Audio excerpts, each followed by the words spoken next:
We're all so busy living our lives. And then suddenly something cuts through that, something often very unexpected. Paediatric trauma call, 15 minutes. A 71-year-old female with 2 stab wounds to the back. He was found to be in traumatic cardiac arrest. I can't feel any pulses. We're at St George's Hospital in Tooting. Yeah, 24 hours, 7 days a week. I love that question. What's your opening hours? St George's, London. One of Britain's busiest A&E departments, under more pressure than ever. So do you want to watch, darling, or do you want to look away? This is the worst day ever. You never know what's coming in, and you just have to be ready for anything. Gas canisters exploded, 15% burns to hands, face. In a world of uncertainty, we see a life-changing event. I'm ANAP, I need her to get out of here, please. When patients come in, something takes over. I'll be fine. I'm going to be very fine. A place where life, Give me an A. Give me an A. love, Okay, good lad. Well done. and loss Enlighten. unfold every single day. Did you enjoy the Queen's birthday yesterday? I watched the football. All the patients you're about to see were treated in just one 24-hour period. Don't worry. We get to see people who love one another in loads of different ways. Yes. And I think you can give someone the best care in the world, but really what they want is to hold the hand of the person that they love and for them to tell them that they're going to be okay. You're my hero.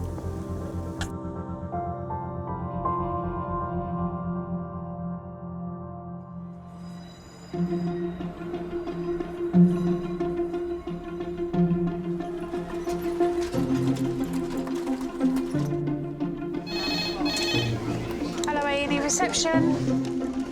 I was settling in for the night. I wanted to catch up on Love Island tonight. We are very different people. I was like, oh. My friend's pregnant. She phoned me to tell me that. I was furious. Why? But you know what they do when they have the babies, don't they? They drop the mates. Oh, right. No, once they have the babies, that's it.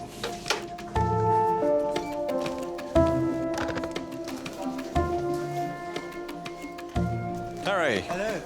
I'm all right, mate. How are you? Cool, cool. Dr. Maddie has been a consultant at St George's for the last 2 years. Every emergency department has its own kind of way of working, but everyone works in a team, especially at George's. It is a department where everyone gets on, everyone chips in. This one, we're going to take some blood, OK? Are you doing it? Well, All right. I don't mind. If you want to. You are the consultant. You are allowed Oh, to that doesn't delegate. matter. I'm happy to do it. That's why I'm doing it for you, willingly. If you expected me to do it, I'd probably leave it a bit longer. You know, patients are coming into a new environment, they're frightened. It might be a very, very difficult situation for them. Thank you. I'll get you 20 mil. No, so I've got everything. We'll have a look. Cheers, Luke. Thank you. I think you really do have to get on with everyone. And these are people you're working with day in, day out in a really high-stress environment. If you're not getting on with your I don't team, feel like I should then argue that with- affects patients. I'm going to go now. Do you want to do this? What do you want to do? Don't. I'll cry. When you're working, you have a family, you have a lot less time for yourselves, a lot less time for socialising. I'm lucky you have a few friends at St George's who do listen really well and do offer advice really well. And I'd like to think I can do the same for them.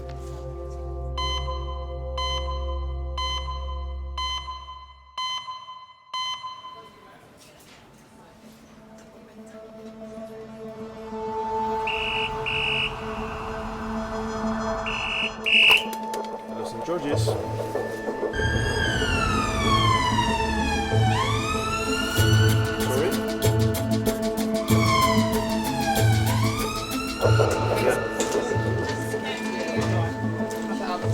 Skull fracture, C1 fracture, T4 fracture, rib fractures, sternal fracture, facial fractures, left radius and scaphoid fracture. How many minutes was that? 10? Yeah. Adult trauma call to resus, please. This is the one with the C1, T5, multiple ribs. He's fallen down some steps and broken every bone in his body. A 60-year-old builder is in a critical condition after falling 2 feet from a ladder. There is a potential for some really horrific injuries from falling. You worry about head injuries a lot, because if you've got a bleeding on the brain, then that's one of the more serious things that can happen to you, which can lead to people dying very quickly. It doesn't always correlate to how high they've fallen. Some people, having not fallen very far, will break a lot of bones and have a lot of injuries. The man was taken to a local hospital, but his injuries are so severe he's been transferred to the major trauma unit at St George's. If the patient's being transferred from another emergency department and they're saying, listen, we cannot manage this patient here, we need to step it up and we need to move him over to you. So then immediately you do worry a bit more because you know that they are quite unwell. Travelling with the patient in the ambulance is his business partner, Paul. I was finishing off another job for another builder, and I was clearing stuff away. Got back home, looked at the phone, and there was like 10 missed calls. Phil. And you look at your phone and you think, oh, it's gone off in his pocket. But then there was a couple of numbers I didn't recognise. On your camera. So we'll go across on 3. 1, 2, 3. Excellent, thank you very much. And then turns out to be the doctor at the hospital, and you know, your mate's had an accident, we've got him in here, he's fallen. And I'm thinking, well, he can't have fallen far, he was working on a bungalow. Everyone listening? This is a pretty 60-year-old gentleman. This afternoon was at work on a ladder, estimated 2 feet high, plus his height as well, they're rearing around 9 foot. Landing's hit his head. He's got a laceration on the back of his head. Query in LOC, C2 fracture, some thoracic fractures, left wrist, facial fractures. So he collared and immobilised him. Excellent. That's everything with us. Thank you very much. So let's get the scoop out and then do a primary and then do a completion CT. Darry, if you're happy, just get a set of bloods done. Okay. And can you make sure there's a troponin because he's got a sternal fracture. All right. Next to you. You get worried when you see patients who've come in with obvious signs of internal injury because you immediately know these are the injuries that are hard to treat. Doctors must work out the full extent of Phil's multiple injuries as quickly as possible. Is it painful, your arm? The rest is painful. But it just goes to show how easy it is for an experienced builder to slip up. It takes a second to make a mistake, and your life's changed forever then.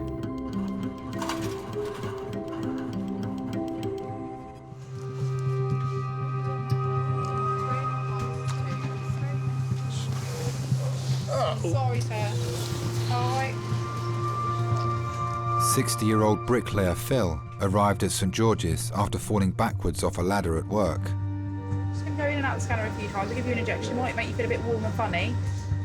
He needs an urgent CT scan so doctors can establish the severity of his multiple fractures, as well as any internal injuries. When someone comes in with many obvious fractures, they have lots of distracting injuries. They have lots of parts of their body that are hurting. And there might be parts that are injured that they're not feeling a lot of pain from. They might have an injury which is compromising either their spine or compromising some of the nerve supply to a particular part of the body, and they might not actually be able to feel something. All right, so what we're going to do is just get you to bring both arms up above your head. Just do it nice and slowly. Phil's wife Kim has difficulty walking and is waiting at home, but his friend and business partner Paul is at St George's. I've known him for a long time. 28 years. When I first met him, I was on a building site in Hammersmith. Phil and the other boys were working in Kilburn. They used to pop in after work to have a cup of tea on the way back. I just met him a couple of times, and he had a woolly hat on because it was the winter. You know, he had a bobble hat. And the next time he came in, he didn't have the hat on. And I didn't recognise him, you know. Who are you? He went, it's me, Phil. I went, sorry, I didn't recognise you with the bald head. One day I got offered a big job, needed another bricklayer, phoned him up, did you fancy it? And then we just kept on going. Just 2 bricklayers really, One left-handed, one right-handed. One of you's working the opposite way, so you can work towards each other instead of one working backhanded, you know? You've got a trowel in one hand and bricks in the other, you know, you never get an awkward bit. Breathe in and hold your breath.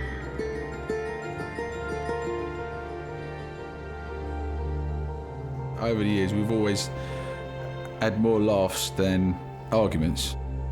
Sometimes uncontrollable laughing as well, you know, where you've had to like proper sit down or stop driving. Breathe normally.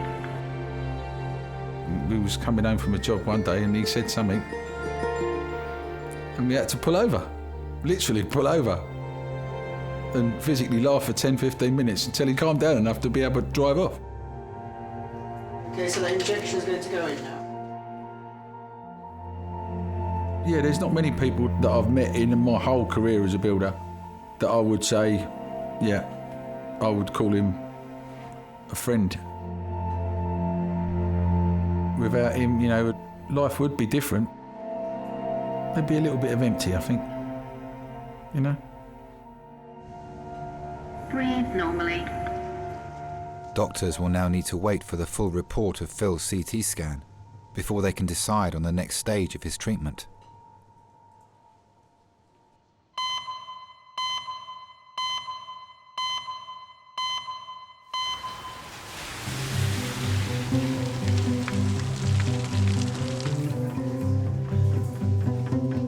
They were reduced from £1.39 to 35p. That's good. Bargain. 18-year-old Shana has come to A&E with her mum Donna and best friend Bryony after injuring her ankle during a dance rehearsal. Right, Shana, let's practice your accents. Right. Go on. Scottish. I'm Shana from Scotland and I eat haggis. Not everybody in Scotland eats haggis. All right, I'm sick. Do an Australian accent. Hi there, I'm Shana and I'm from Australia. I like kangaroos and kookaburras and barbecues. We didn't have a shrimp on the barbie, Donna. I first met Bryony in nursery. The teacher used to have like this like board where you have like your names on like little stickers, and like I dropped mine. We both went down to pick it up and like bumped heads, and then Bryony was kind of like, "Oh hi," this is like the first day of nursery. But yes, we basically became friends from bumping heads. And then like always sitting next to each other, like always doing things together, talking, giggling, laughing, annoying the teachers. Do a posh accent, Shana. Hello there. I come from South Wimbledon and I go to the tennis and eat scones and... What is it? Tea and scones. I'm posh anyway. I'll have a laugh. We have the same favourite film, like even till now. Like we're both in love with Greece. We'd learn the songs, go back to our mums, have a little show, and it was like X Factor or whatever you want to call it. Shall I be like, I'm Sandy because I'm the girl and you could be Danny? I know. Well, you should have cheered up a bit. Like what's the saying? When life knocks you down. Something. When we was younger, I was really shy. Shana was this confident girl. But Shana brings the good out of me. Should you have a selfie while we're sitting here? Oh, come on then. Get us a selfie. Let's get a selfie. Selfie. Peg. You ain't got that stuff that makes your lips go all like that, have you? Go on then. Oh, can I have it? Like me. That's it, now go like that. All three of us look like Mick Jagger. We'll be like get no satisfaction. We got. We're all gonna look like Mick Jagger. Oh dear.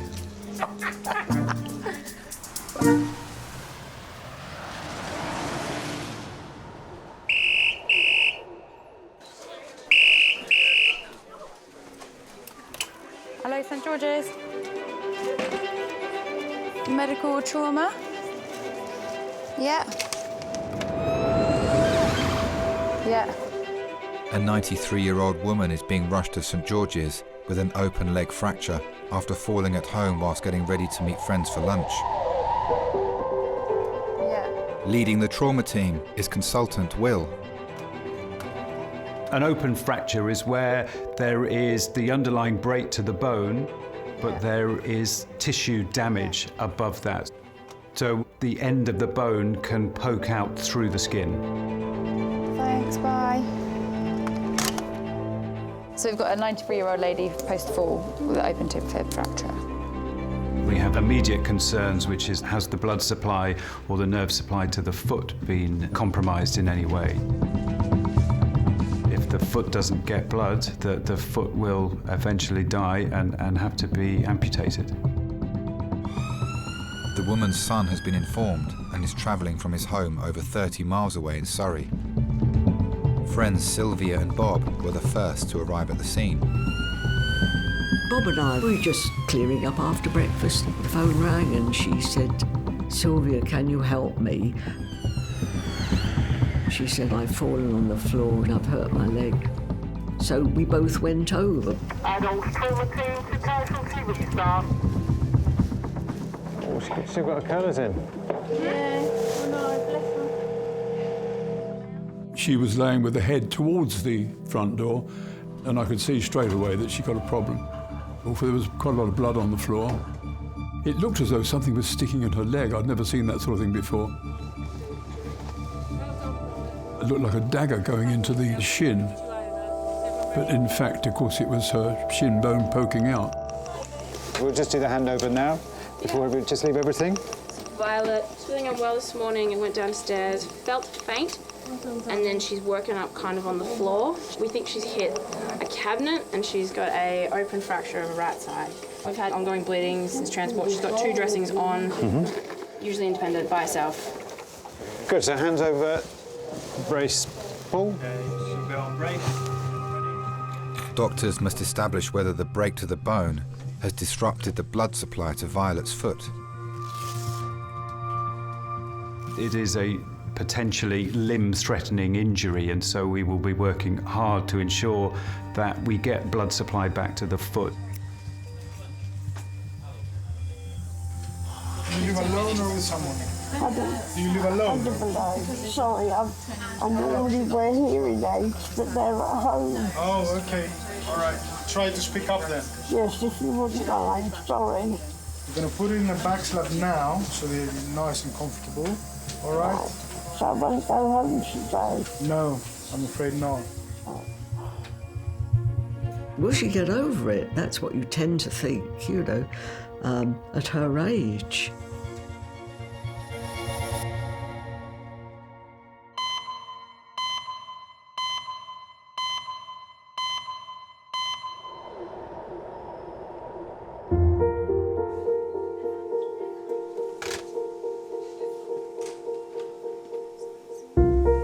Broken neck, broken back. Fuck it, no. Oh, you've had a right punch up, mate, I've got to tell you. Oh. 60-year-old Phil and his friend Paul are awaiting the results of Phil's CT scan. As long as you're comfortable. Don't shake your head, you soppy fucker. You're supposed to keep your head still, that's why you're wearing a neck brace. Yeah, there's nothing wrong with you. Well, that's what the ambulance man said. He said, "How come there's no sympathy?" I said, "Well, there's sympathy there." I said, "But you just don't show it, yeah." You know? What's sympathy? Hey, what's that? I said, "You've got to understand we're builders."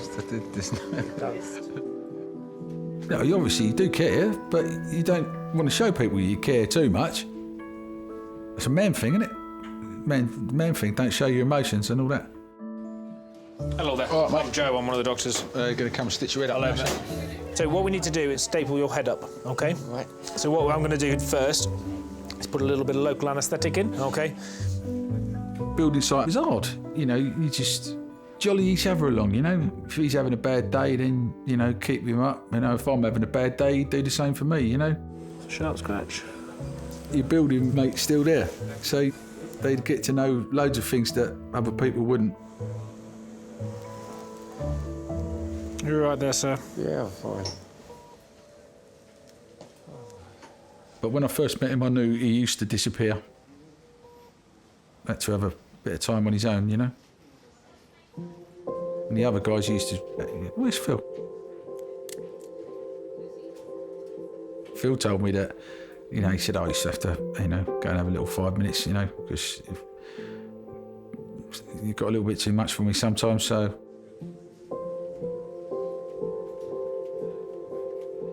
Before I met him, they lost the son.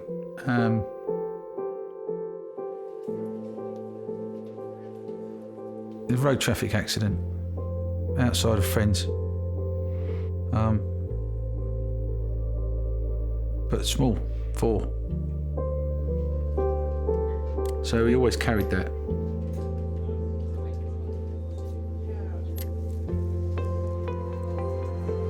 So we're suspecting that you may have a bone broken at the base of the thumb. We're just going to put a splint on for now. All right? Good on you. It was hard for a long, long time. He and his first wife, they just fell apart, you know? And they split up. I'll tell you what, he's made a good job of that. Oh, I can't see. Can he wet his lips loose? Jack Daniels. Yeah, look at that. Hey, are they? Don't be acting all the up. Don't be acting a raspberry on me now. Yeah.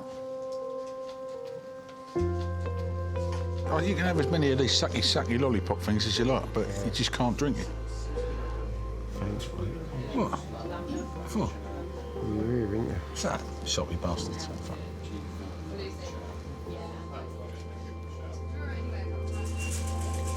Number 4 for the trolley to Risa Say, please. Oh, hi, it's Maddie, A&E consultant. Hello. We have a man who has come in as a trauma transfer from St Helier. So he's a guy who fell off a ladder, landed on his back. Specialist doctors are reviewing Phil's scans to establish whether his spinal fracture may have damaged the nerve supply to the rest of his body. But he's got a T4 fracture. When you hear about someone with an unstable high spinal injury, that's almost as bad as it can get. But I would get your boss to have a look at it and decide what he wants to do. All the nerves going to the rest of your body go up through your neck.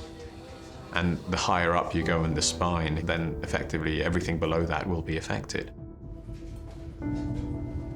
Of course, that's a significant impact on people never being able to walk again.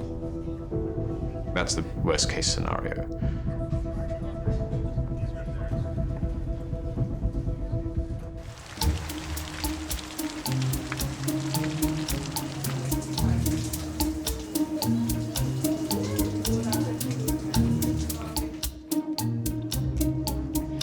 Lollipop, lollipop, oh, lolly, lolly, lolly, lollipop.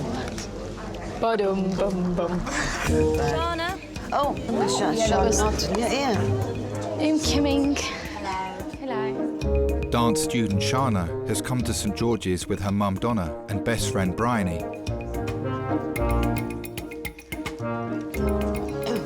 Hi. Oh, yeah, you're right. Good. Right, so what's happening? I don't know what's happened to it, but I was dancing and I was in my tap shoes and I was running and then I slipped, basically, went over the side. So you twisted it in? Yeah, like that. yeah. Were you able to walk on it straight away, or? No. Well, you've been walking, but you've been limping on it. But she has like put right, pressure, right now, like today, pressure on it's it. been a bit better. Can we take your sock off Yeah, and this yeah, brace off so we can have a look? We thought, you know, get it checked out, because what with her wanting to be, you know, a dancer, career. just in case, yeah. When I'm actually on stage, it literally is just pure happiness. I wanted to do it like as a career, like in my future. But I'd studied law and history at school, so I'd always kind of thought maybe I should study law at university. If I push around here, does this hurt? Yeah. And Bryony was kind of like, forget about, what's going to make you the most money. Forget about what's going to happen when you're 40 years old. So, Shana, you're 18 years old. What do you want to do now? And I was kind of like, dance. She was like, then you've got to do dance and we're going to let you do anything else because you just sat there and said to me, honestly, that's what you want to do. I think I needed that. And now I look back and it's like, I definitely made the right decision. I can't imagine myself not dancing. Okay. I think you've partially torn a couple of your ligaments in your ankle. Okay. But because you're doing dancing, we just make sure you haven't taken a little bit of bone off there. So I'll send you down for an X-ray and we'll have a look at it and see what you've done. Okay. Okay, and you've only got one crutch. Yeah, and it's a bit Well, big. that's no good. It was just, we just found it. You need two. Found it in my boyfriend's shed. It was just there. Bryony's, like, with my mum, she's like my #1 fan. Right, come with me. Lovely. You'll be an expert by the time you get to the end of the corridor. Just really, like, kind of proud. Well, she comes across that way anyway. I hope she is. So you're going to go all the way down the end of this corridor where that blue right. sign is. Okay. Turn left and you'll see X-ray on your right. Left, okay, thank you. Yep, tell them your name. Having her always support me has, like, filled me with more confidence. Sean, hurry up. We haven't got all day. What do you mean, hurry up? How quick am I supposed to be?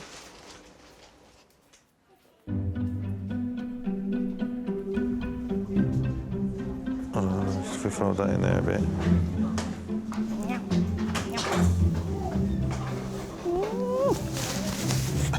That's like a t-shirt.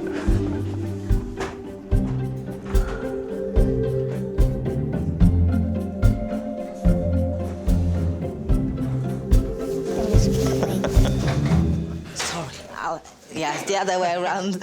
Yeah, you put your hands. Look, I'll show you. I did my daughter's yesterday. We could have been there all day doing. You put it there. Give me arm.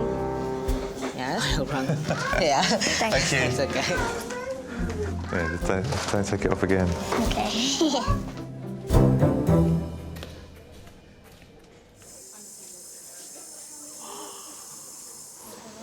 Are you comfortable there? Do you want to sit up a little bit?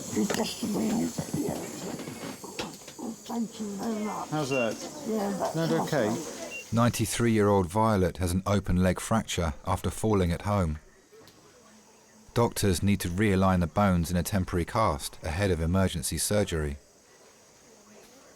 So what I want to do is give you some very strong painkillers that'll make you a bit sedated. We'll take very, very good care of you, okay?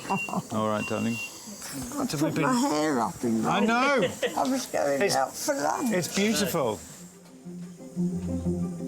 We're very close, really. We've been friends for about 30 years. We have Scrabble evenings. Well, she's a keen player. She never misses. She'll come over in the frost and snow and things like that. We all gather and have our drinks afterwards, put the world to right. When she doesn't come, you know, there's a deathly hush. Violet, you're normally mobile, and do you use anything to help you walk? A stick or a frame or anything? I use a walking stick. I used to cycle up until 3 years ago. Did you? I've still got my bike, but I can't cycle. You can't go at the moment.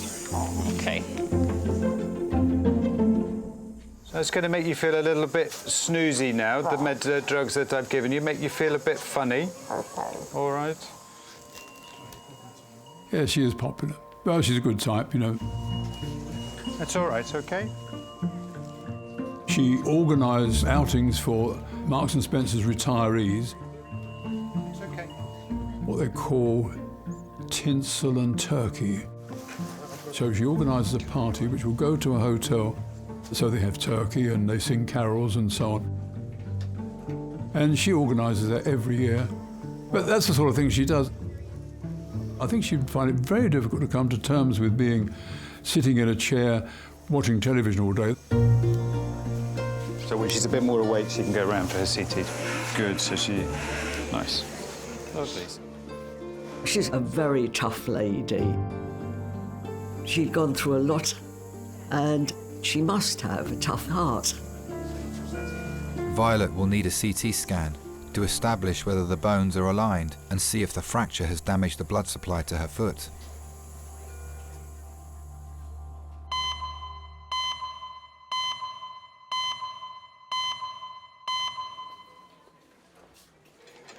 I'm going to just give you some pain relief just to help you back and everything, all right?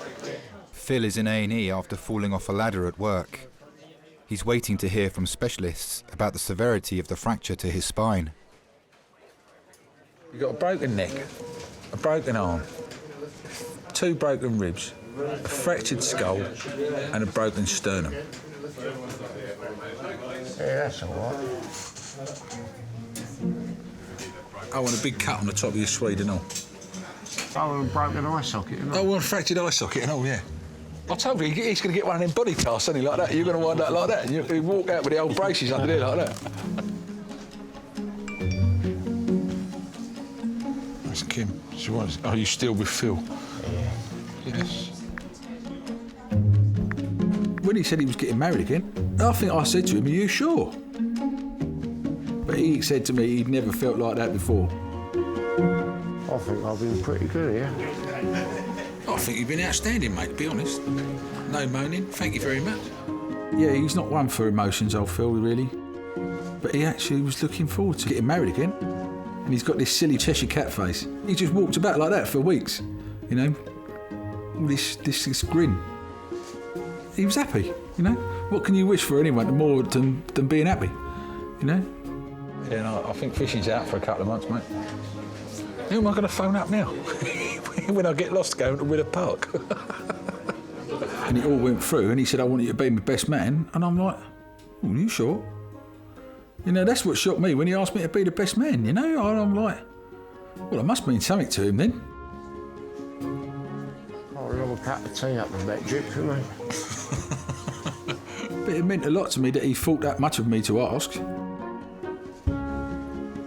Yeah, I can remember at the register office in Richmond and seeing them two happy, smiling, you know.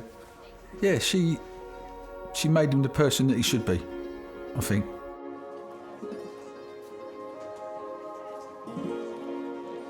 Dr. Maddie now has the full results of Phil's CT scan from the specialist reviewing his spine. Thank you. Cheers. Bye. Go. So yeah, so nothing damaged inside, right. Okay, which is good. Your lungs underneath the broken bones are fine. Just your skeleton has taken the brunt of it. Right. With rest, it will heal. Right. Okay. Sure. Sit him up. You sit him up. Sweet. Oh, that's enough. We'll do that for now. We'll come up again in a bit. Phil will be admitted to a ward so doctors can continue to monitor his multiple fractures. I got you a present. Oh. It's got a straw. No.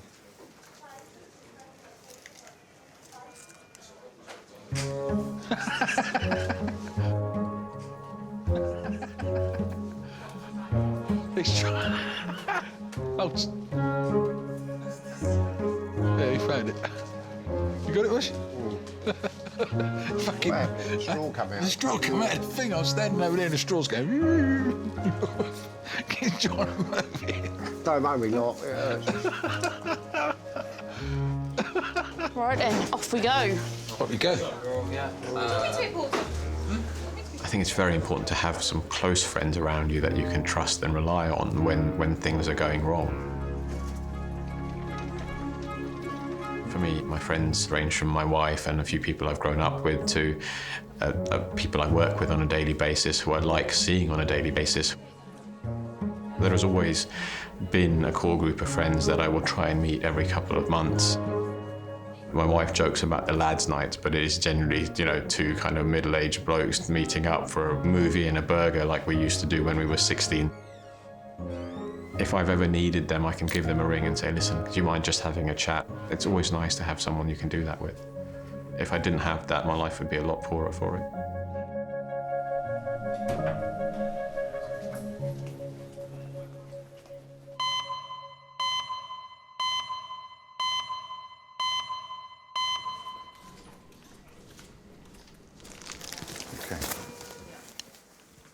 So we're not quite sure exactly what happened. The thought is she'd probably fainted.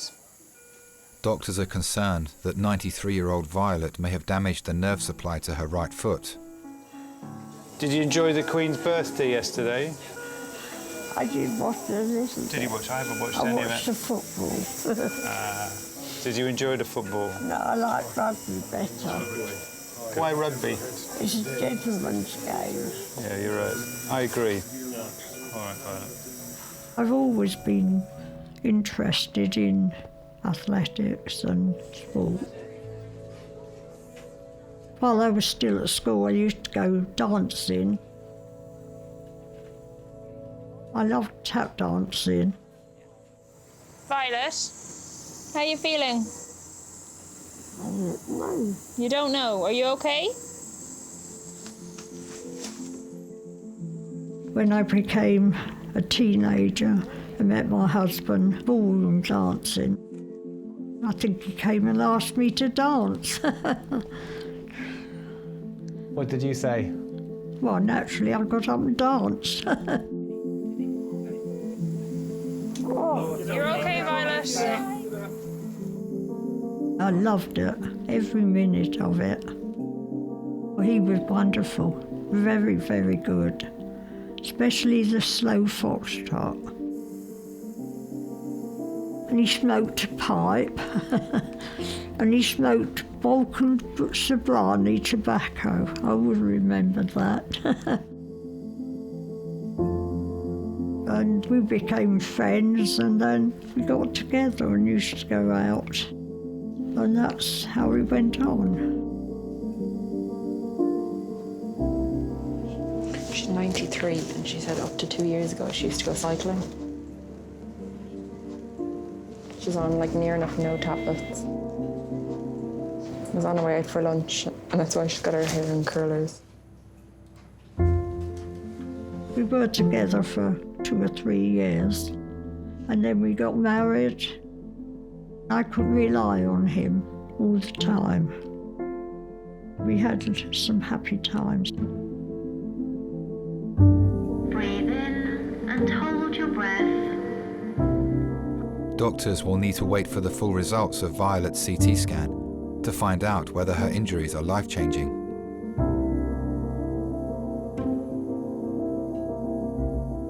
Breathe normally.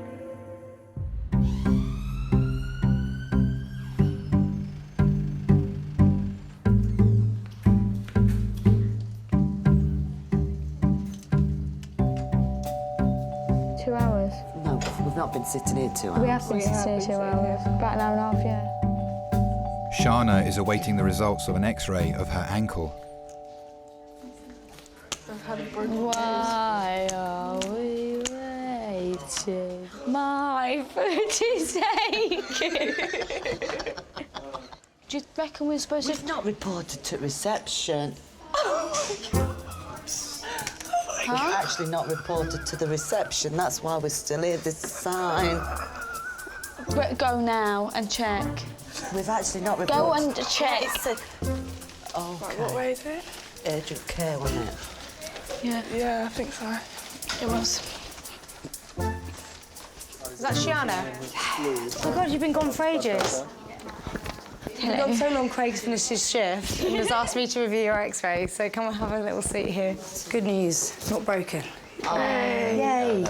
So, I mean, obviously it's sprained. I'll pop a referral in to our team here for them just to review you, because you're a dancer, you might need just specific strengthening exercises. We'll see how you're doing. Hopefully we'll get you back tap dancing soon. I hope so. Within school, I was the one that gave up a lot. I would come home sometimes in tears and be like, Shana, I really want to leave sixth form. It's not for me, all this. And she'd be like, no, Bryony, you're sticking to it. You're doing it and you're going to come out with good qualifications and you're going to do what you want to do. Thank you very much. Thank you.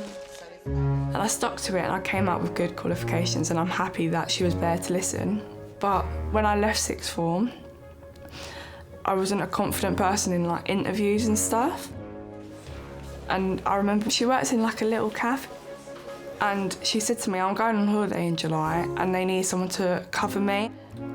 So every day that I was there was like building my confidence. And then when she come back, she was like, Bryony, I wanted you to do it because I wanted you to be confident. She taught me to believe in myself. All right, guys. Great. Take care. Nice to meet you. You too. Bye. Bye. When we was younger, it was kind of like, oh, my best friend Bryony. But now it's kind of like we've passed that stage, like we're family. She knows I love her, I know she loves me. We're just like sisters, really. It's raining, man. Oh, it's actually raining. It's seriously raining. I As if my day wasn't bad enough.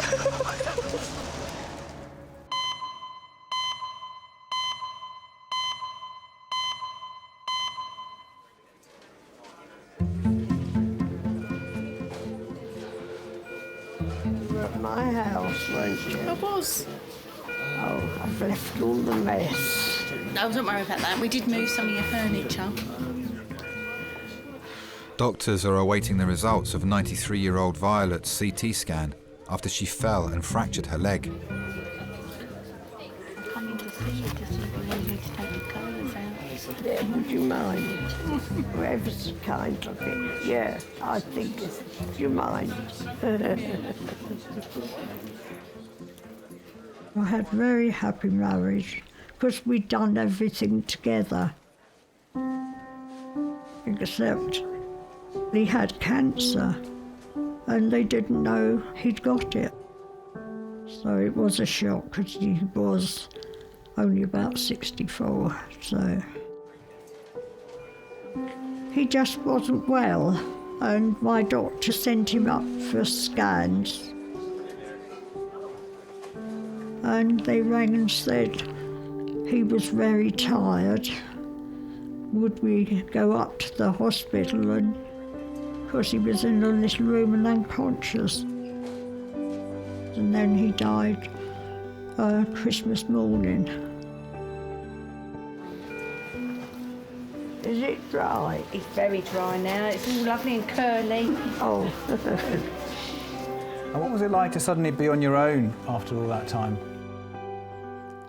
I didn't like it one bit, being in the house on my own, but you just have to cope. I think we're done. Oh, thank you very much indeed. I probably wouldn't survive if I didn't have people like Sylvia, Bob, and a few others, you know, that are very kind.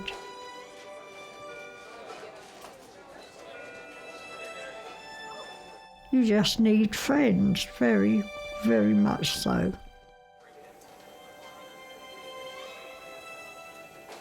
Violet's son, Nigel, has arrived at St George's. Violet, with your ring, do you want to keep that on or do you want to give it to your son? Just do I have to take it off?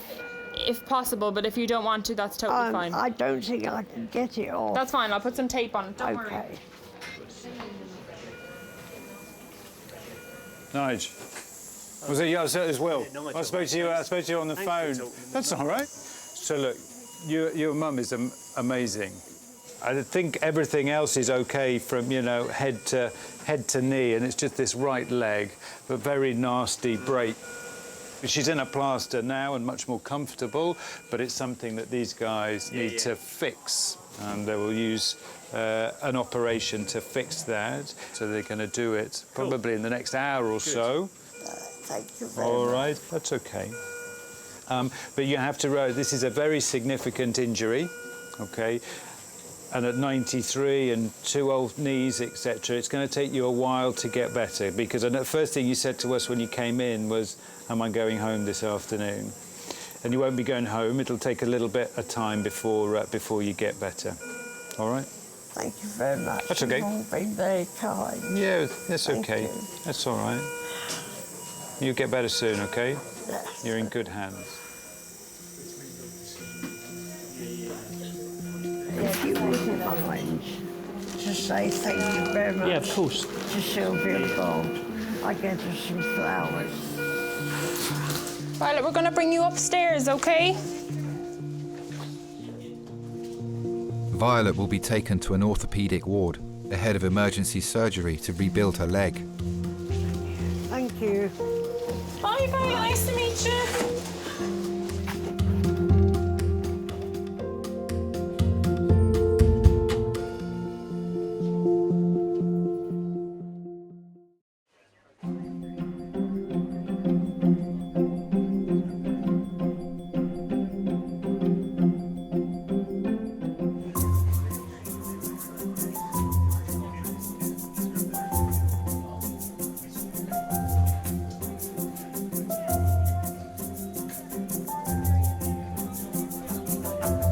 I still try and go out on a Saturday.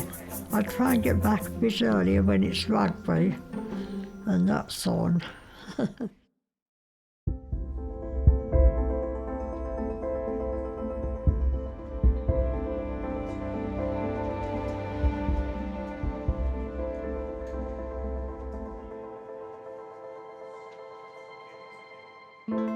think I've been lucky, really, to recover as quick as I did. You wouldn't expect to do that sort of damage falling 2'6". Probably be double checking everything now before I get on them.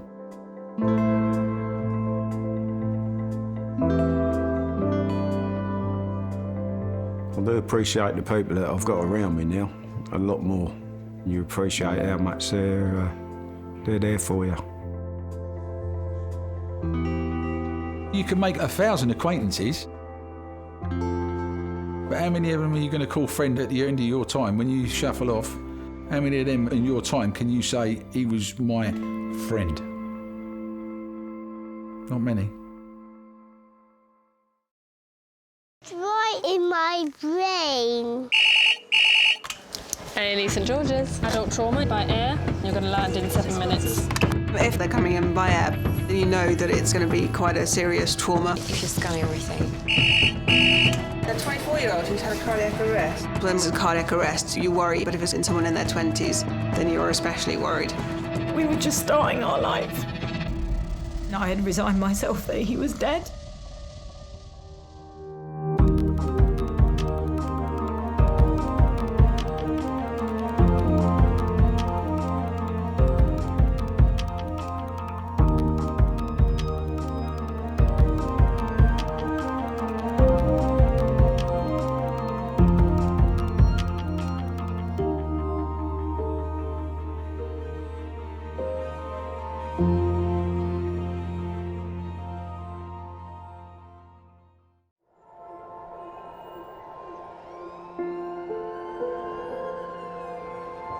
We're all so busy living our lives, and then suddenly something cuts through that, something often very unexpected. Paediatric trauma call, 15 minutes. A 71-year-old female with 2 stab wounds to the back. He was found to be in traumatic cardiac arrest. I can't feel any pulses. We're at St George's Hospital in Tooting. Yeah, 24 hours, 7 days a week.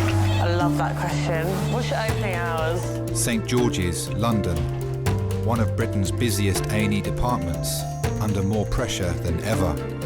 So do you want to watch, darling, or do you want to look away? This is the worst day ever. You never know what's coming in, and you just have to be ready for anything.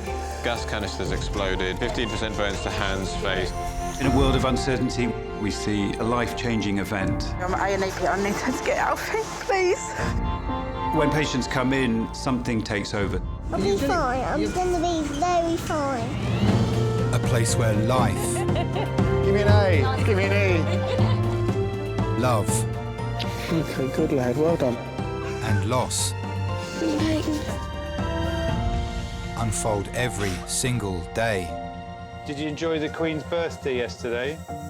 I watched the football. All the patients you're about to see were treated in just one 24-hour period.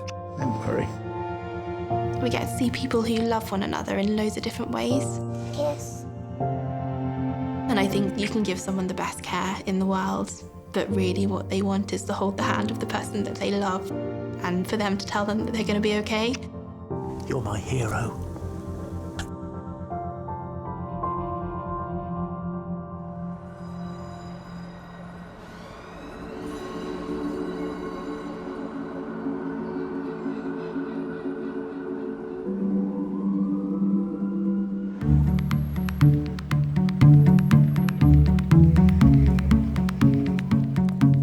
Dad, if you hit my leg on a door, I'll break your knee. Give me a foot massage. No.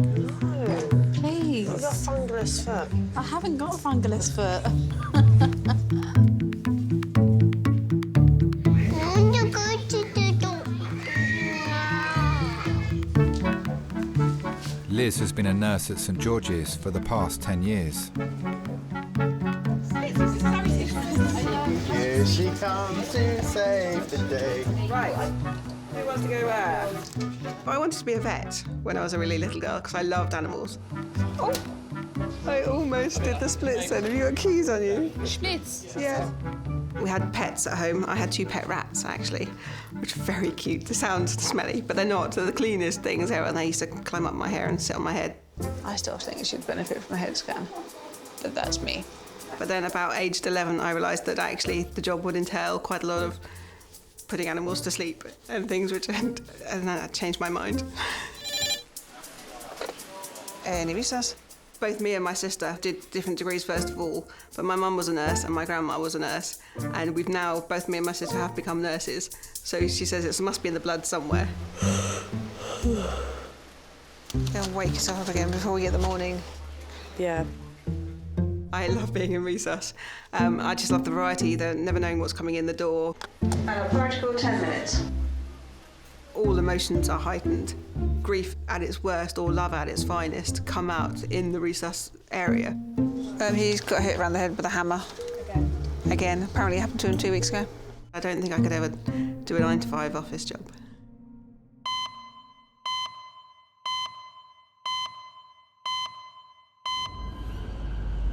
Ambulance service. My husband's fallen over while playing ice hockey. I'm not sure what's happened to him. What's the address of the emergency? It's Streatham Leisure Centre on Streatham High Road.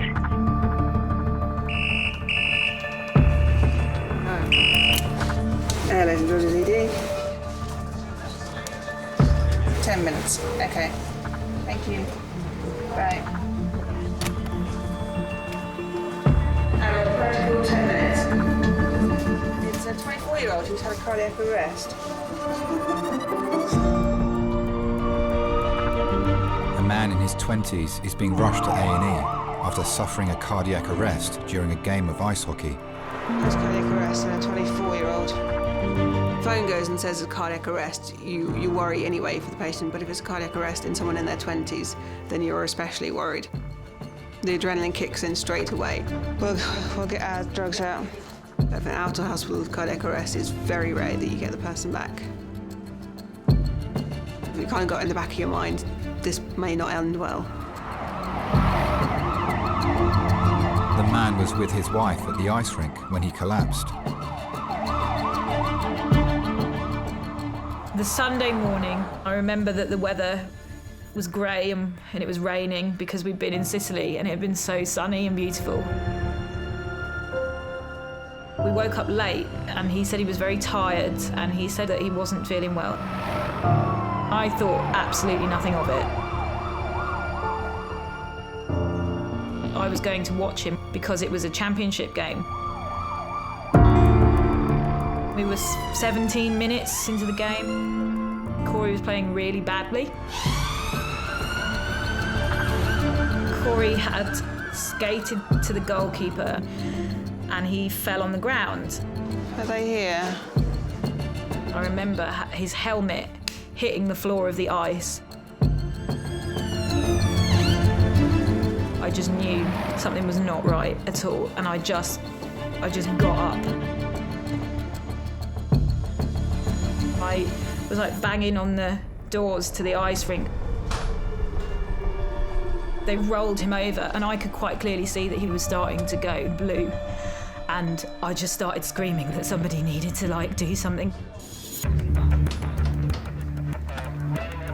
Cory's teammates administered CPR for 25 minutes before doctors and paramedics arrived and finally managed to get a pulse. Just remember this huge hive of activity just taking place, and they were just literally just going at him. I just sat there really, I just sort of stopped crying and I felt like I was just going to be sick.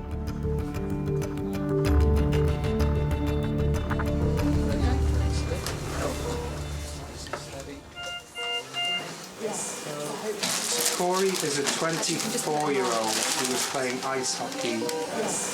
He was witnessed by his team members to collapse onto the ice. They immediately went to him and found him without a pulse. He had a no-flow time, maybe 1 minute, 2 minutes. He had a low-flow time with CPR of about 20 minutes. He had 2 milligrams of adrenaline, 150 of amiodarone, and a total of about 8 shots. The only other intervention is he's been actively cooled. His wife is with us at the moment. We transfer you off the oxygen. Cory was placed in an induced coma at the scene in an attempt to prevent further injury to his brain and major organs. In a cardiac arrest, there's no oxygen getting to any of your brain, so it just stops. If your brain's starved of oxygen, very, very quickly it will start to die off. I think he had 8 shocks in total. He's now been in ROSC for 20 minutes. There's a lot of things that can go wrong and a lot of things that you need to get in place to make sure that this person stays alive. Connect him to the leaf. I mean, obviously you've got them connected up to the monitors and everything, but you never leave that person alone. There's CO2. There's a chance that their heart could stop beating again at any time.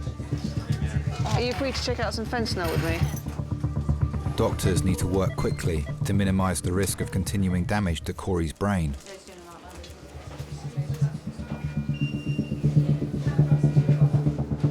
I had resigned myself that he was dead.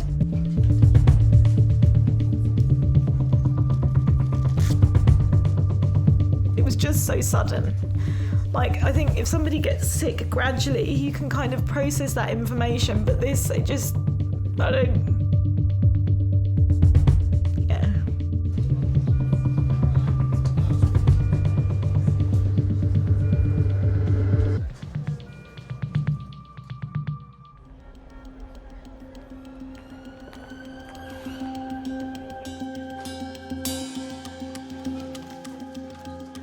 It's been 20 minutes since Cory arrived in resus after going into cardiac arrest whilst playing ice hockey. Right, you're going off to scan now, aren't you? He needs an urgent CT scan to try and establish what caused his heart to stop. It will also show any major damage his brain has suffered after being deprived of oxygen for over 25 minutes. The worst case scenario is brain death. You can get a hypoxic brain injury, which means that although your body might be awake and functioning, there's actually not a lot going on in your brain. You're not able to speak, you can't communicate. Or if you get too bad a hypoxic brain injury, then you die as a result.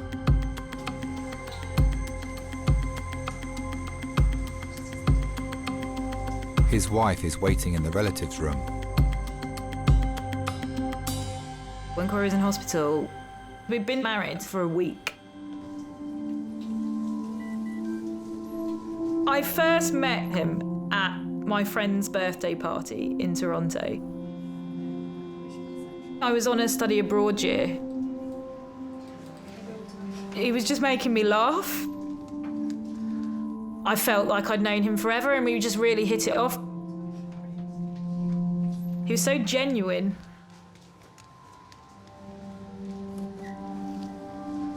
The first date, he asked me if I'd come ice skating, and I literally put the skates on and I could just about get on the ice, and he was like, "You can't skate?" I was like, no. He was like, "Don't you skate in England?" I was like, no.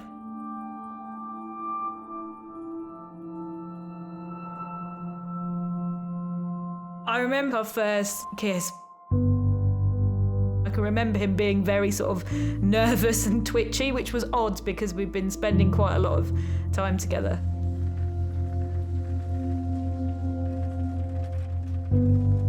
I realised I loved him gradually, it crept up on me.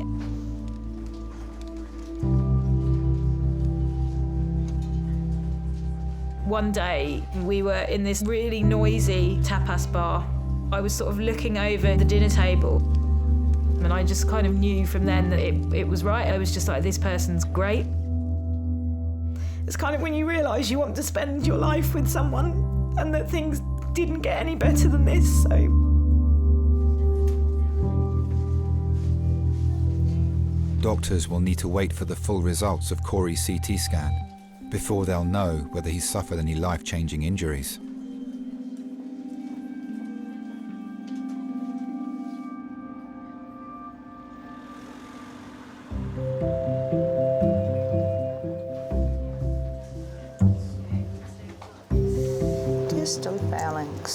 Isn't phalanx a funny word?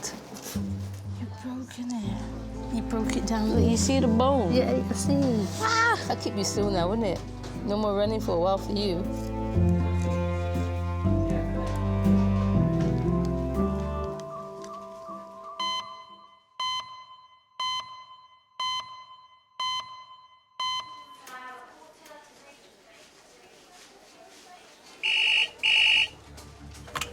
A&E St George's.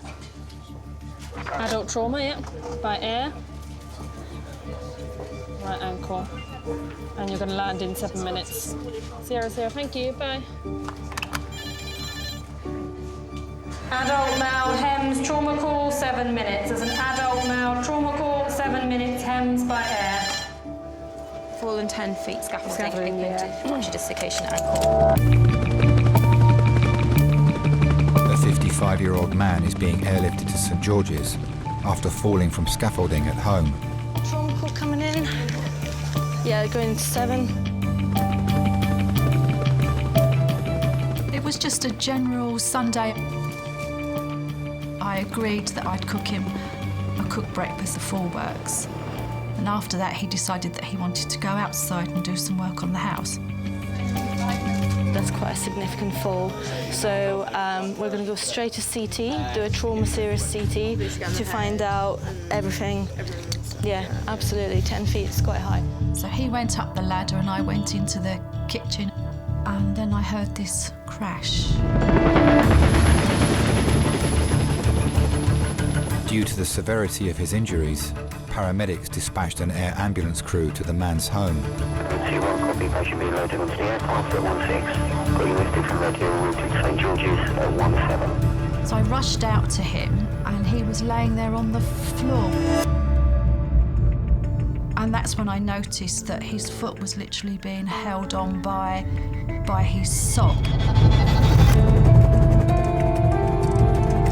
I couldn't believe how many people turned up. All of a sudden my garden was just covered in equipment. That really did send a shiver down my spine. We can check and see if he's got a pulse with his foot. Yeah, she did neurovascularly intact. Oh, okay, so fine. All right. Yeah. Okay, fine.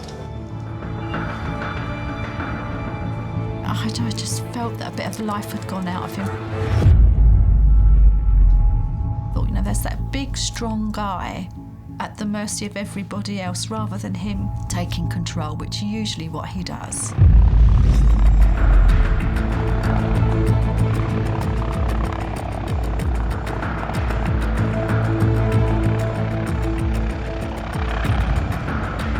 When your husband's been flown off in a helicopter, all those dreadful thoughts go through your head.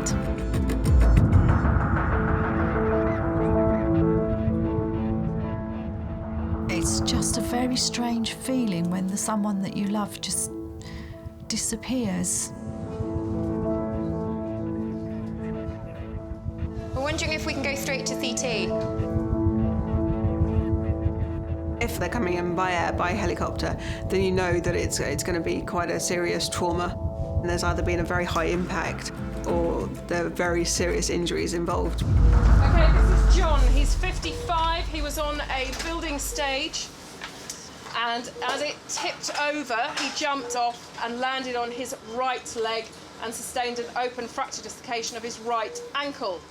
Interventions have been a failed relocation, the fascia's too tight. It's been irrigated with 500 mils of normal saline, covered with a dressing and vac splinted. He's also been immobilised at the top end as this was a distracting injury. Okay, thank you. Oh. Doctors are concerned that the high impact of his fall may have caused multiple injuries and need to CT scan his entire body. Falling 10 foot can do an awful lot of damage. But if they've had an injury that bad, then you worry what else has gone on the rest of their body. The impact travels up the leg and up through the spine, so the chances are they may have fractures in their spine as well. His whole body's had a complete shock, so you just need to make sure that you're on top of anything else that could go wrong with him.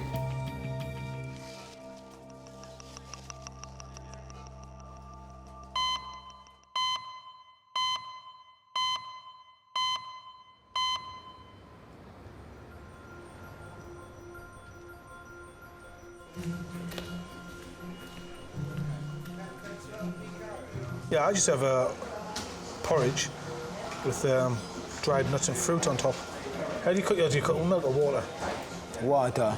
Yeah, but what I do with mine, I just put in a bowl, put the milk in, put in the microwave for a couple of minutes. Oh. Give it a stir up, and it's all nice and thick.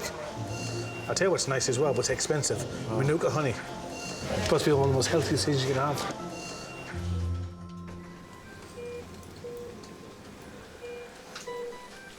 Doctors are still awaiting the full results of Cory's CT scan. He's being kept in an induced coma whilst they try to establish what would have caused his heart to stop. His wife's outside. I don't know if anyone's spoken to her yet. I think he's slightly cover him up and get the wife in.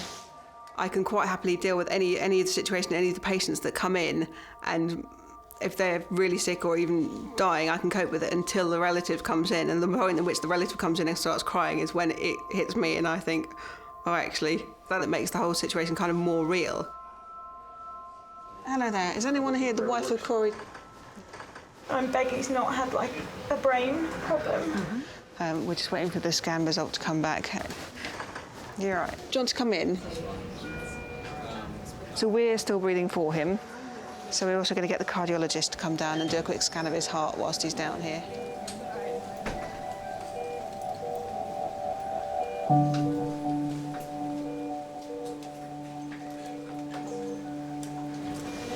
He's so cold. Yeah, what the ambulance crew actually actively called him. Because it's to help preserve the brain after a cardiac arrest. They actually actively We've only been married 7 days. I know. My best friend, if he dies, I don't know what I'll do without him.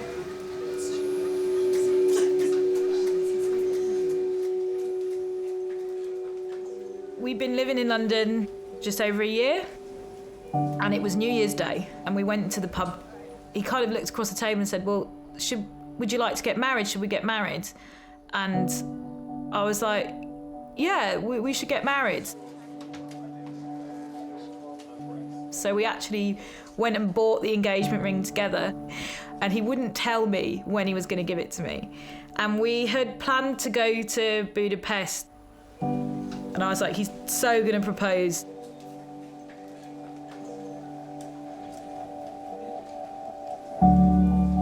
We went to the opera, and as we got to the bottom of these really nice stairs, Cory just got down on one knee, which was really, really beautiful.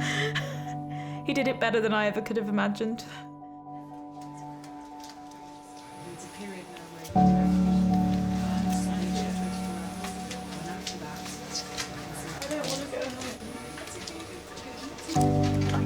We got married in Sicily because it's a really, really beautiful place. I was just really nervous to be stood up, I think, in front of all the people we knew. It's difficult to say, really, because we don't know exactly what's going on, we don't know exactly what we're treating. And as I looked across at Cory didn't look nervous at all. He was just standing there smiling. And so that made me feel better.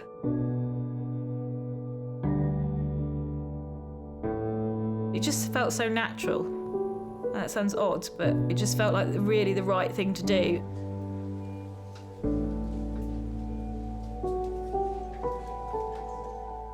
It makes you feel the same, but so much better. It's just knowing that you've always got someone. And like, it was just nice to stand up in front of all of our friends and say stuff.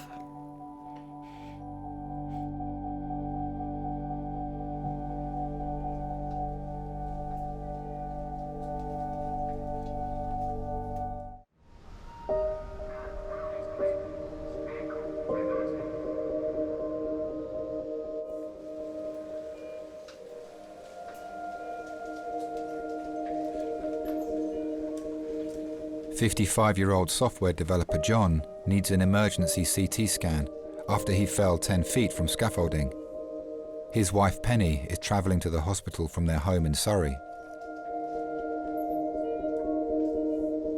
I first met John in 1977. We were teenagers. John had just turned 16 and I was approaching 16, so we've been together virtually forever. Ready, steady, go. I'll say stop. She's scanning everything.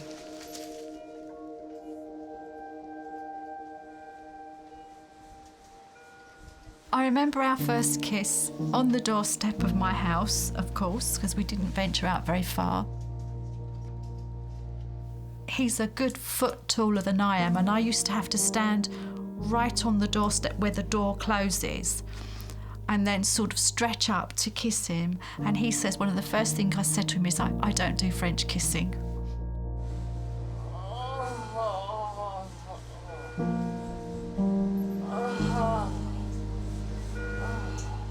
I just like the feel of him around me, and then just looking up into those beautiful big brown eyes. I think that was what sealed it.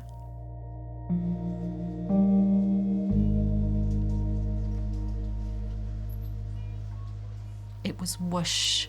It was quite a whirlwind, really. We'd got engaged, we'd bought our house, and we were married with twins by the time I was 26.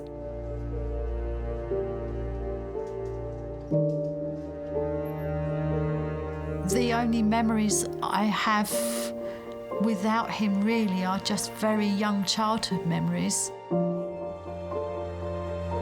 He's everything to me. Everything.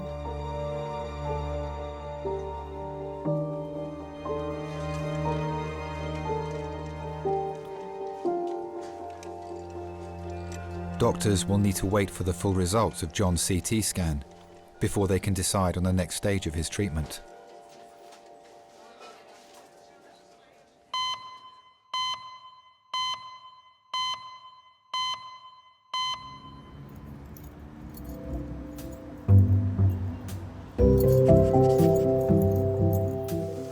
Looking forward to your day off, are you?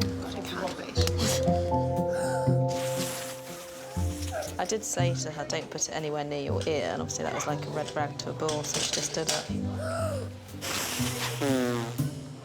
OK, I'll let you know how we're getting on anyway. I'm hoping it won't be too much longer. 4-year-old Beatrice has come to A&E with her mum Sarah after getting a gem sticker lodged in her ear. I think you always expect that you're going to have a perfect little bundle and you've got an inbuilt sort of like manual of how you're going to look after your child, and it's nothing like that at all. You didn't put anything in the oven, did you? No. Just this one? Just this one. Do you think it was probably a bit of a silly thing to do? When we first met, we always wanted children, but we did want to sort of get married and just enjoy being a couple to start with. Do you remember when you used to dress up as a doctor? Yeah. So we did that a good 3 years, actually. And it was more important having that time together before we actually had a family. I would leave it if you don't mind, Sweet Pea. I don't mind. When we found out we were pregnant, we were just delighted about the whole thing. And we did used to talk to the bump, yeah, and we used to play music really loudly as well.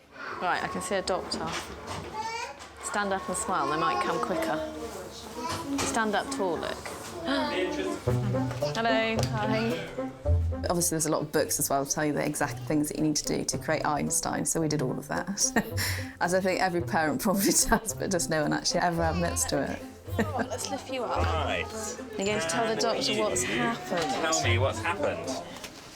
I put a sticker in my ear. Sticker in your ear. What's it like? It's a little round one, isn't it? A little round. And it's a gem sticker. Did you roll it up into a little ball or anything before, or did you just stuff it in? I just stuck it in. It's like an oval-shaped gem sticker. I don't know which size she's putting this. It's 3. It's a big one. Okay, so a And large she's one, yeah. stuck it. All right. Quite a way in, haven't you? Got it in. Is it hurting you at all? It's hurting. It is hurting, is it? It's right down in my brain. So what we're going to do, if it's all right with you, is have a look in this one first, just to make sure I know what your normal ear looks like. And then I'll have a look in the one where you've got the sticker in, see how deep it is, and see if we can get it out for you. Really deep.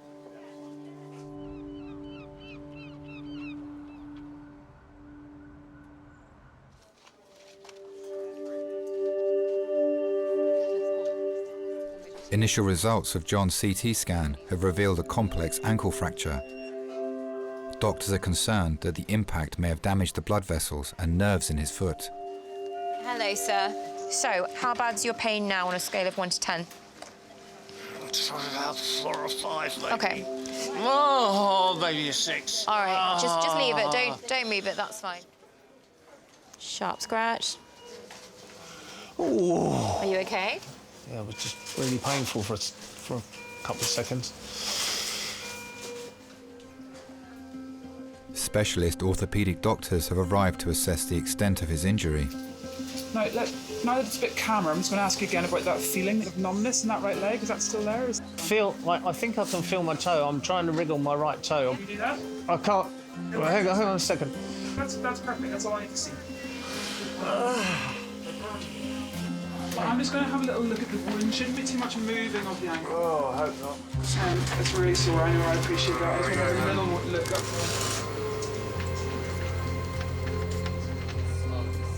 An open fracture is where the bone has snapped but it's come out through the skin. So there's bits of bone sticking out through the skin, which can be very, very serious because there's much higher risk of infection. So infection not only in the skin and the surrounding areas, but actually infection into the bone. Gosh, that's awful. That's probably... I haven't seen one as bad as that for a while. His wife Penny is on her way to St George's. Poor John's had to support me a lot over our years. 10 years ago, I thought I had cancer. I knew I had to have major surgery for hysterectomy, and at the same time my dad was dying. Plus, my daughter was going off to university, and I just felt bereft. So what are you doing at work on a Sunday? Well, I've got a bungalow and there's one room upstairs. It's got rotten timbers, so I had some scaffolding. I've had it up there for weeks. I've been up and down it fine, and today I was taking it down, can you believe? Oh, I see. And it bloody fell down. Oh, no. I feel like a complete idiot. I don't know how I would have coped without John being there. I really can't imagine ever getting through it. He's been an absolute rock. Oh, lordy, lordy. If there's nothing else that's identified on the CT scan, we'll want to have a look at your joint in theatre. Yes. OK? He was there for me when I lost my mum. My sisters and I nursed my mum for almost a year, so he had to put up with me just running in and out the house, going to work, changing, running off to the hospital, coming back, throwing whatever I could lay my hands on as a meal, and then rushing back off to the hospital. And I think for him to put up with that is pretty damn supportive.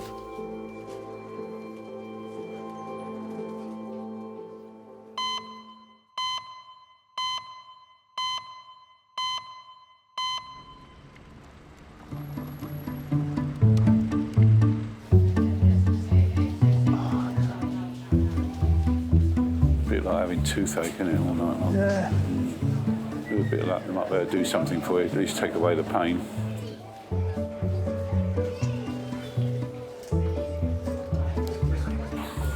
I must say, when I came in here after that cardiac arrest, I've never experienced so many people around me in one hit. I don't have time for that. I'm saving lives. I wish I could find that lady that saved my life. I'd love to have thanked her, but, you know, it's almost impossible.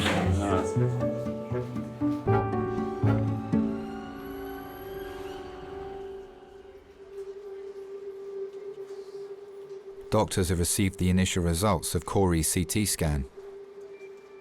They show no clear sign of a blood clot or abnormality in his brain that may have caused his heart to stop. What do you think? So I'm not sure what's going on. It could be a PE. I was told that there was obviously no trauma before this as well. There's no trauma. OK.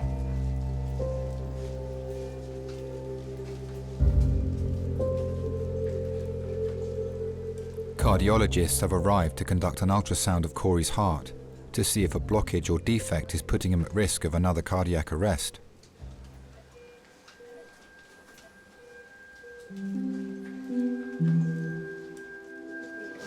Always so fit and healthy. Cory's mum told me he was a difficult child because he always had an answer for everything. Not only was he top of the class at school, I think he was in the top 10 graduates from Ontario, so he got a full scholarship to the University of Toronto. His dad said that when he graduated from high school, Cory won every single award pretty much at school, and it got to the point where he couldn't actually hold on to all these awards. And that's why his mum thought he was going to be the President of Canada.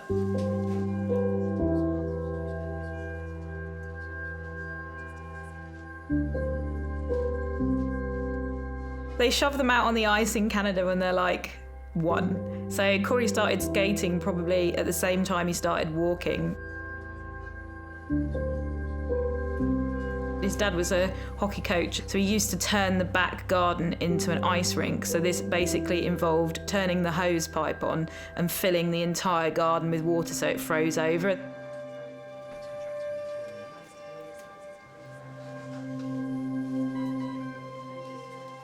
He was very athletic, like, throughout his whole childhood, and he loved all of his outdoors stuff.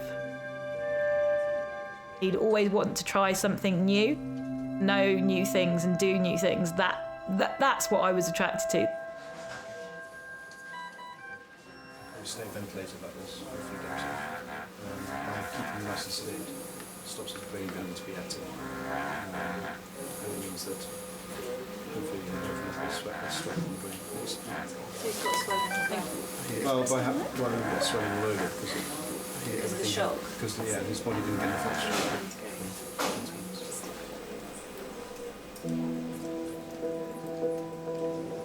What does this mean? We don't know.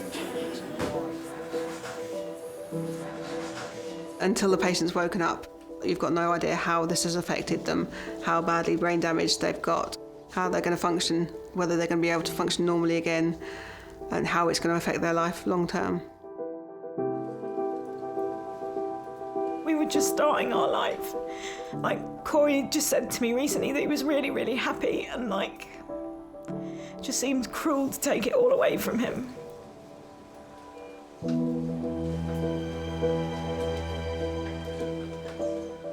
you need me to help you with anything? No.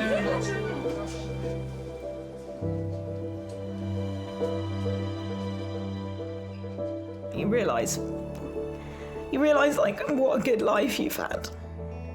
Nothing else seems important.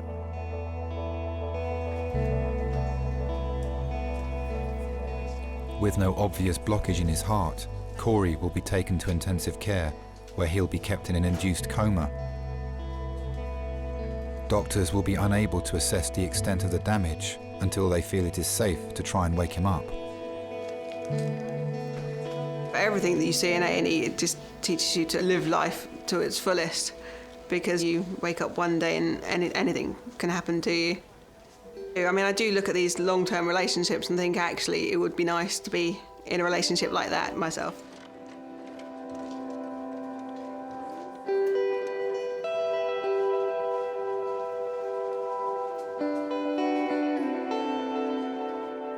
A lot of people say the most important thing is they're not going to regret not having the best job or not having the best home, but actually regret not having someone to love them is probably a bigger regret for them.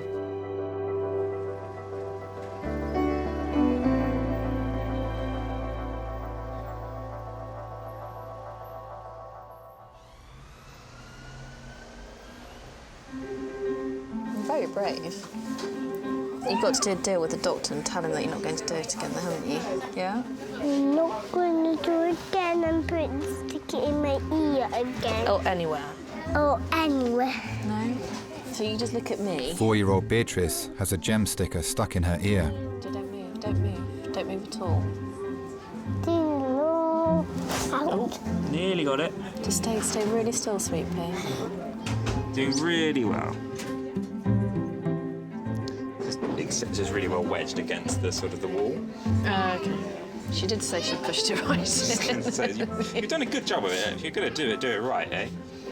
too far in. Yeah. It's a little bit stuck.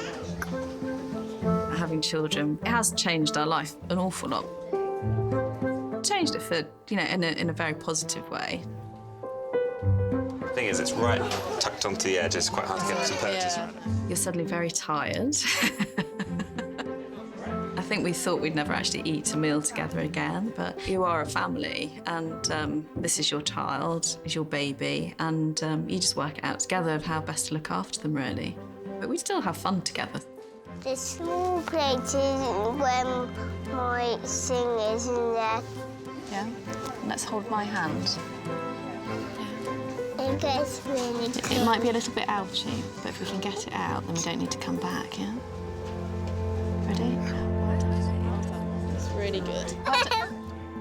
Look at me, you're amazing. You're being amazing, sweetie. Look at me, look at me. There we go. Look, it's out. It's amazing. It was the big one. Yay! Can you hear now? Yeah. So nothing else to go in your ears, okay?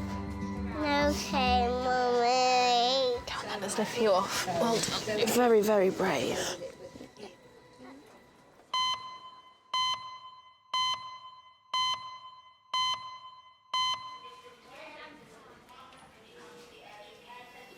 Doctors are preparing 55-year-old John for emergency orthopaedic surgery to realign his foot and assess for any further damage. His wife Penny and son Daniel have arrived from Surrey. Hi, I'm one of the nurses. I've just got your family here, all right?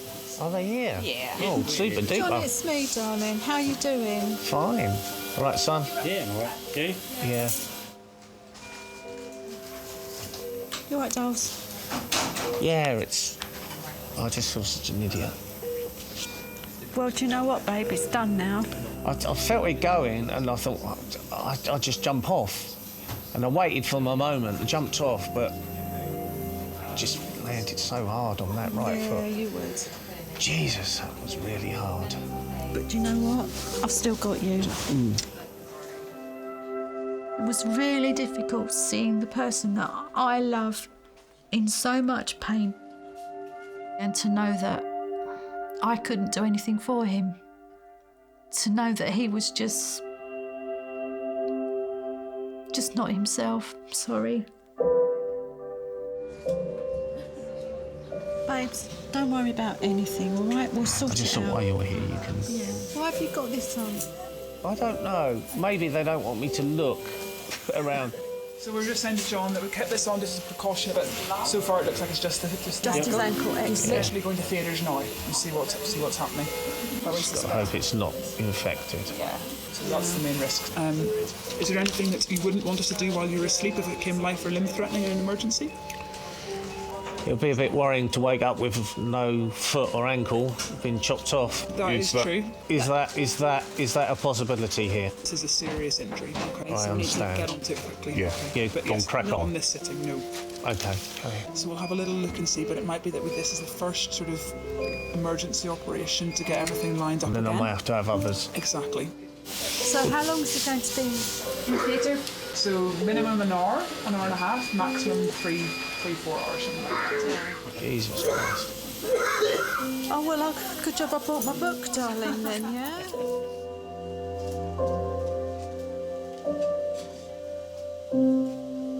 You're right. I'm not going anywhere until I know you're all right. I said my vows, meaning every single word, and I think every single one of them over the last 30 years have probably come true. In sickness and in health, that's definitely happened. For richer, for poorer, we've had some poor times. We've had some times where we've really had to tighten our belt, but it is forever. See you later, darling, yeah? Don't cause any trouble.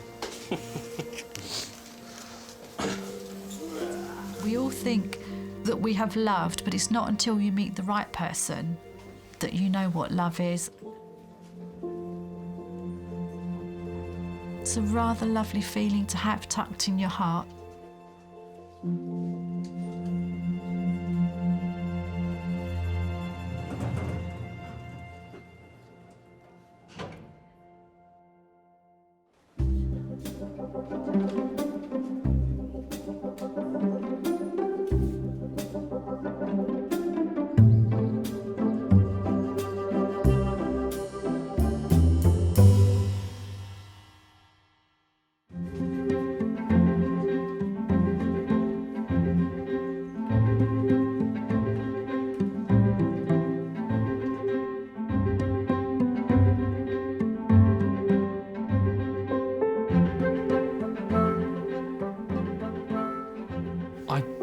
do feel lucky to have Penny. I have no idea what would have happened had I not met her. They sort of say that there's somebody out there for everybody, and I think I found her, you know, early on.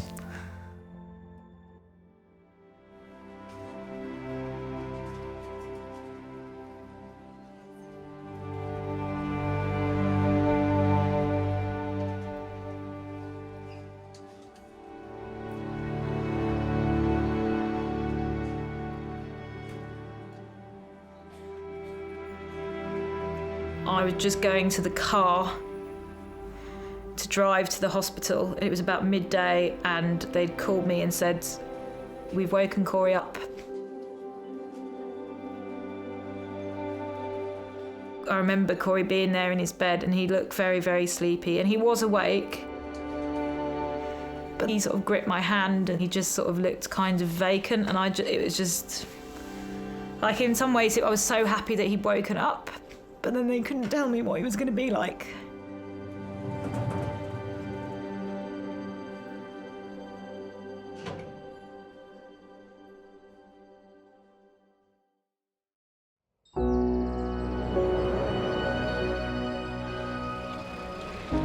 The first thing I remember is not really understanding why I was in a hospital.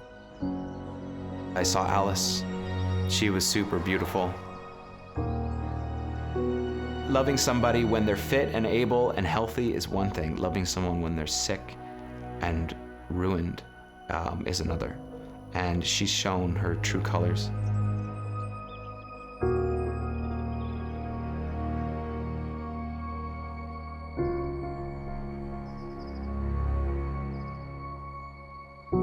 I had to relearn how to read a clock. People had to post up a sign to say, "It is Tuesday." She had to watch me almost like a parent watching an infant grow into an adult. Even though I've had such bad luck with the situation, I have such good luck with her. It just proves to me that I married the right person. Oh, it goes fast. It's like the funfair. It's the funfair. St George's. A head-on collision, combined speed of 90 miles an hour. Already had 1 unit of blood. She wasn't in a good way at all.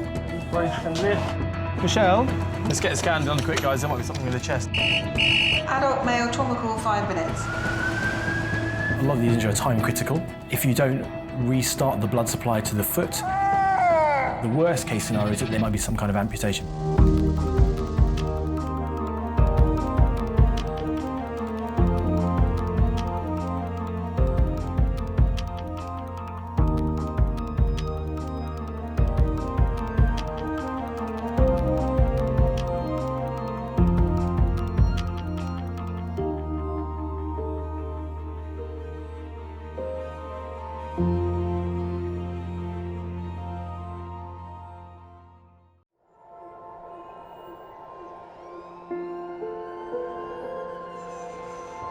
We're all so busy living our lives, and then suddenly something cuts through that, something often very unexpected. Paediatric trauma call, 15 minutes. A 71-year-old female with 2 stab wounds to the back. He was found to be in traumatic cardiac arrest. I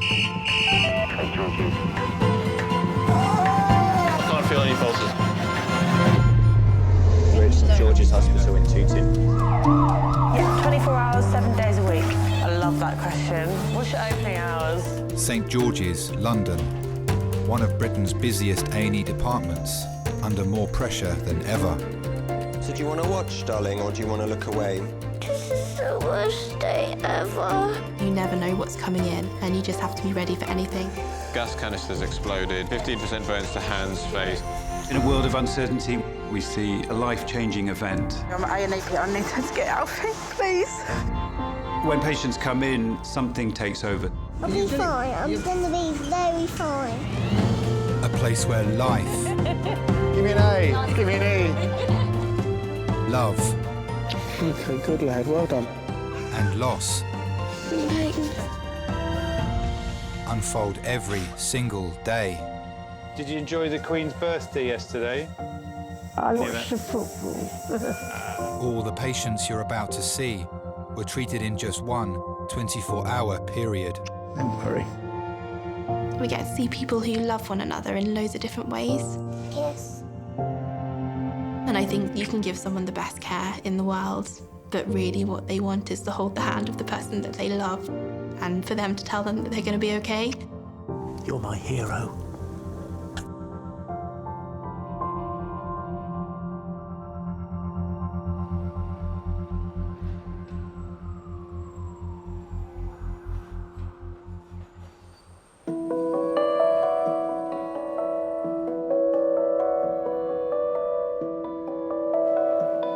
Yeah, so he was seen and then discharged to see his GP. But obviously, if he's worse, then do bring him back. You can't eat Chris out of my hand. Like having a pet monkey, isn't it?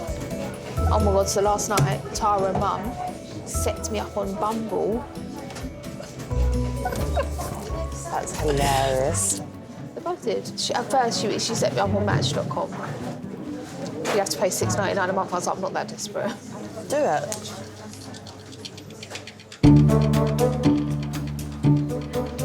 Rose, you know, have we got a board pen? Ah, we got it. Working in resus today is consultant Paul. So what's your plan? One of the reasons I love working in the emergency department is the team atmosphere. What's happening? You going on holiday? Been on holiday. You've been on... And you're going again? Got a trip to Portugal. How come you get all the holidays? It's important to have fun at work sometimes when you can. Right, I've got to go and do some work. Come on, stop ringing me. Well, I'm saving lives here. Bye. We do 12 years of being a junior doctor, and then you have a big interview with lots of different people, about 10 to 12 people, I think, with me. They selected me to be a consultant here, which was great, because that's really where I wanted to work. Neil? No! No! So my wife's an intensive care consultant, so we kind of relate quite a lot and having similar pressures.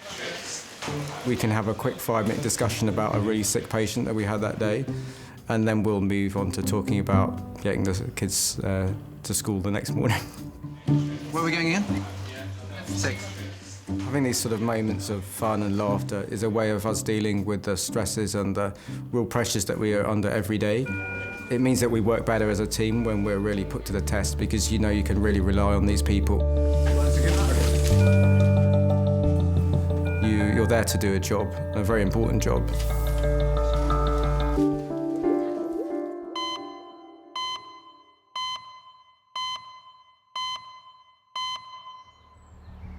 Just try and confirm your location again for me. On the road to Pluckley. What, is it just the one motorcyclist involved? One motorcyclist has been thrown from his bike. He's got blood coming out of his mouth and he's struggling to breathe.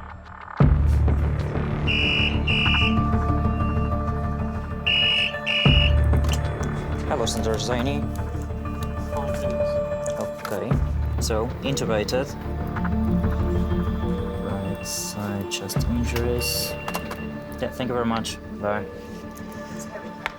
Yeah. Hi there. Could I activate the helipad response team? A 52-year-old man is being airlifted to St George's after a road traffic collision on a country road in Kent. He was found in a ditch without a pulse. Emergency doctors treated him at the roadside. The scene from overhead was a bit like watching a movie scene unfold. Car in the middle of the road with terrible damage to the front driver's side.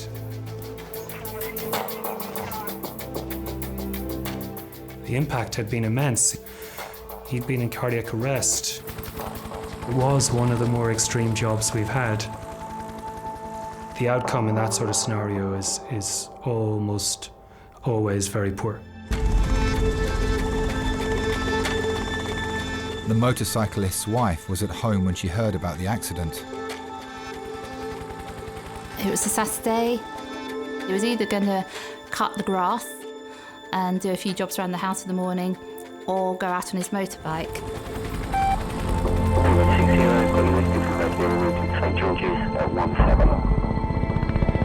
I came back from my parents about 12 o'clock. And there was a police car on the drive. They wanted to check who I was. And then they broke the news that Mark had been in a serious accident.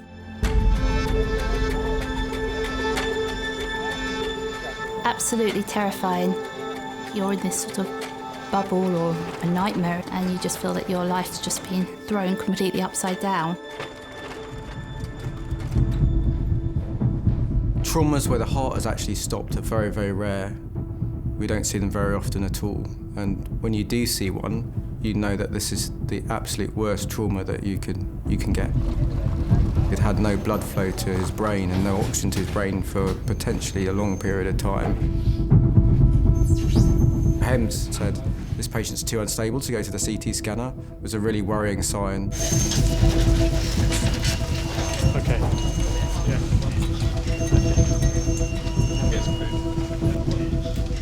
1, 2, 3. That's excellent. Thank you very much. This is Mark, who's in his mid to late 50s. He's a motorcyclist. About 90 minutes ago, it appears that he knocked from his bike and into a ditch. He was found to be in traumatic cardiac arrest at scene. His injuries were a closed head injury. He likely had impact brain apnea. He had asymmetrical chest movement, signs of respiratory distress. That may be from a sternal fracture. Okay, thank you very much. All right, so we're going to elevate it to a code red, guys. And we need 2 units of blood, please. A code red are the sickest patients with very low blood pressures or those that haven't responded to initial treatment. So it generally means they're bleeding a lot, potentially bleeding to death. Got a radial pulse? It really is life and death. Let's have a look at his pupils. They're equal reactive, 3 millimetres. The police officers basically said, we'll take you up to the hospital, you're in no fit state to drive. So I came down and got my eldest son, who was at home. They didn't have much information about Mark. We just felt they were getting us up there as quickly as possible, really, just to say goodbye to Mark.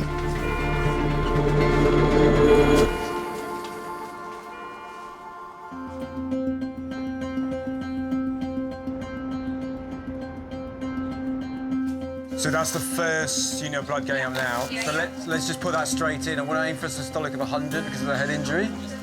52-year-old motorcyclist Mark has been airlifted to A&E after a serious collision involving a car which threw him from his bike into a ditch. And what we do is, that is in his artery, we think, so let's just transduce that. Yeah, perfect. Doctors are giving him an emergency blood transfusion.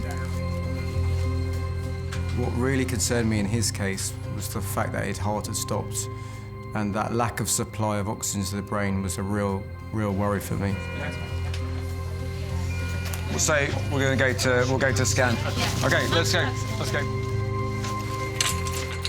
Doctors have ordered emergency CT scans. Blood's going in, slowly. Yeah. His wife is travelling to St George's from their home in Kent.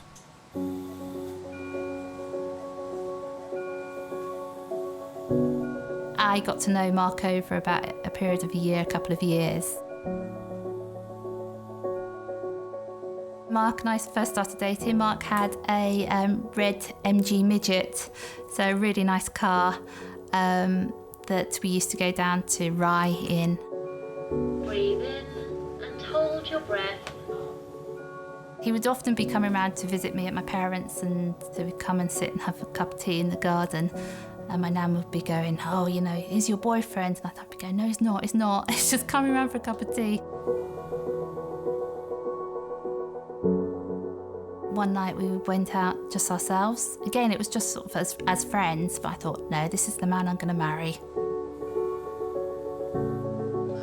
Hips out of joint, isn't it? Yeah, it's dislocated. He proposed when we were skiing at the top of the mountain. And I said, I'll give you my answer at the bottom, so I skied off and left him floundering after me. But there was never any doubt about what the answer was going to be.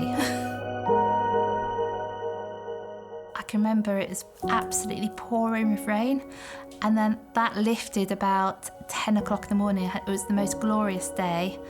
Very exciting. We got married at Yalding Church, where Mark used to ring the bells there, so it was really nice. He went along early and actually rung the bells for our wedding. I think he really enjoyed doing that.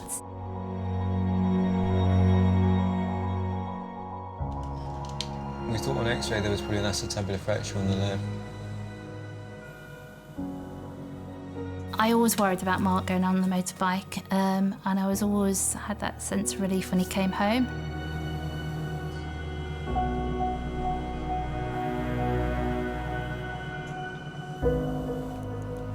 Just kind of, it hits you like a bolt. You just don't think it's going to happen to you.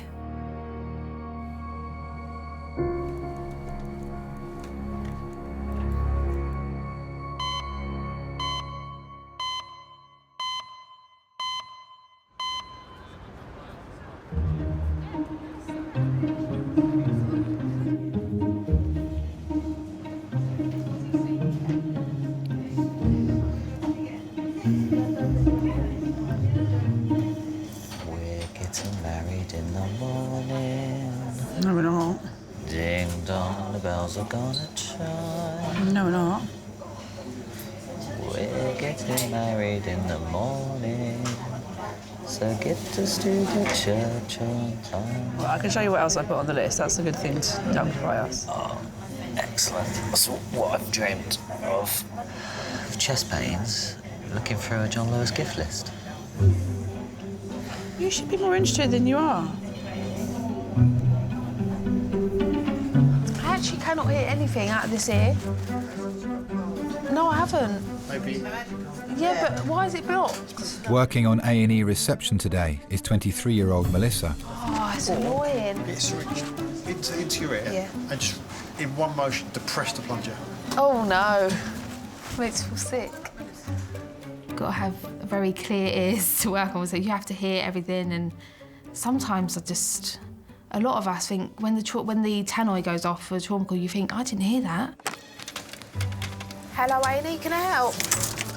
We are like the first faces people see when they do come through the door. OK, what's the date of birth, please? If you don't have any people skills, then reception isn't the job for you, that's for sure. Can you discharge him for us then, and then I can book him back in down here? That'd be brilliant. My mum's been working at St George's for about 32 years. This young lad's in a home, and I remember him coming in last week. She used to tell me some things. I think, I'd quite like to do that. I'd quite like to work there. And then we go on lunch. There's me, my mum, my sister, my auntie, my cousin. Melissa, look, there isn't an MRN number there. I was actually born here, so and my sister and brothers were as well. So, yeah, it's kind of it's just in the blood. Have you been to this hospital before? Oh, that's why. Oh, is that why? It's different. My brother's also a paramedic, so when he comes in, it can be quite funny, just like a family business kind of thing. You're all sort of carrying on from each other. I can't even function right now. I can't even function properly. Oh yes, Craig's in. I'm going to get him to look in my ear. I need to get Craig to look in my ear. Why? It's completely and utterly blocked. I can't hear anything.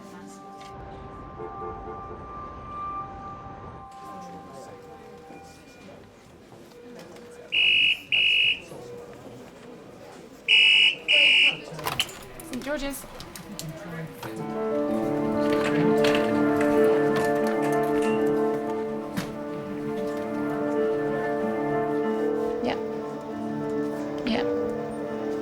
Yeah. Lovely. And that's CCAM, is it? Coming by land. Great. Thanks very much. Bye. Trick female trauma call in 15 minutes. A 25-year-old woman is being rushed to St George's after being thrown backwards from her horse.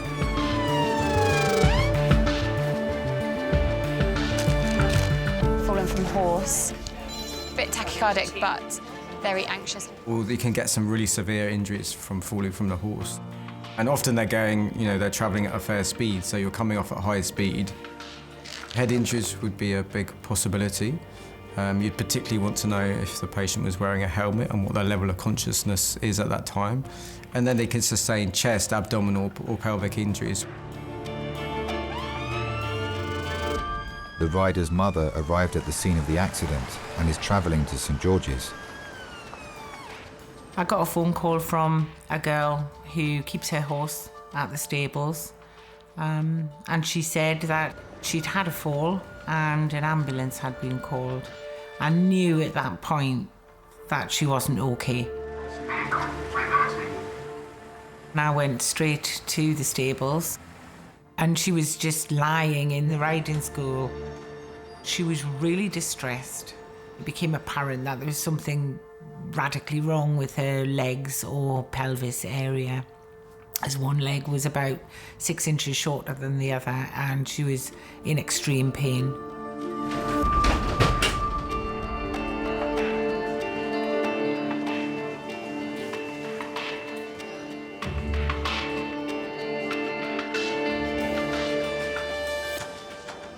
Ready, steady, slide.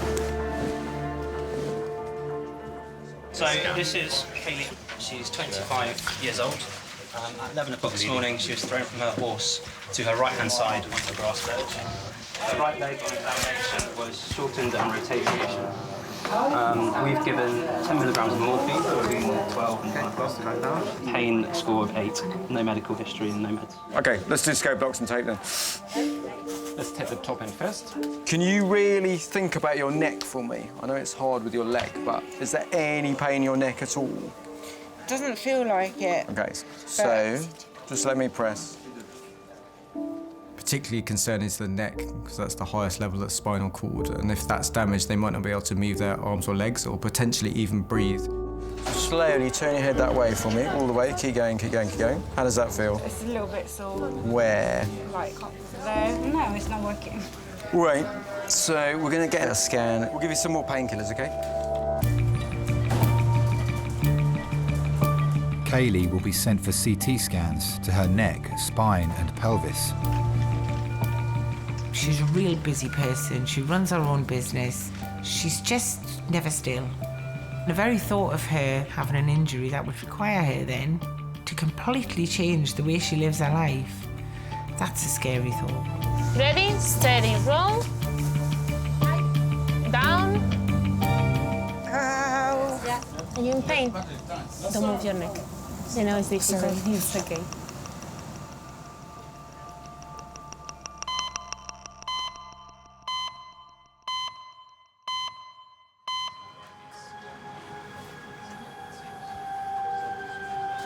It was found by the paramedics to be in cardiac arrest, hypotensive, so code red declared. Earlier, motorcyclist Mark was involved in a road traffic collision. He suffered a cardiac arrest and multiple serious injuries. It's just that all the his trauma is on the left-hand side. Doctors have put him in an induced coma and given him an emergency blood transfusion. Now they're inserting a chest drain to inflate his lungs and enable him to breathe.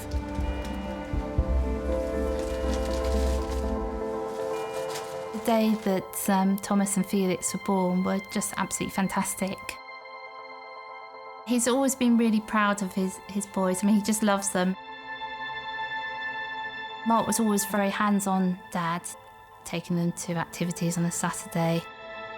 They do a lot of sport and he just loved watching them doing the sport, and I think he was always there behind them. He didn't want to crush, overpower them or anything like that, but just always there supporting them.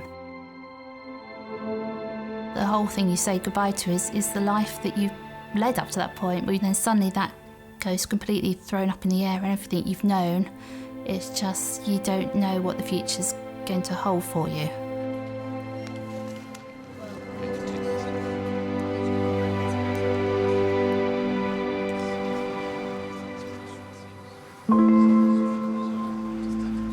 As soon as you become a doctor, you really see severe illness every day.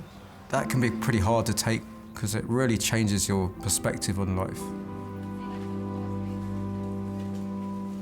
And my children are my love and my life, so when you see somebody who is a father and has come in as a patient, you can really relate to that family.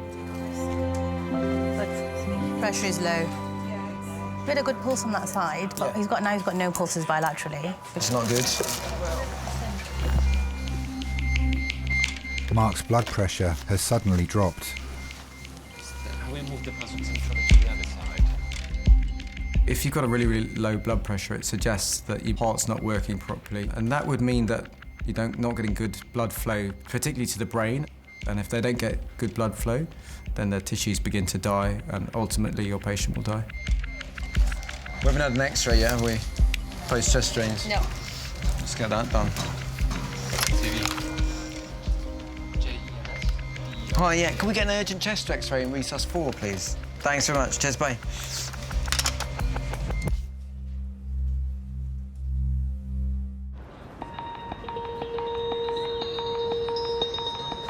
Well done, well done. Sweetie, you okay? Because you're in pain. Yeah? Kaylee has been admitted to St George's after she was thrown from a horse. So, when we scan your body, we have to give you an injection. Doctors are concerned she has one leg shorter than the other, as well as possible spinal injuries.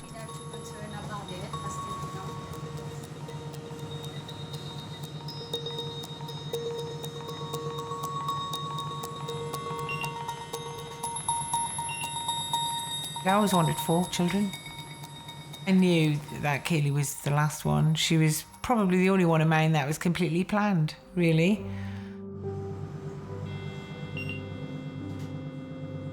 I woke in the middle of the night. My husband was at work, so I drove myself to the hospital. And as she was born, I watched the sunrise. So her middle name is Dawn. Breathe in and hold your breath. She was beautiful. Big, chubby cheeks. Beautiful little baby. Breathe normally. I had her at 8:20 in the morning, and I was home at 1:15 in the afternoon. How far have you got? Do you know? Done head and neck? Yeah. To a house with 3 kids in it. And a mother-in-law, God love her, who hadn't made it down yet because it hadn't been long enough for her to get down on a train.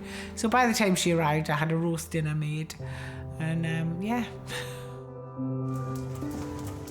Doctors will now wait for radiologists and neurologists to study the CT scans and determine whether her injuries are potentially life-changing.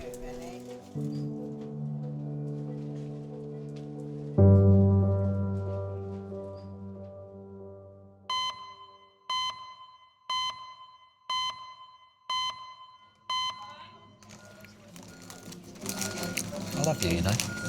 Love you too. Oh. Once more with feeling. It's not really how I was planning on spending my Sunday. We all have plans, we all have to change them. You know, I thought I was going to be spending my life playing on my Xbox, being happy, and then I met you. A&E receptionist Melissa is having difficulty hearing. What's happened? She's booked herself in to see emergency nurse practitioner Craig. I can't hear. At I all? cannot hear, no. When did this start? 2 days ago. And I thought, because I've had a cold recently, so I thought, oh, maybe it's because of that. But the cold's gone, and it's just blocked. Have you got pain, though? I get a shooting pain every now and then, but it's not, like, constant pain. Like, I can touch it, it doesn't hurt or anything. And you can't hear very well? No. Okay, let's have a... Say ah. And your throat's not sore? I love my job. You get quite a lot of good-looking paramedics and doctors. A lot of the time. It's quite nice because you have a bit of eye candy at work as well. You get quite flustered sometimes if they're good-looking. You're trying to book them in, or you try and do everything you can to help the doctor out. I'm going to look in this ear first, Okay. and then we'll have a look in your other ear. My mum met my dad through this job here.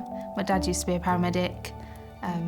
Yeah, and they met by him just coming in all the time, booking in, and they just grew to like each other, love each other, and then they, yeah, got married.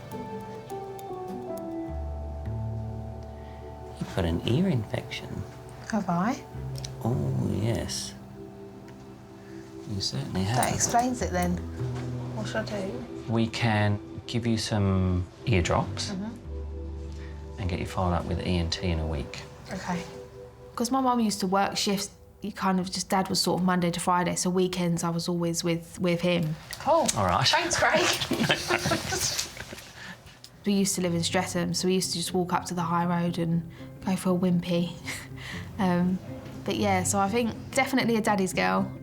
I've got to go to ENT SOS clinic. Why? What now? Yeah. Well, no, I need you to book me in.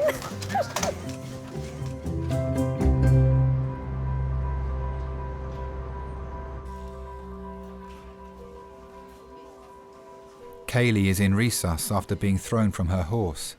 She's been immobilised to prevent any further risk of injury to her back and pelvis. OK, so within the scan, we're still waiting for the images and they have to look at them and then they've got to give us a report. Will the scan show if there's any breaks then? Yes.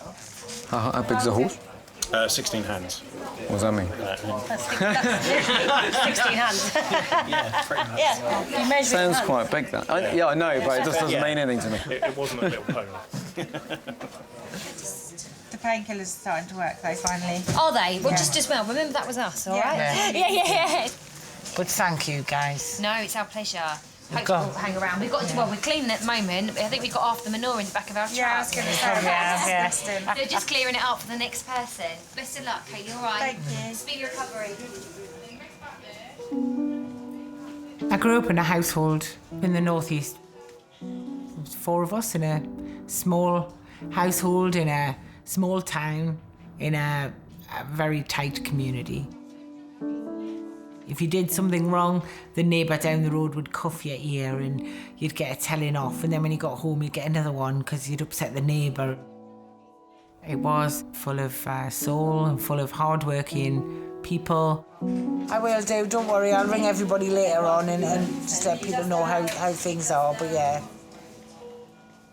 There was a big change when industry started closing down in the local area. The shipyards went, the coal mines went.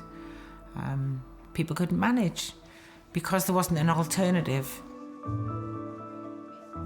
There was a lot of misery. There was a lot of long queues of men looking for work. There was a lot of long queues of women trying to buy provisions at the end of the day from the shop that might be sold at a reduced price. It was an impossible situation. Do you know what that is? It's measuring your pulse. We were quite young then, and just together, Roy and myself. And he lost his job in the shipyard. Doors just closed and left this wake of poverty, almost desperation. But we had a young family then, you know, and it wasn't even just about us and how we were going to manage. It was about what was going to be there for our children. We scraped just to be able to put shoes on their feet and dinner on the table. Don't kill me, but we're gonna need to do another blood test. More blood? Yeah, that's fine. Fine, that's good, that's easy. The only thing that we could do is to follow the work, really, because we're from a working class roots, and that spirit of will not be beaten. Last time I had to get a blood test done, they spent ages trying to find a vein. Well, you wouldn't make a very good addict because your veins aren't very good. We decided to up and move. We sort of jumped off a cliff together, really, and just thought, let's give it our best. But we did it because it was for our kids. I wanted my children to be able to choose what they wanted to do with their lives. It was about having a future. So what are these other ones then? Can you not take it from them because they're already in veins? No, they're for going in.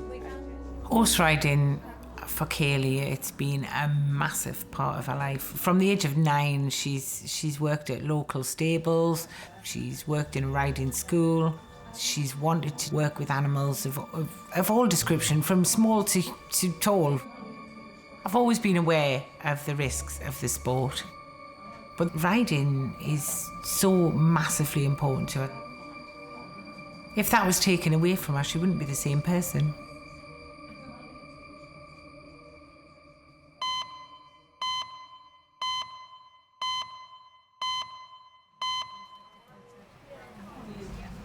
Was he the motorcyclist? He was on arrest when paramedics arrived. Doctors have received the results of Mark's scans, which have revealed multiple broken bones, bruising to his lungs, an injury to his left eye, and a bleed on his brain. His wife and family have arrived at St George's after travelling from their home in Kent.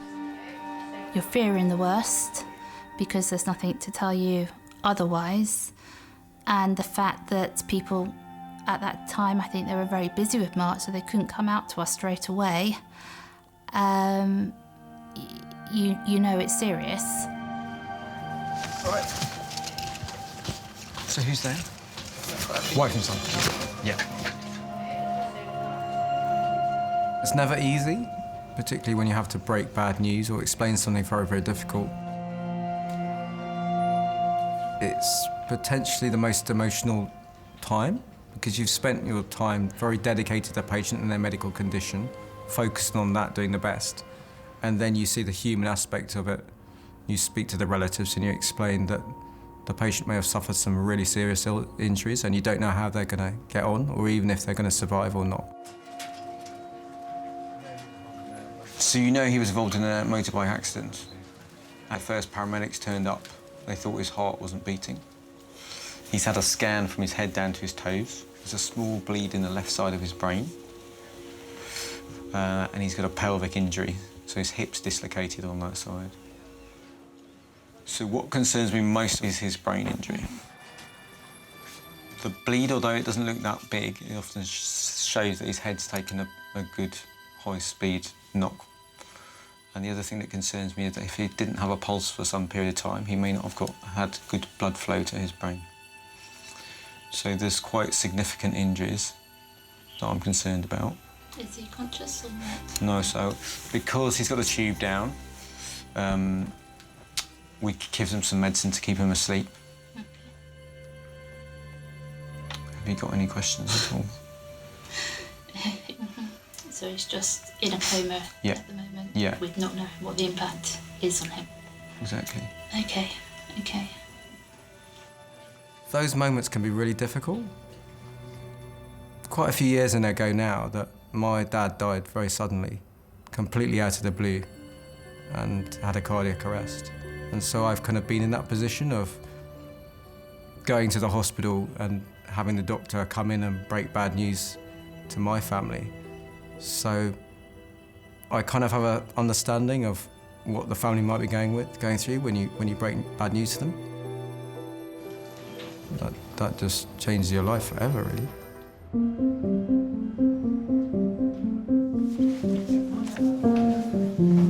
Do you know what?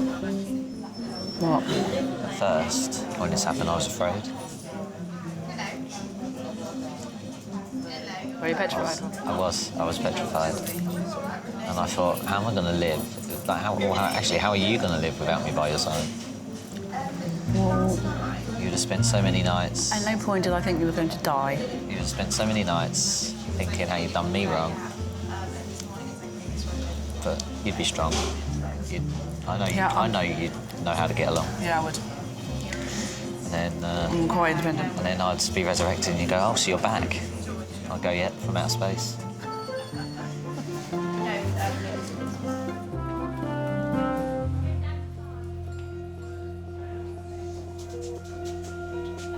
This is why it was the first thing I said to the ambulance man. Whoa. Oh, is that a bruise on it? No, it's dirt. Doctors have been carrying out tests to establish whether Kaylee has any significant injuries after a fall from her horse. What do you do for work? Dog grooming. And you have horses as well? Yeah, I've got a horse. What's his name? Olaf. Ola? Olaf, as in frozen. She got work at a local stables, very badly paid.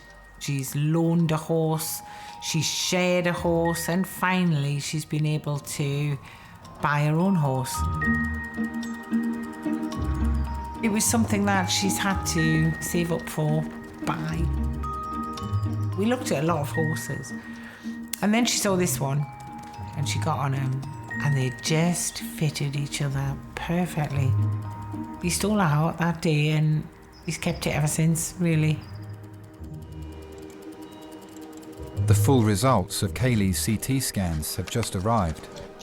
This young girl, 25 years old, got a dislocation of a hip. Yeah, I know.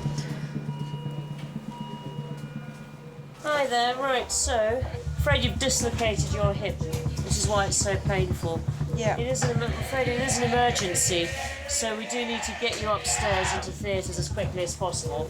And what we don't like is for the hip to be dislocated for too long, because the blood supply to the head, the femur, can be compromised. So, any questions? Look after my girl. Right, I'll see you on the other side. Go. Your child's the most precious thing that you have in your life.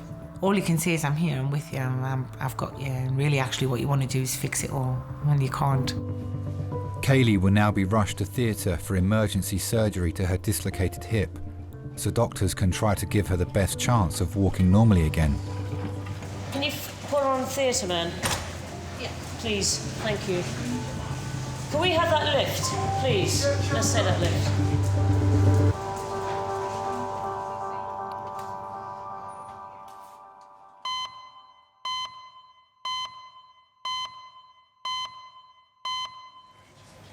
Is it a staff nurse or a patient? OK, bear with me a second. What's the date of birth, please? We get called to resus for a number of things, so it could be that if there's a trauma call coming, we have to pre-book them in as an unknown patient. Going to resus for the first time was scary.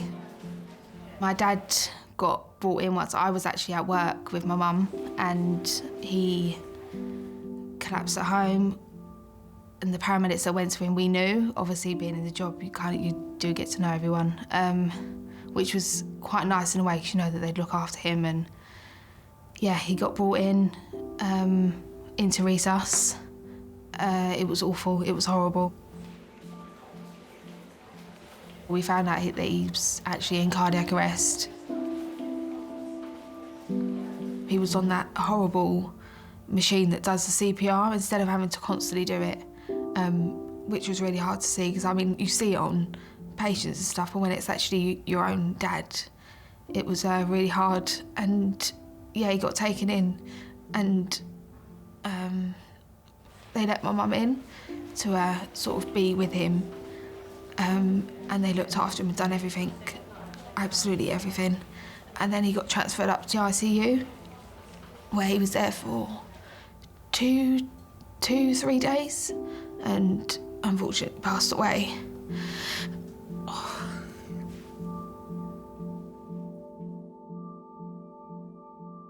Tough being at work, and then kind of you're booking in a patient that you've never met before to booking in your dad. It was really, really tough. It took me a while, but just one day I thought, I can do this. I'm going to be there for the next family that come in, and I'll be there for a shoulder to cry on, because I know how they're feeling. And I kind of looked at it in that kind of way, and I thought, I can do this. I can make my dad proud. I'm going to go to work and help the other people. And I did, and I'm still there now, so. Do you want to leave it with us? Because we're all trying to log in at the minute.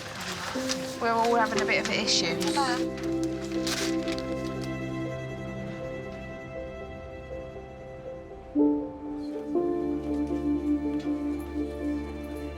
Motorcyclist Mark is being kept in an induced coma after a road traffic collision, which resulted in him suffering a cardiac arrest.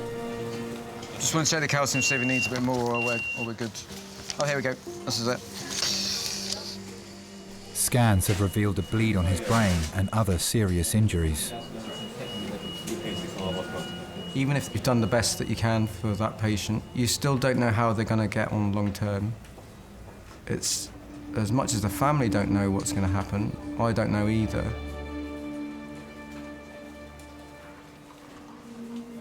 We've done the best on that day, but how are things going to be in a week's time, in a month's time, in a year's time? You don't really know how well these patients are going to recover if they survive. Mark will be taken for emergency surgery and then to intensive care. Only when doctors decide to wake him from the coma will they realise the full extent of his brain injury.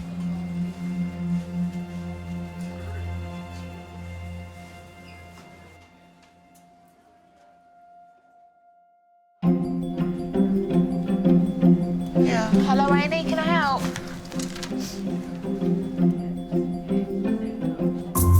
Oh my God, right? So you know Mum and Tara signed me up to Bumble.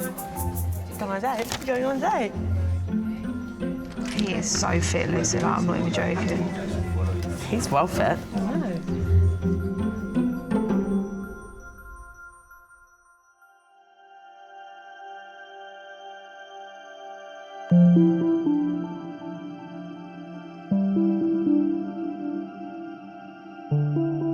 It was a lot of waiting and it was a lot of anxiety. What's going on? Is it going to work? Is there something else?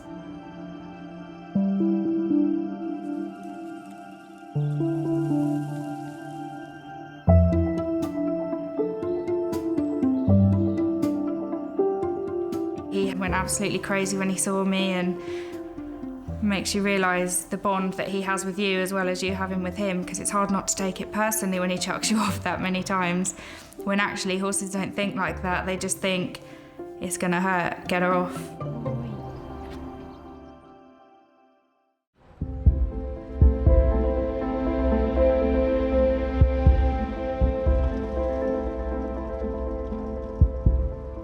If we go to a motorcyclist who's been in a very serious accident and they are in traumatic cardiac arrest, then the odds are really against them making a recovery from that. But he rallied.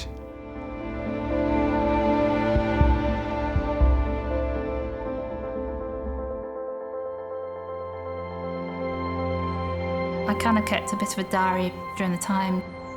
One of the entries was about, well, I asked him whether he loved me, and he sort of said he squeezed my hands to say yes. And I don't know, it's just a really important moment in the whole process, so just feeling that connection back with him. You could see his joy when the boys came up to see him, what comfort he took in terms of them being there, and that was kind of what he was, you know, fighting for.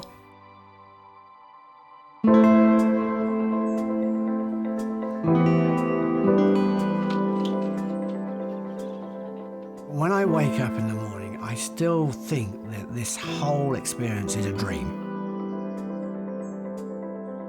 You think you love your wife or husband or children, but until something serious happens to you, if it hadn't have been for them, I probably would have given up on life. The amount of power and strength they have to want you to come through it is quite unbelievable. I wanted to live. I've got a purpose to live, to see my children grow up and to see that Jackie's looked after as well. So that's my purpose in life. Yeah, so, well, yes, and, you know, true love, isn't it?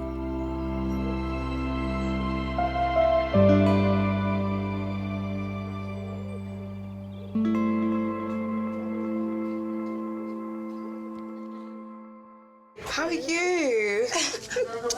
Let me take a little pic of you. Hello, St George's. When you hear the hem's call, your pulse goes up. I've never seen Mum that broken before. She fell backwards into an empty swimming pool. Approximate height? 3 metres. 3 meters she fell. We wanted them to fix the hole in her head and send her home. It didn't quite turn out like that.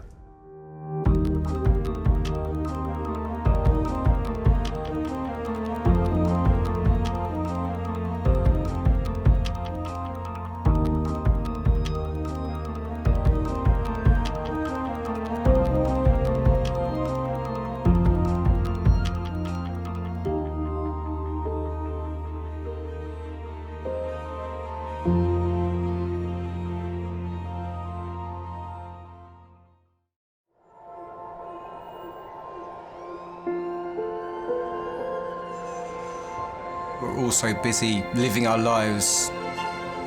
And then suddenly something cuts through that, something often very unexpected. Paediatric trauma call, 15 minutes. A 71-year-old female with 2 stab wounds to the back. He was found to be in traumatic cardiac arrest. I can't feel any pulses. We're at St George's Hospital in Tooting. Yeah, 24 hours, 7 days a week. I love that question. What's your opening hours? St George's, London, one of the busiest and most advanced A&E departments in the world. So do you want to watch, darling, or do you want to look away? This is the worst day ever. You never know what's coming in, and you just have to be ready for anything. Gas canisters exploded, 15% burns to hands, face. In a world of uncertainty, we see a life-changing event. I'm A&E, I need to get out of it, please. When patients come in, something takes over. I'll be fine. I'm going to be very fine. A place where life... Give me an A, give me an A. Love... Okay, good lad, well done. And loss... unfold every single day. Did you enjoy the Queen's birthday yesterday? I watched the football. All the patients you're about to see were treated in just one 24-hour period. Don't worry. We get to see people who love one another in loads of different ways. Yes. And I think you can give someone the best care in the world, but really what they want is to hold the hand of the person that they love and for them to tell them that they're going to be okay. You're my hero.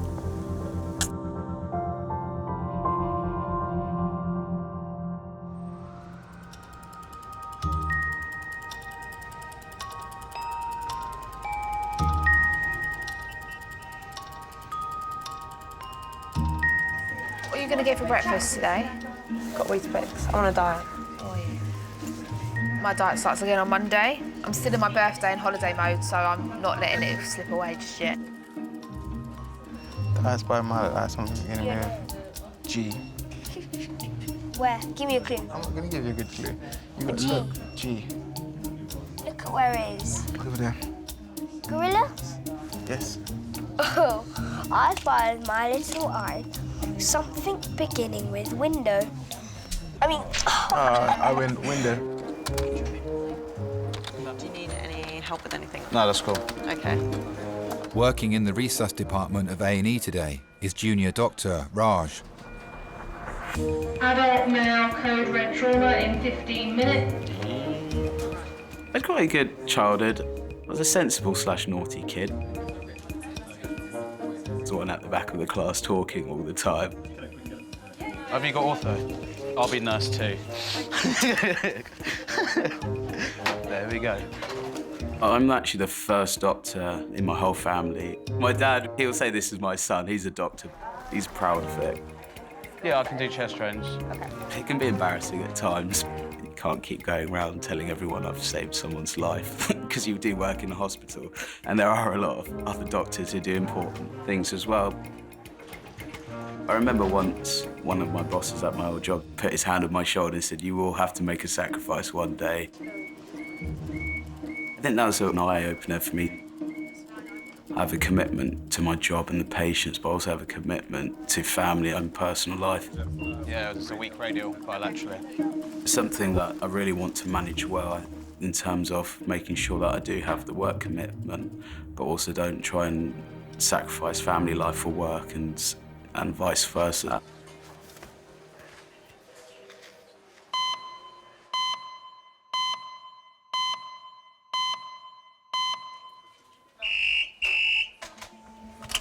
George's ED. Are you coming by land or air? Element 60, medical team, ready to board. Hit by a car. Yeah. Bullseye the windscreen. Yep, no problem. Thanks very much. Bye. Adult trauma call, ETA 20 minutes. That will be an air trauma patient.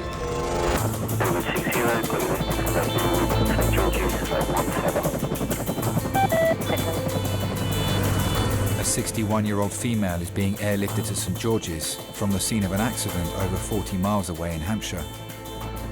Activate the helipad for 20 minutes time for trauma.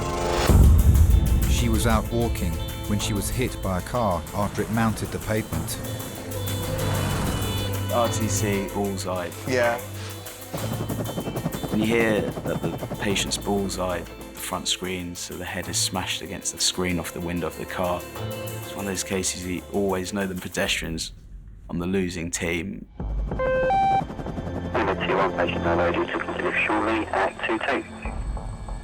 So we worry about traumatic brain injuries, organ damage or any internal bleeding, any spinal damage as well. It's a wait, this one, isn't it? Yeah. She'll go straight to CT. Fine, yeah, that's good. I remember being really, really rainy, and I was taking a horse to a competition, and I'd had 3 missed calls off my brother. It just seemed very odd. I had a weird message on Facebook from a lovely lady in the village, and she just said, there's been an accident, someone's been knocked over, and she said, it's your mum.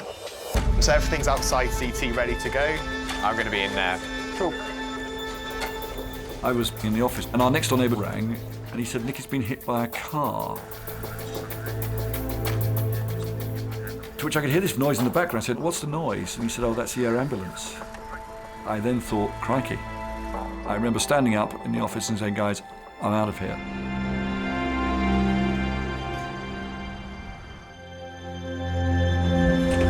Oh, it's here. As soon as the helicopter lands, the environment becomes more tense. You just have to be prepared for potentially the worst. Good morning, guys. This is Nikki. Nikki is 61 years old. Approximately 2 hours ago, she was walking on the pavement when she was struck by a car on a 30-mile-an-hour road. She was knocked out at the scene, struck by the bonnet of the vehicle, somersaulted, her head struck the dashboard, bullseyeing and denting that windscreen. On our arrival, her GCS was 14, dropping 1 for verbal. She's been consistently repetitive throughout, not orientated in time or place. She has a closed head injury, and she's got multiple abrasions on the left side of the scalp, the left shoulder, and the left side of her abdomen. She has a pelvic binder on. Cheers, thank you. Thank you. Take the scoop off? Yeah. Yeah, we'll take the scoop off now. Nikki, do you know where you are at the moment? We're at St George's Hospital in Tooting, in London, okay? She's good for scanning.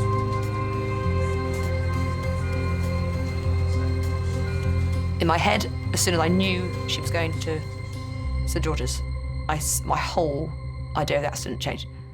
I thought, we could lose her.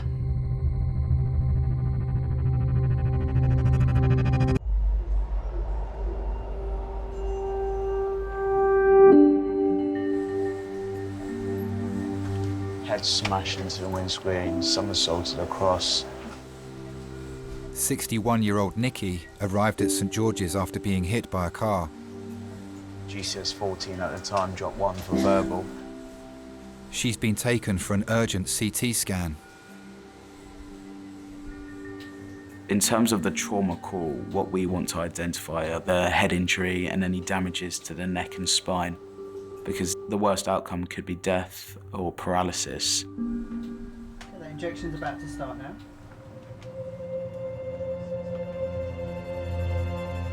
Do you remember the first time you saw Nikki? Yeah, I can remember it very clearly.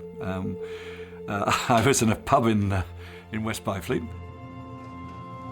and she came along as a date with one of my friends.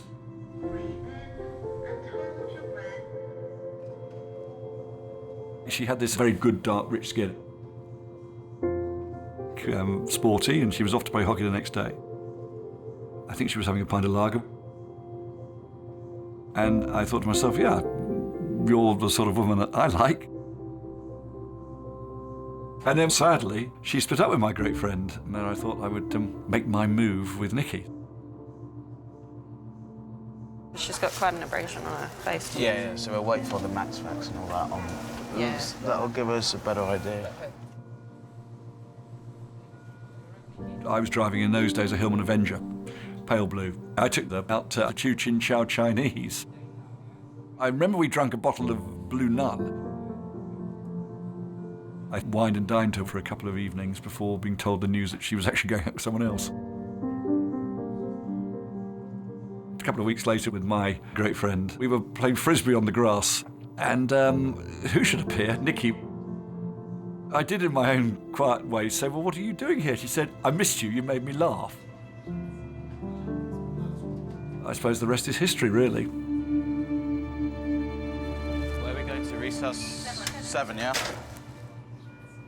Doctors will now need to examine the scans to determine the injuries to Nikki's brain. Ready? Steady. Go. All right.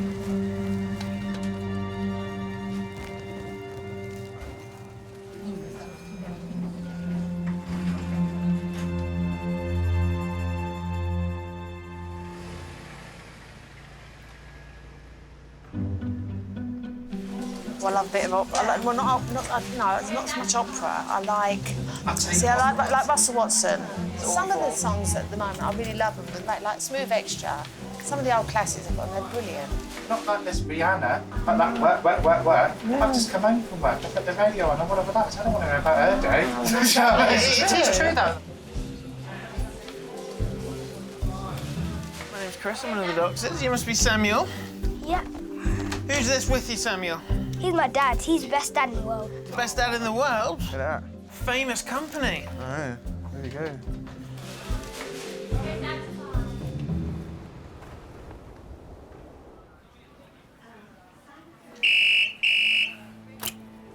Hello, St George's. Yeah. A 91-year-old male is being rushed to St George's with a suspected stroke. Thanks, bye. Thrombolyze to school, 15 minutes. Every day, I get up before he does and then wake him up. That day, I pull the sheet off him and come on, get up, you lazy bones, until the penny dropped that this is something unusual. He was totally unresponsive. His blood pressure had shot up. His pulse rate was going absolutely bananas. And that's when I had to call the ambulance. It was frightening.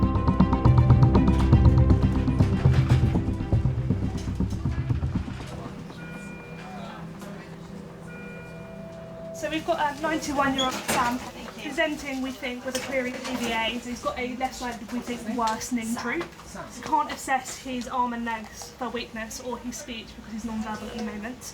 He's had a previous stroke in 2012. Yes. He's got Alzheimer's. Sam, can you move your hand? Sam, can you give me a big smile? It's got like 2.2. Sam, Monu call. Sam, lift up your legs. Has Sam ever smoked? Never smoked. Never smoked. Does he drink alcohol? Never drank. Okay. Hold up. And what did Sam used to do for work? He was a pilot. A pilot? Yes. Started on Spitfires, ended on the Jumbos. Wow, Spitfires. quite a in the military. With the Indian Air Force. How did you and Sam meet? Oh, I was the lowly air hostess. Coffee, tea, or meat. That's the kind of impression people had in those days of an air hostess's job. But that was not me. Sam was always my favorite captain. I remember very clearly when there were employees of Air India who were stuck out in Singapore for days, if not weeks. And these were like the lowliest of the low as far as hierarchy. Try lifting this leg up again. Sam just decided to close off the first class lounge and he took something like 16 people back home. That's the kind of thing he would go out of his way to do. So I like that.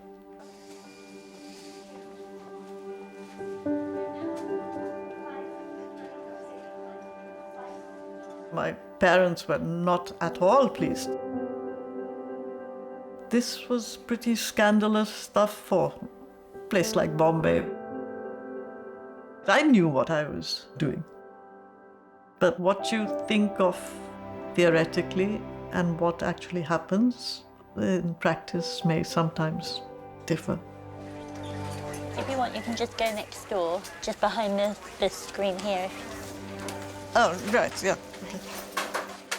Sam will be taken for a CT scan to determine if his symptoms are the result of a stroke.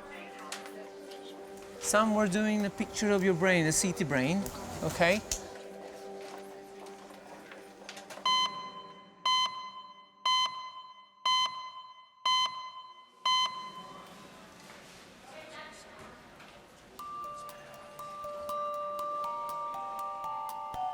Earlier today, 61-year-old Nikki was brought to A&E after being knocked down by a car that mounted the pavement. Take some deep breaths in and out for me. Doctors are concerned that the impact to her head may have caused a bleed on her brain. 36.4. Just get the bear hugger on. Nikki's husband Richard has arrived at St George's. It's very muddy. She's got a bit of a wound on the top of her head. It's the first time he's seen her since leaving for work this morning. But she's just in here. Okay, thank you.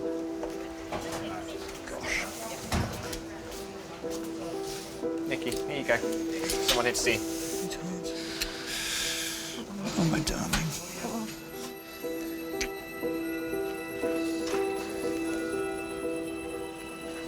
Gosh, Winky.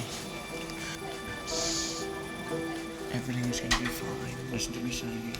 Everything's going to be absolutely fine. We're all here, okay? I know you did.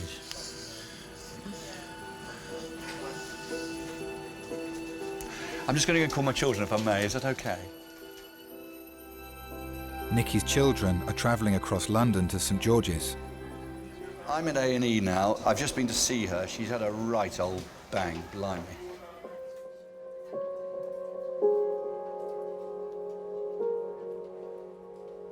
Mum gave up work when we were born, so she was the one that was there every single time. When I was very little, I had a small grey pony called Freckles. She went to every competition, every training session, and in our teenage years, you know, if it was 2 o'clock in the morning and we were stuck in London or we didn't have a cab home, she would come and get us.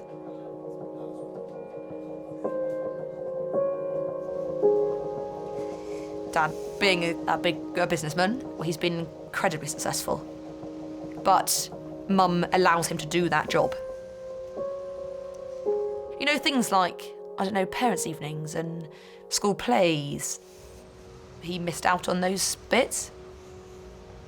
Part of me sort of regrets a bit. Prepare yourself, because she's pretty knocked around. All right? Okay. Dr. Raj now has the initial results of Nikki's CT scan.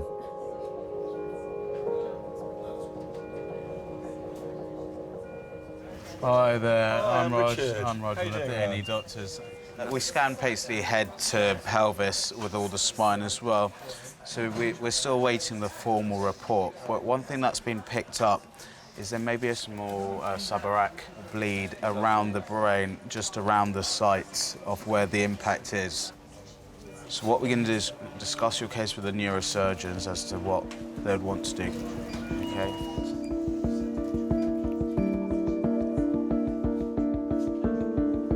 Subarachnoid hemorrhage is a bleeding around the brain, between the actual brain and the first layer itself. The bleeding can cover the whole brain. It can go down to the spinal cord. It may result in speech problems, walking problems. If it's as significant bleed, this could easily result in death.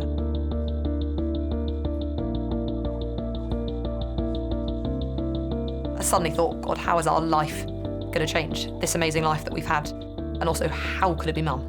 Of all the people, how could it be the one person in my life that I couldn't imagine anything happened to?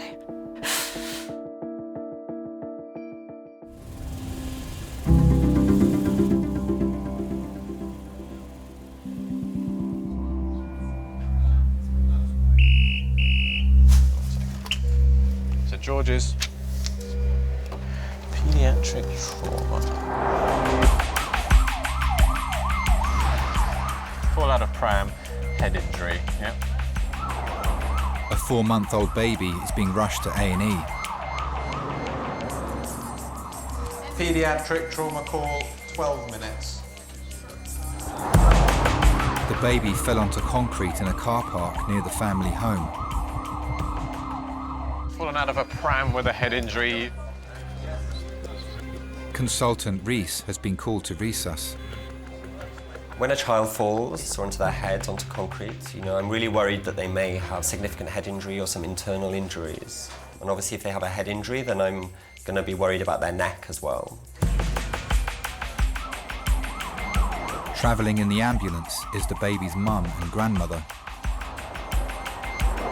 The morning of the accident, we went for a coffee with my mum, as we did most mornings before she started work. She'd finished feeding him and she put him back into the pushchair. So I went off to do some shopping with Teddy in the pushchair. My mum had gone off to work. We'll do a primary assessment here and have a look and see if there's any immediate imaging. We'll get it done. When I got to the car park to unload my shopping and take Teddy out to put him in the car, I unclipped him, and as I lifted him off, he just catapulted out face down onto the concrete. And he was just hysterical. His skin was all going blue and black from the front, from his feet up. The phone rang and there was a woman saying, "Your grandson's fallen out of the buggy." Then I remembered I didn't strap him in. What's his name? Teddy. Okay, come through, Mum. Alrighty, so we've got 4-month-old Teddy is found in the Sainsbury's parking lot. Yeah, so she was unputting the buggy at one side, and what happened was the buggy flipped forward, roughly at about chest height. Didn't breathe for a second or two, started crying, vomited once en route. Thank you very much. Teddy, look over here. Let's see if we'll turn his head. Yep. Turn over this way. All right. Look over here. Teddy. Hello. Hello. Hello. Too much of an audience. Okay. There's not a huge amount of active neck movement. When you have an infant, they can't tell you where they're hurting or where their pain is. They tell you in different ways. If an infant isn't moving their neck and they're highlighting that to me, I'm really worried that they've actually injured some of the bones or the ligaments around that area. Mum, so when he fell forward out of the pram. Yep. Been moving his head around left and right? No, he's not really moving a lot. He's just been like crying. His head's kind of still, is it? Yeah. I think we will image the C-spine. I think X-rays. Thank you. So a significant neck injury in a baby could mean injury, to the spinal cord, and that's my main concern, which could result in paralysis.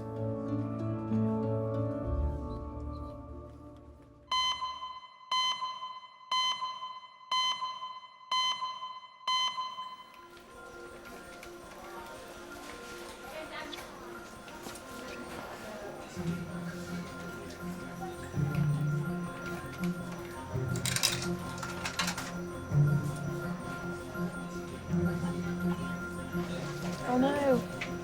What? Oh no. What cans? It's a disaster.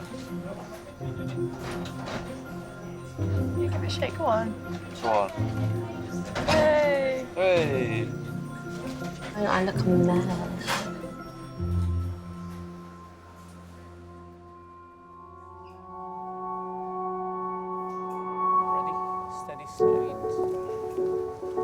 91-year-old Sam has been brought to resus with a suspected stroke after his wife Roshan found him unresponsive at home.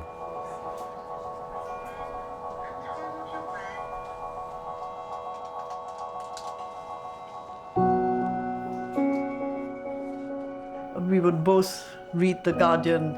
We would discuss current affairs and, activism. I think that was our main common bond. True to style, I told my parents we're not going to have one of these obscenely large Indian weddings. We're not going to have over-the-top stuff. It was simple and really nice, just close friends. We even let in a few relatives.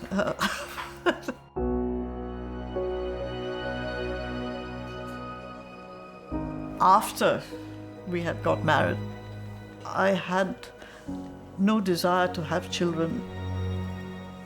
Sam was very generous, and he said that if you, as the woman, had said that you wanted to have a child, he said I would have agreed. Just didn't seem that that's what we wanted or needed, so it worked well. Sam was posted here with his job the same year we got married, and that's how we came to London.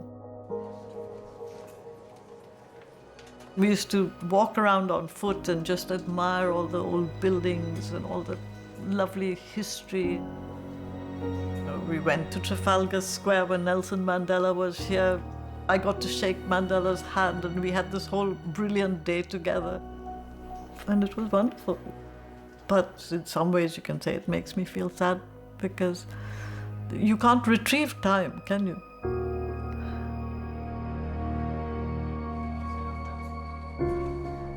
My first job was at St Thomas's in elderly care, and I think being a doctor, you get that kind of wisdom from patients because they've seen it, they've been through life, and you realise time is precious. Don't ever miss out on things when you're younger. You'll only ever regret it when you're older. Doctors will now need to wait for the results of Sam's CT scan before they decide on the next stage of his treatment. All right, so I'm going to bring up your head.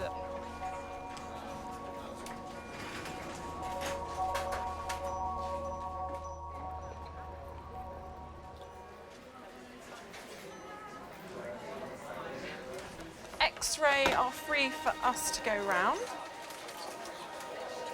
4-month-old Teddy arrived in resus after falling face first onto concrete. He's been brought to X-ray so doctors can assess the injuries to his skull. I always knew I wanted to have children. I always wanted to be a mum, yeah. The first time I fell pregnant was before Teddy. I was just over the moon with delight, yeah. I first went to the hospital for an early scan, and they told me to come back in 3 weeks because it was smaller than it should have been. There was something wrong, but you never want to think about it. You just think, we'll wait. He's such a good boy, nice and calm. It's time to fall asleep, Mummy.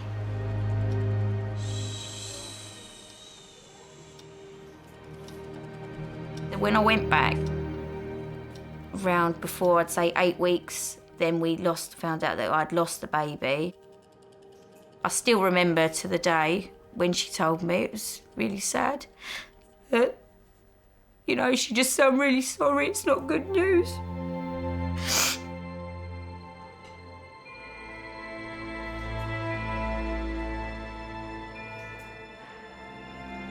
Everybody was so nice.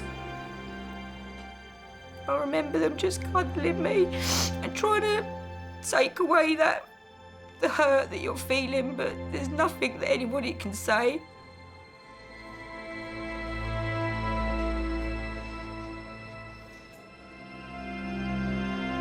Everyone was just devastated. One day, we were in the kitchen together, cooking, and I asked her a question and she didn't answer me. And when I turned round, she was just crying and there was just tears rolling down her face. And she said, "What's wrong with me, Mum?" It really hurt me to see her hurting so badly. They're looking to you to make it all better, just like you did when they were little. You do try to, but sometimes you just can't. Doctors now need to study Teddy's x-rays to determine the injuries to his head, neck and spine. It's majors, yeah.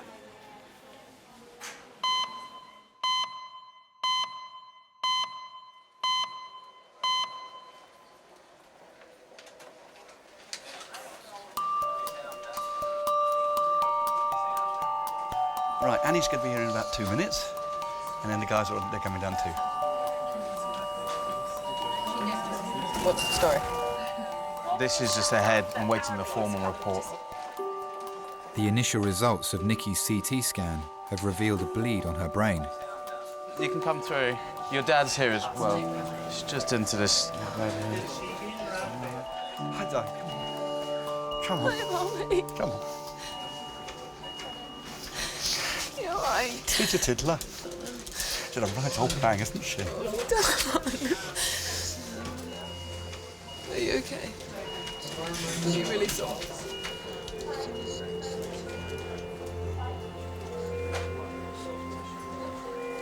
Come and have a snack. You'll be fine. She's made of strong stuff, this one.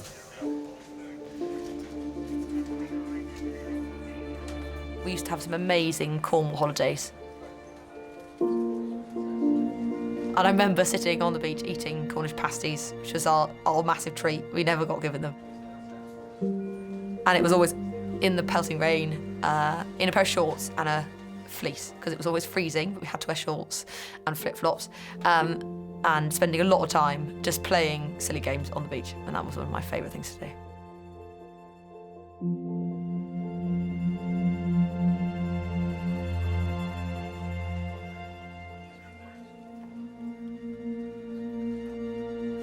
Seeing Mum, I suddenly felt a bit like a child again.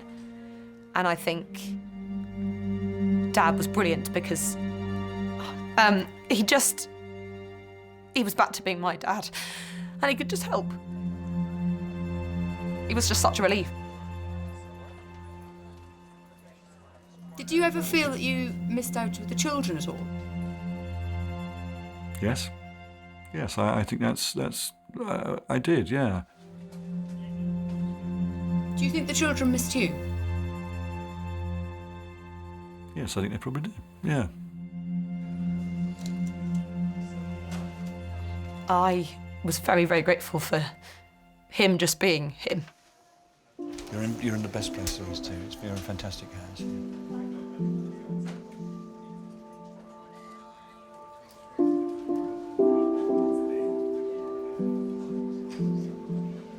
I remember when I was young, my dad would go on business to America for like 6 months to a year. So I remember that could be quite difficult because you do miss your dad. I'm sure to a degree there may be a little bit of regret, but I think it's something we all accept as well because he's done well in his career. I hope to settle down in the future and have children, but I'd like to be there as much as I can. So at least the children have good memories when they grow up. So we got the report back from the scans. Okay, there's a few injuries we've just picked up. Okay, so her scapula, her shoulder blade, that's in a few pieces.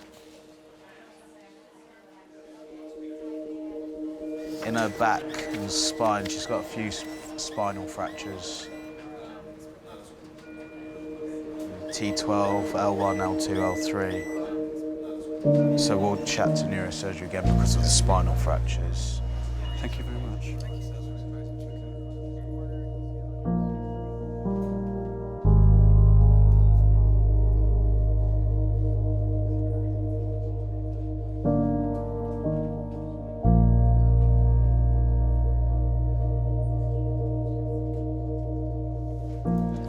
Can we tell? I don't think so yet, no.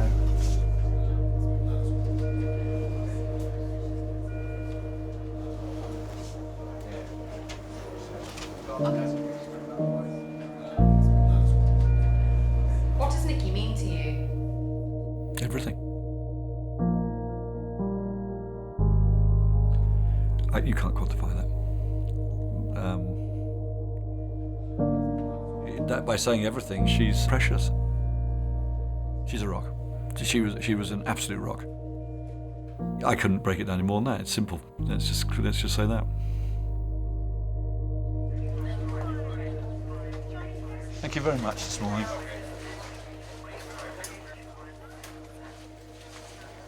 Nikki will now be taken to a ward where specialist doctors will carry out further tests.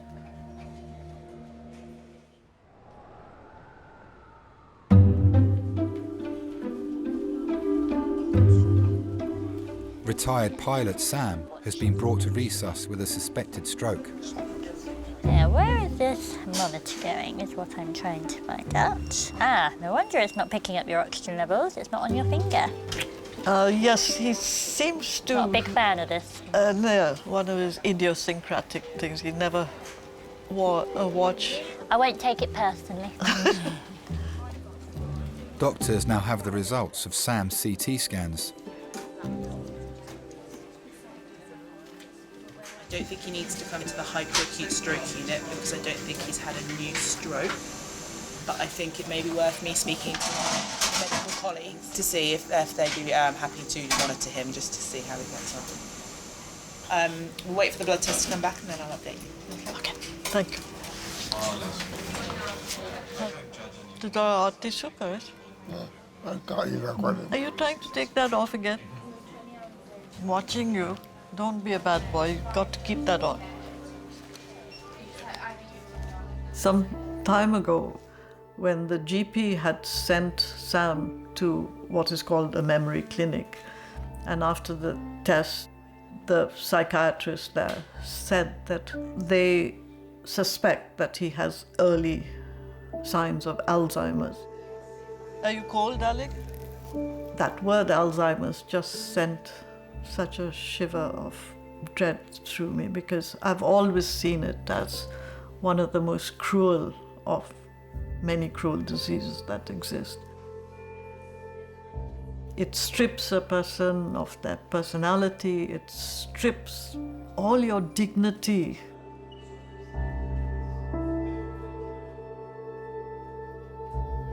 Having ruled out that Sam has suffered a stroke, he'll be taken to a ward for further observation.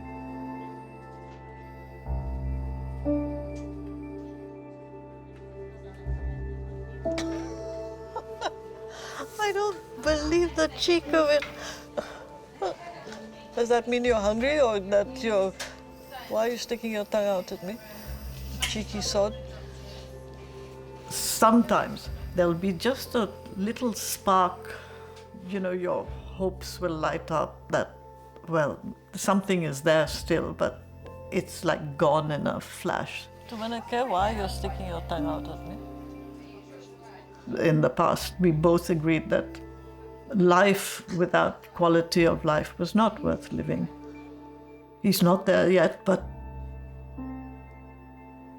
from what I've read, what I've seen, it can be so hideous. I would rather see him dead before that happens.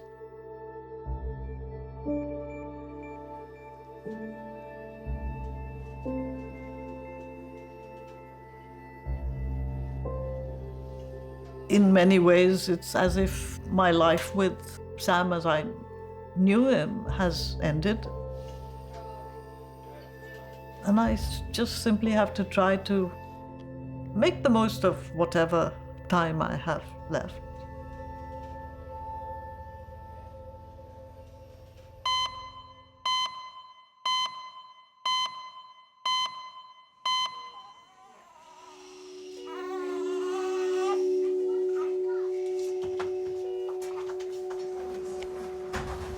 It seems really anterior. Doctors have received the results of Teddy's X-ray. There's not an obvious fracture that we can see on there. Yes. But in front of the spine or the vertebra, there's some soft tissue swelling. And that can be a sign that there's something gone on, whether it's a fracture or ligament or something. We're still kind of none the wiser, if for sure. We're going to get an MRI to try and be sure. Might be best up on bed, yeah? So I'm just going to get on with organising that scan for him, and I'll let you know when we've got a time for it. It'll be all right. He's in the best place, Mum. Yeah, exactly. What if he can't walk or something again? The hardest thing is the not knowing and completely being out of control. You know, just having to stand back and let people do what they need to do. Just feel helpless. It's my fault I didn't strap you. Accidents happen. When something happens to your grandchild, and especially when it's your fault, the guilt is just overwhelming.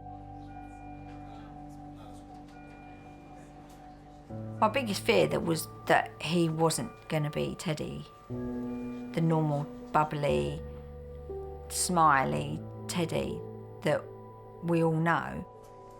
He was just going to be changed for life. And then my second fear was, will Lauren and I be able to live with this? How's our relationship going to live with this? But it's your mistake, and you have to live with it. Hi there.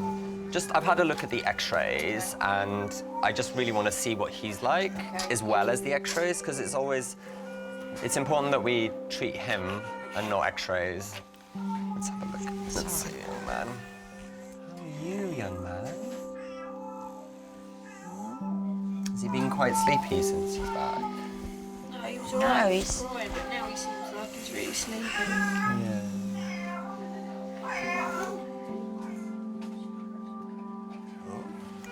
What's over here? It's moving. Get my... Hello. Hey, how are you? Have you got a smile for me? He does, he's such a Have you got a smile for me? Amazing. Should we go on the other side as well? Teddy, excuse me. Hey. So I thought he was deaf, but I took him doctor. Hey. Wait, see, I need to check you before, obviously. What are you doing?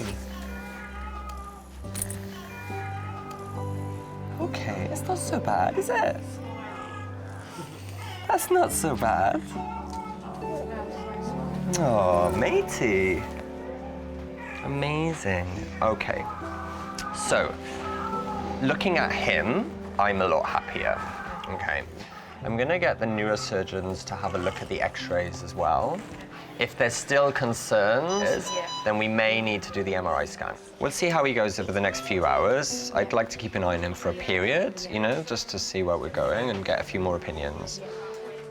All right, thank you. Thank you very much. Thanks, Mum. Cheers, all right. When he opened his eyes and he looked at the doctor, it just turned back into a normal day again.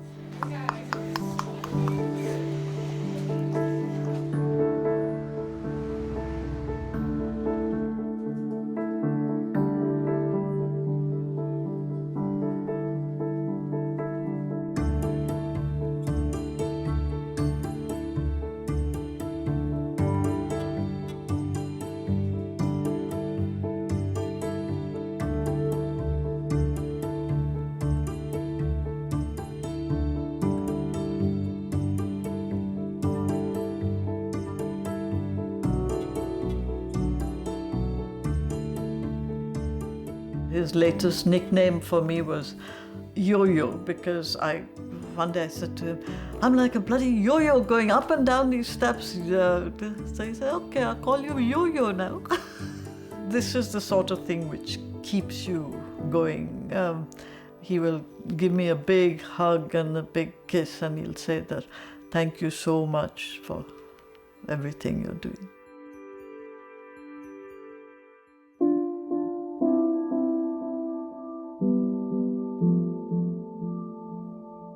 Where do you start with sort of planning life and care and looking after things. The days became very long. All you have to look forward to is listen to the Archers at lunchtime. And the day drags and the pain doesn't go away.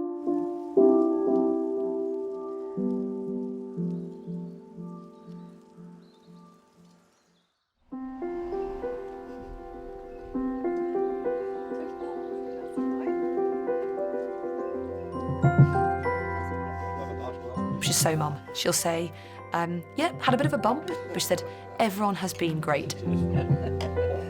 You can't spend your life worrying that something is going to happen, because that just was a combination of circumstances that I happened to be at that spot at that moment when the car came on the pavement. So you just got to carry on and, you know, just enjoy the time that you have.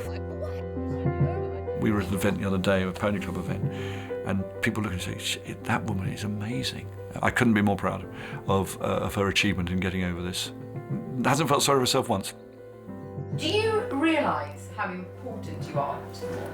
Yeah, so there's a card upstairs from them, actually, which I won't tell you about because it'll make me cry. Yeah, I think I do, yeah.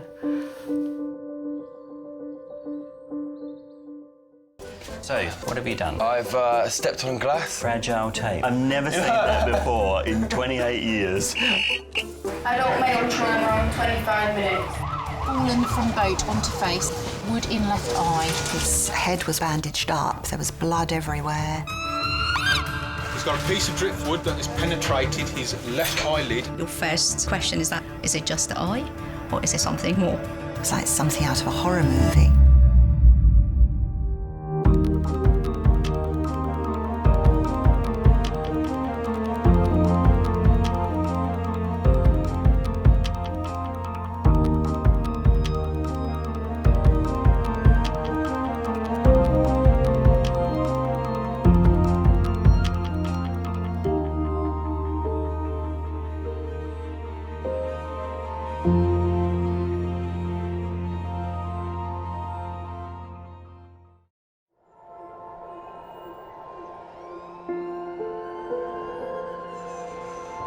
We're all so busy living our lives, and then suddenly something cuts through that, something often very unexpected.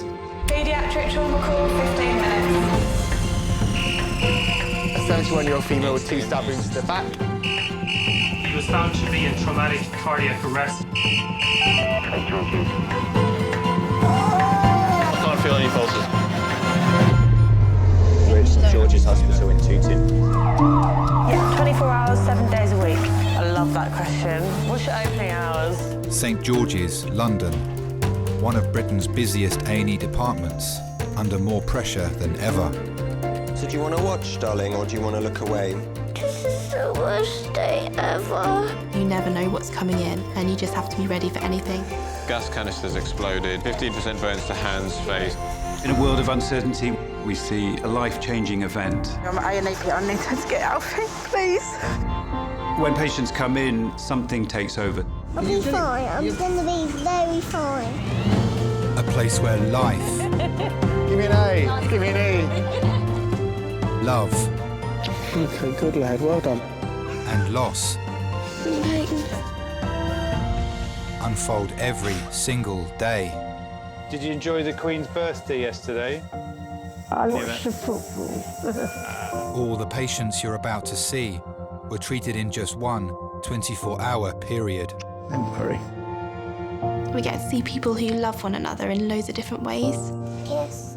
And I think you can give someone the best care in the world, but really what they want is to hold the hand of the person that they love and for them to tell them that they're going to be okay. You're my hero.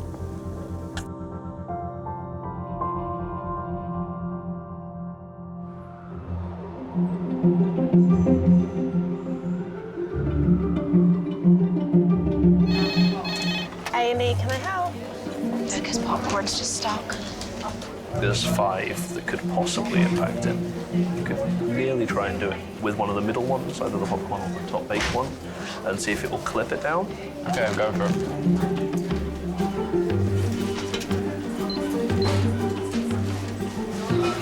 shack bomb.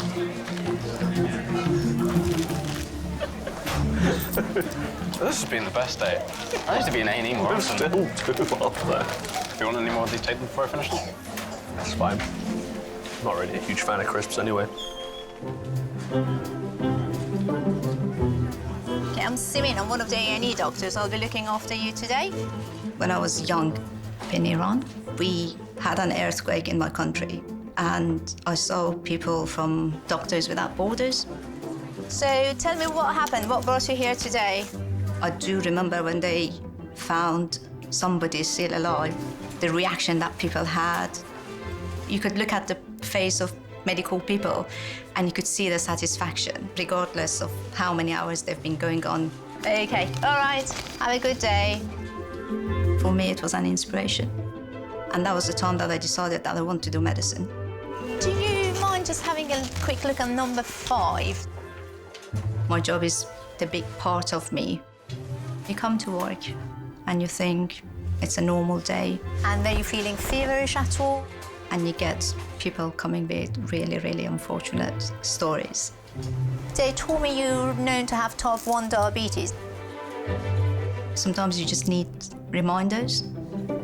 You get a patient, you listen to their story, and then it clicks that this is something that can happen to anybody. And that's the moment that you think, well, I'm gonna go home today. I'm gonna call and talk to my brother. I'm gonna text my mum.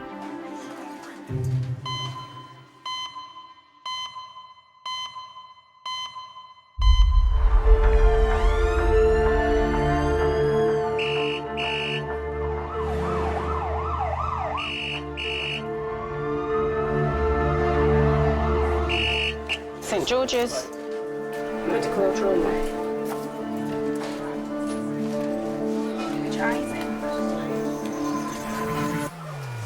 Adult male trauma, 25 minutes.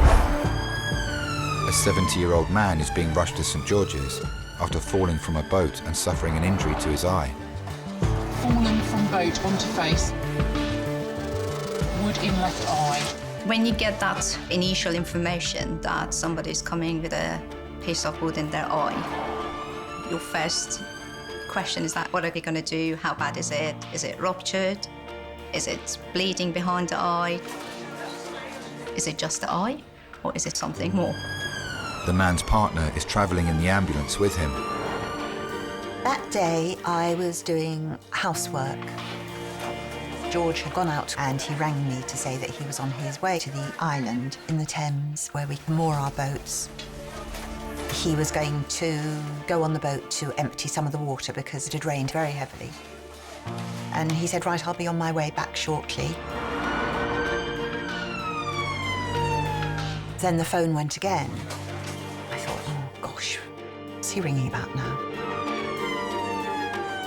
I could tell it was George, but it didn't really sound like George. This sort of muffled groan. And he just said, I've fallen on the island, and that was it. And I thought, oh, goodness. I knew something really bad had happened. I just dropped everything and jumped in the car. George must have managed somehow to feel his way down the path on the island and clawed his way along the fence.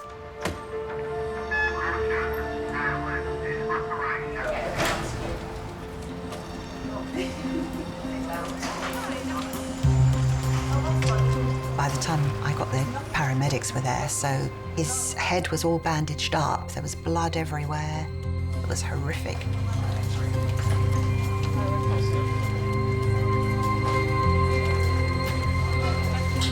I nearly fainted a couple of times. It's like something out of a horror movie. Yes. This is George. He's 70 years old. He was stepping off a boat, and as he stepped off, he lost his balance. He fell forward onto some driftwood. He's got a piece of driftwood that has penetrated his left eyelid and into his eyeball. How far, I don't know. He explained that it felt like a pop in his eyeball. He can see through his right eye, no vision through his left eye. He's a taxi driver by trade. Okay. All I've done is put a damp patch over where, when you lift it, you'll see. Thank you very much, sir. I'm just going to start examining you, OK? All right, yeah. What's your name? George. Deep breath in and out. OK, relax back. Just going to lower you down. Okay, let me know if breathing becomes a bit difficult. I was worried. I don't think you look to the future very much in that situation. You just think, what's the damage? I'm just going to have a look. Is it near the brain? Has he lost his eye? You just don't know, do you? Have a look to see whereabout that sits. Nobody can survive that sort of injury without being badly affected.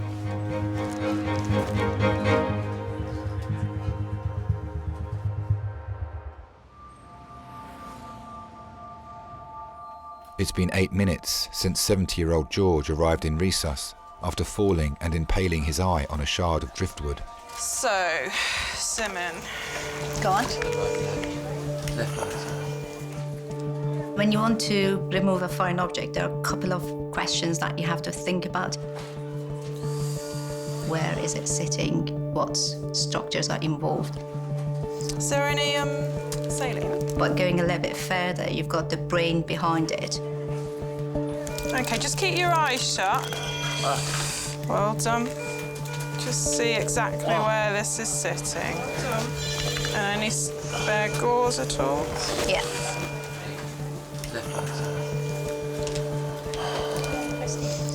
It's just about to come off. OK. Well done. So it was above, it was basically on the eyebrow rather than the globe.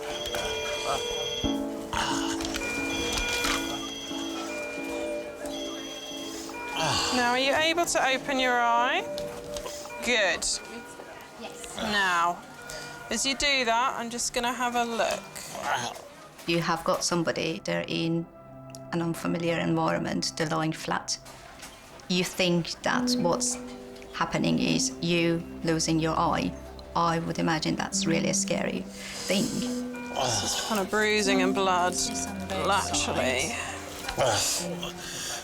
Sorry. And the only face that they see is your face as somebody who is treating them. And the message that you want to convey is that you're safe, you're in the right place. Big laceration.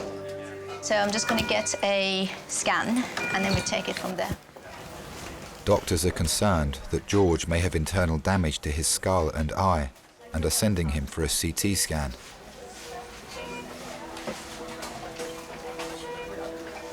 People ask how we met a lot. We met in a pub in Teddington. I was 50 and he was 53. He said he was 52, but soon got to the bottom of that. It was just a little pub night. It was very jolly and it was a bit like a little party, really. And suddenly, George walked in and he looked very out of place. He was just very different from everybody who was there. And I just saw this huge blokey bloke walk through the doorway with a sort of battered face. He just stood in the threshold and glowered. And I thought, wow, you know, what a bloke. Yes, I had such a presence.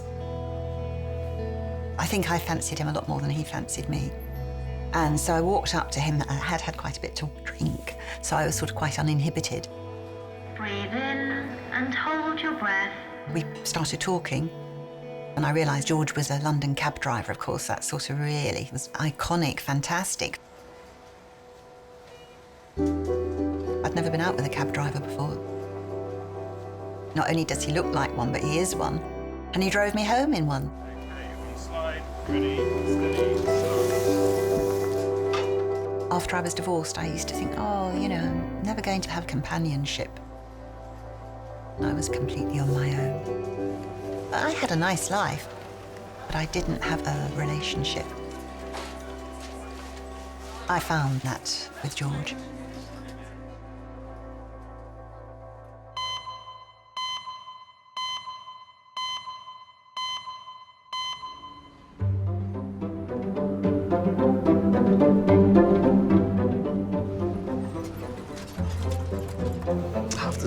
This is one of the healthiest waiting rooms I've ever seen.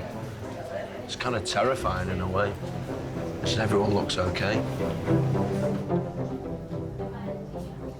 59-year-old Debbie has come to A&E with her husband Stephen after cutting her hand on the blade of a lawnmower. I'd like to give them some new curtains. I think they deserve that. Plastics registrar Dr. Vincenzo is looking at her x-rays. My name is Vince, I'm one of the plastics registrar working at St. George's. Can you tell me, please, how did it happen? Complete and utterly my fault. Mowing the lawnmower started to get jammed, and I put my hands to try and unjam it. I thought I was going to pass out. Do you mind if I take a look? Of course. Is it really painful? No, I was wearing 2 pairs of gloves.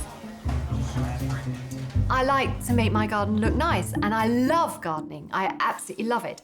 And mowing the lawn has always been my job. That is one of the things I won't let Stephen do. He doesn't make straight lines, he misses bits out, and that drives me crazy. I was mowing the lawn, but I wasn't really thinking about mowing the lawn. I was thinking of my son's wedding, whether my pink hat matched the rest of my pink outfit, and whether pink was right anyhow. There's so much to think about, and really, I wasn't even preparing the wedding. I want to check if the sensation is fine, everything. Yeah, sure. Steve and I met up on my 18th birthday party. I can remember, and I had a couple of boyfriends there at the time, but this lovely Stephen came along, and he'd been on a pub crawl with somebody else, and he sat on our fridge freezer chatting my mum up. And my mother thought he was fantastic, particularly when he got the vacuum cleaner out and started hoovering up at the end of the party. That was it. Can you feel my finger touching? Yes, I can. It's just not as good as that one. I mean, I think I was really lucky. I'm a really active person, you know. We're competitive ballroom dancers. Oh, really? Yes. So the thing is, with this hand, normally, in a hold, you are like that. We've been dancing for 12 years. So we dance ballroom and Latin. In Latin, you've got cha-cha-cha, you've got samba, you've got paso doble, and they're the best music. Tom Jones, Sex Bomb is a great cha-cha-cha, cha-cha-cha. Just relax your hand, let me do that. The competitive dance teacher saw us and said, you should compete. We said, no, we're a bit old. We will make Bournemouth and we will make Blackpool. Yeah, we will. We'll see.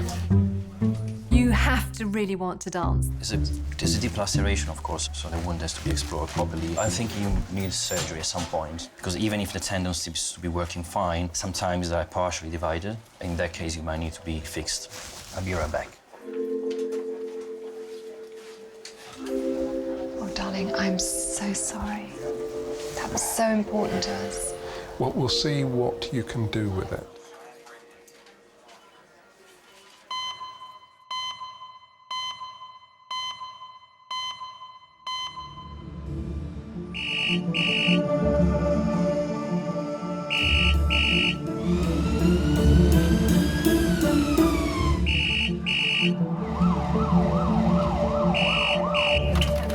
Resus, Simon speaking.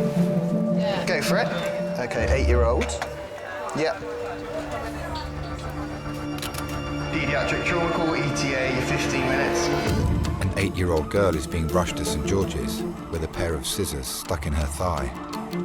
She's 8. Also working in Resus today is consultant Reese. I'm hoping it's accidental. Don't run with scissors. When you hear that a child is coming in with a penetrative injury, my main worry is where is the injury and how did it happen? The girl's parents are travelling in the ambulance with her. My daughter, Chantal, came round. Phoebe gets excited. Climbs all over Chantal when she comes and visits. Because she's Chantal's baby sister. We usually sit around the TV and chat, and we'd order kebabs. So we wait for takeaway. Phoebe's cutting up some stickers with some scissors, put them in a book. So she puts the scissors in the armchair, but she didn't think they were sticking up. I was in the kitchen talking to Brian, Phoebe's dad.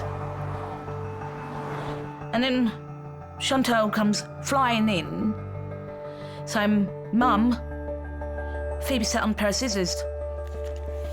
She was just screaming, and I'm panicking. I thought we'd gone right through to a vein or something. My main concern is significant injuries that could be life-threatening.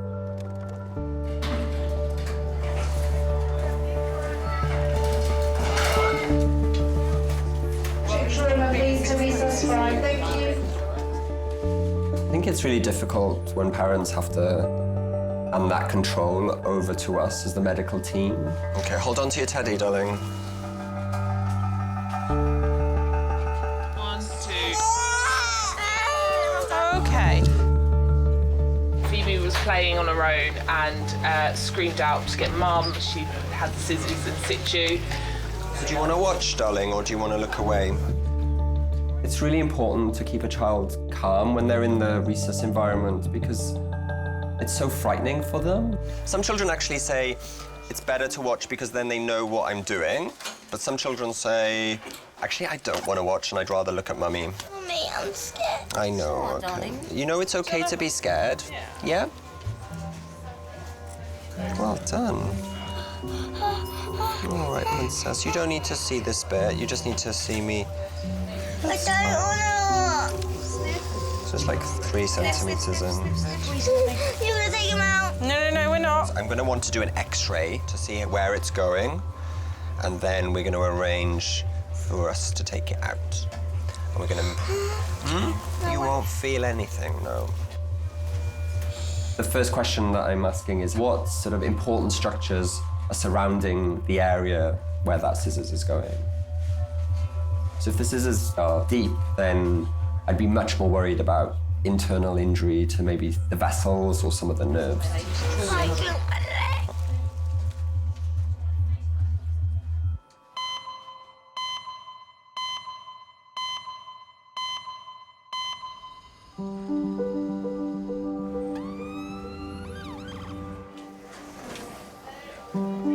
Earlier today, London cab driver George arrived in Resus with a piece of wood lodged in his eye after falling off his boat.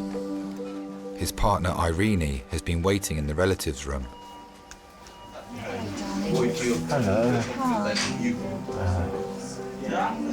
Sorry, I wasn't looking.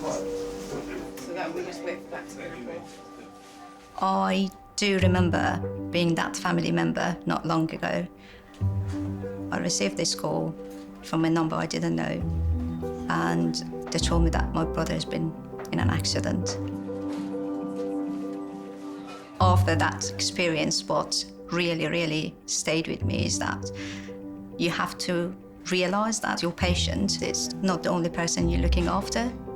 There's a sister, mother, or partner. Sometimes they just need to talk to you, talk about like personal life of that person, and suddenly it changes everything. That's not just a patient anymore. I won't leave you, will you? No, I won't leave you.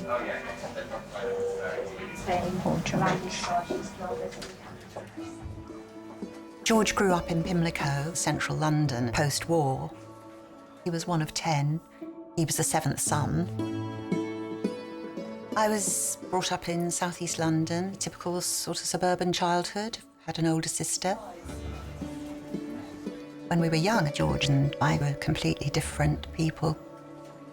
He was a mod, rode motor scooters. I preferred sort of drama students and people with long flowing hair. I certainly wouldn't have been attracted to mods because they wore sort of dinky little suits and had little mod haircuts and everything was tiny. Spivvy and dandy-ish, wasn't it, I think, if you were a mod. Me and most of my friends, you know, you'd sort of wear spinach green and thick tights and camel coats that were belted and tried to look very soulful and poetic. What rotten luck. George and his friends, of course, they were in central London and they all seemed to be doing extremely glamorous things, going to all the dance halls and palais. I would go to the Lake District and go to the New Forest camping and that sort of thing. So I think I would have been very fish out of water if I'd known George then. Oh, great. But it's just something just to wet his mouth. Oh, lovely. Thanks awfully. No worries. Got something to wet your mouth a little bit, George. I think sometimes it's easier to have a relationship with somebody where initially you might feel your poles apart, but then actually you realise how much more you've got in common, and it's quite nice as you do that. And we've always enjoyed doing the same things. If you're still feeling cold? We belong to a boat club, and we did the day skipper course there. Does that feel better? Where do you do it to make sure? We like to drive over to the island where he's got a mooring. It's like walking into another world. We pop down there quite a lot in the evenings. Time just goes by, the river flows by. It's a little oasis of tranquility. It's just lovely. Is that better? Simon? Yeah. Can I just check with you? Just max facts, or would you look? Doctors now have George's CT scan results. They reveal internal bleeding behind the eye. Hi there, my name's Dr. Cory. I'm one of the A&E doctors. Oh, yes, hello. George, I've just been asked by one of the specialist doctors to just do a couple of things to examine, just to give them a little bit more information. Yeah. So I'm just going to take that gauze off. Okay.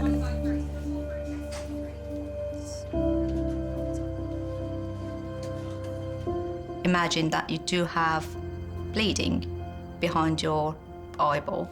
Open your eye the best you can. I want you to look over towards me. It's a closed area. It's not going to expand. So the pressure is going to go higher and higher. So look round at me. Yeah. So look right over towards your nose. If it's not addressed quite quickly, that will affect your vision. Is this person going to lose his vision? Does it feel like your eye's being pushed forward? Yeah.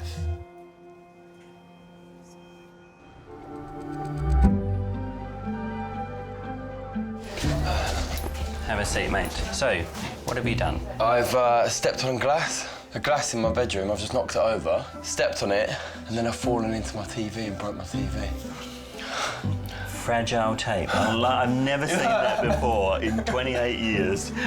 I don't know why we've got fragile tape. It's quite cool, isn't it? Very cool. Yeah. 59-year-old Debbie has come to A&E after sticking her hand in her lawnmower whilst removing some grass cuttings. Why did I do it? Just happens to everybody. Dr. Vincenzo will explore the wound to assess the damage. Just a couple of injections on the base of the finger, both of them. Sorry, ma'am. 1, 2, and 3. Apparently from the X-ray there's a fragment. Yes. So there's a fracture on the middle finger. So the nails have to come off. Yeah. Yeah. They will grow back, but it will take some time. I'll wear false nails, don't worry, light false lashes. Although I came from a very happy household of 4 girls, I was absolutely delighted when I had 2 boys. They were real little tearaways, and they just wanted to explore and run and be what little boys are. I have a very busy week with a wedding ahead. So wedding next weekend? Yes, my son. Tim is 36, so he wasn't getting married as, you know, a 22-year-old. As you get to the planning stage, it was very exciting, as all weddings are. If you have any lack of sensation after surgery, Yes. they might take a few months before it comes back. My youngest son, Simon, he was going to get married and go down the traditional route as Tim, but he didn't. Things changed. If Simon had played with dolls or done something that was very feminine at a very early age, then maybe I would have been slightly prepared.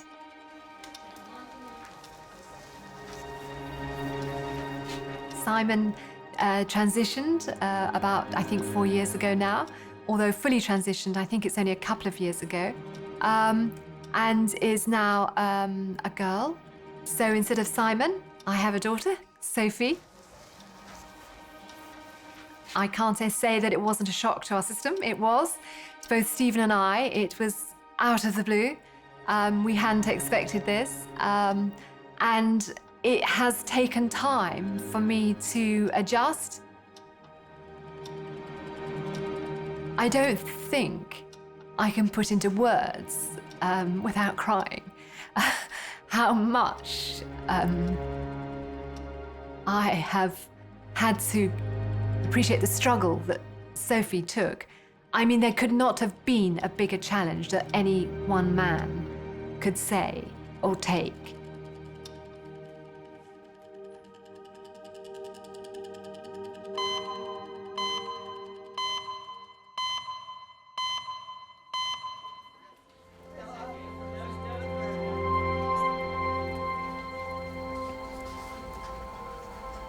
Eight-year-old Phoebe has been in resus for 25 minutes after accidentally impaling her thigh on a pair of scissors.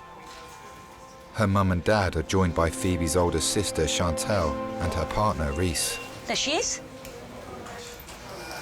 They're still in there. Yeah. You can't use them ever again now. Well, no, I'll be put off life, I have.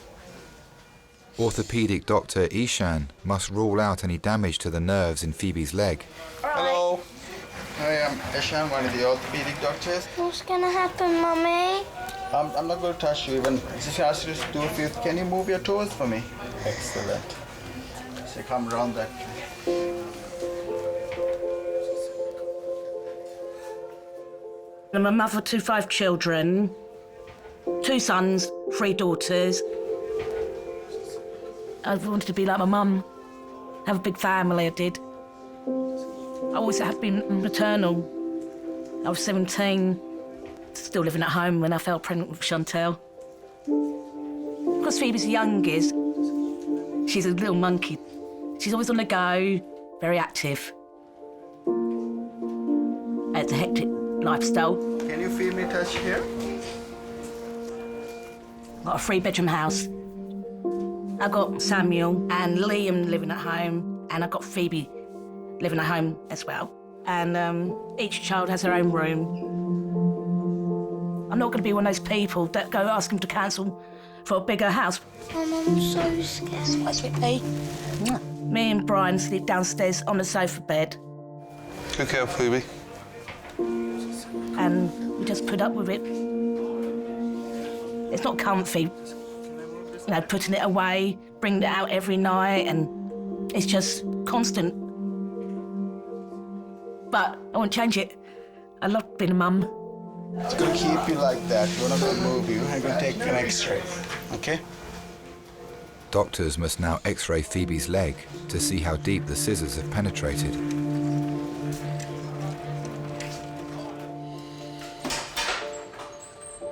Ten years ago, I was all happy, thinking I found my man of my dreams. I fell pregnant. You know, I thought it was all going to be a happy family. And then disaster strikes. I got to my 20-week antenatal appointment, and they said they couldn't find a heartbeat. She said, you're going to have to be admitted to hospital.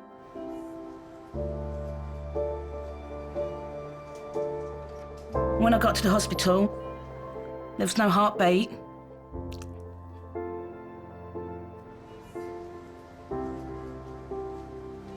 It's been 10 years since I've lost him.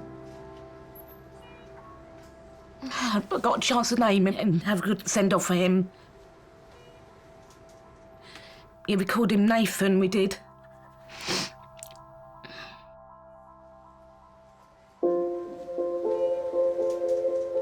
But when the months went on, I thought, I'm not going to be able to have another baby. And then, 8 months later, and I found out that I was expecting again, I was happy, but I was scared at the same time, thinking, is it going to happen again?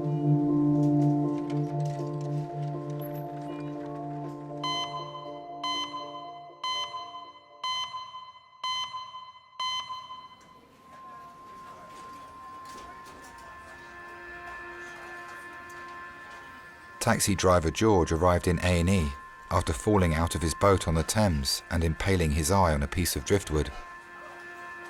His son Paul has arrived. Thanks for coming, mate. Okay.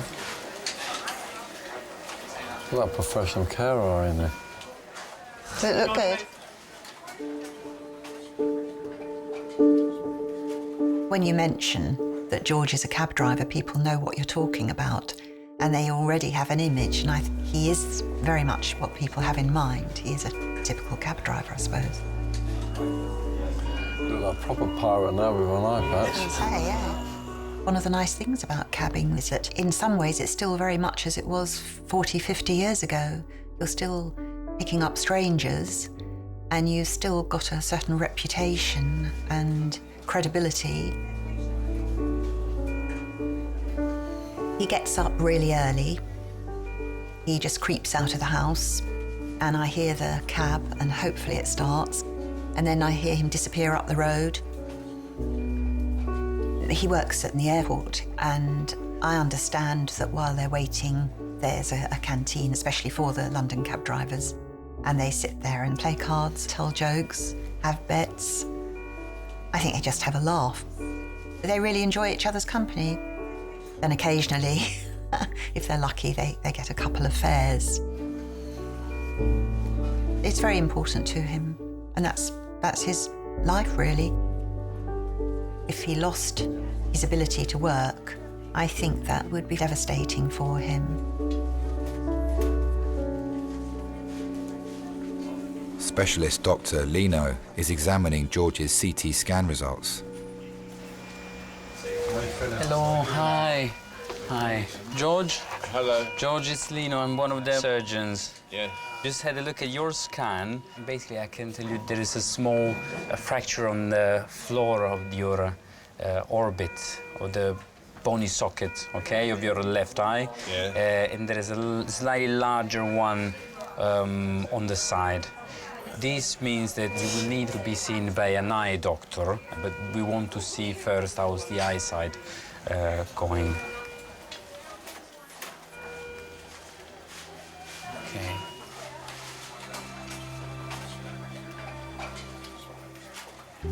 Can you move your eyes, sir? Is it very painful? Yes. Yeah, right. So is it very sore if I touch you? Yes. Right. My brother had a car accident, and his injuries, they were mainly facial. He had to go through so many surgeries. Facial injuries, they're kind of linked to your identity. One of the things that he couldn't get over that easily was that he couldn't get used to his new face. He was telling me, I look in the mirror, I don't know this person anymore. It's a huge amount of adjustment.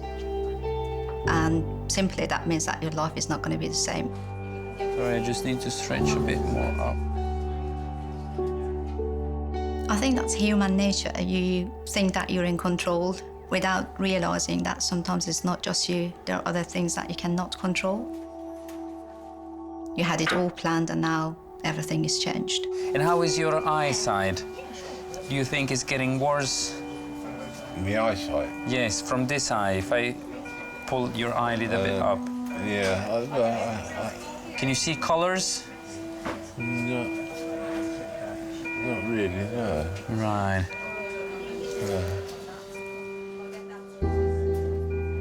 Lots of people say you can manage with one eye and you can drive with one eye. You can't drive a cab with one eye. And I just thought, gosh, how is he going to cope if he has lost the sight of one eye? I don't know. Can you see the colour? Flashing you. Yes. Can you see lights? I can see your head. I don't know if you got a glove on or not. He might stop being the George as I knew him and relied on him, really, as always being forthright, loud, able to sort out situations. He might not be quite the same again. I'll put this small gauze on top again, okay? Just very, very gently.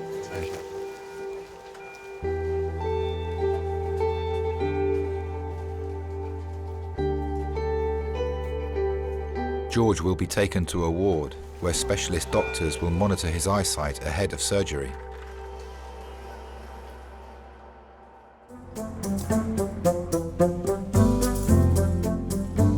Right, do you want to have a look? It's quite nice work, isn't it, Craig? Yeah, it's pretty good, I hope. It is good. Craig is literally, I'm going to write him the best review. I don't think they have TripAdvisor for, like, for doctors. If you go into Tooting, St George's, see Craig. Request Craig. Well, I think I'll deserve a glass of wine when I get home. I think what I'd like is Marmite on toast. Tonight? OK, yes, that's good. It's my favourite. OK, fine. Hello, hi there. We're just going to come and put a little dressing on there. Oh dear. Okay. We're going to have to take the nails off. When they fix it up tomorrow, yeah. It looks like it's right through to the base there a little bit. I've got a wedding for my son. I gave birth to a Simon, but I have a Sophie. There was a process in order to find the positive side to it. Sure. Okay. Sorry about this. Yeah, it's okay. Although I still make slips with the name and, you know, it is still something I think about. I'm totally happy. We go shopping together, we have lunch together. Go get you some other little goodies there. Thank you very much. I haven't fully understood it. I don't think I will ever fully understand. As long as I fully understand my Sophie, that's all that really matters to me. But I think that actually it's important that you accept. It's always been different. No, it's OK. Part of the reason I married you. I think through your lives you need challenges. And Sophie has been one hell of a challenge to me, but I love her dearly for it. Thanks. You know, I was his mum, and I'm her mum now. So, you know, there has been a big change. But I'm still mum.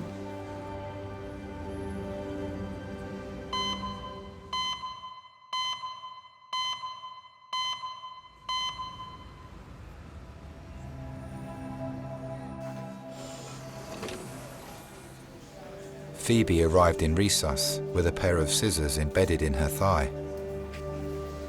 X-rays reveal that they have not penetrated the bone or arteries, and it's safe to remove them. Finally! Have I been so long? Have I been ages? It's been very busy here tonight, that's why. We might actually put you to sleep down here and take it out down here and wash it out down here. What if it starts pouring out of blood? Would you wash it up in there? Yeah, we're gonna wash it all up for you. Do you want to keep the scissors? Put them in the bin. I think you'll be very careful with your scissors from now on, won't you? I didn't know I put them there. You're forgetful. What's your name? Phoebe. Not that forgetful, are you? Do you know what I like to do with my children in the hospital? We like to do fist bumps here. You do me a fist bump? Yeah, good girl. Just rest, close those eyes, and think about something nice. Yeah, good girl. You've been amazing, okay?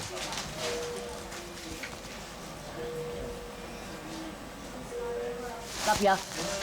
I'm scared. I know, baby. They're going to take it out. Yes, I'm going to give you some oxygen to wear.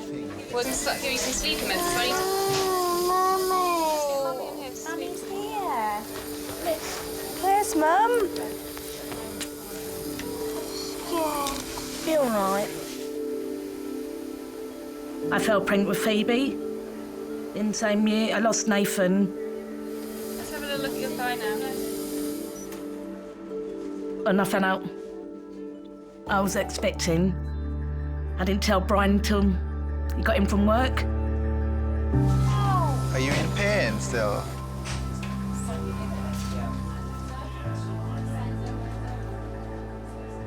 And then when I finally got to 20 weeks with Phoebe, and they said, healthy heartbeat, I cried, actually. I actually cried when I knew she was still with me.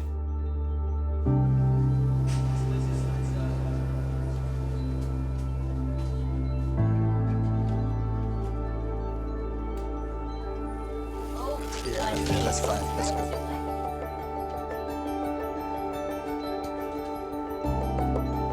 She was so small when she was born. 6 pound, 9 ounces, awake early. From that moment, she let out that little cry and then straight to my arms. It was just a strong bond. I always call her my miracle baby. It's my little miracle. I just don't want her to grow up too quick. Best thing ever being a mum.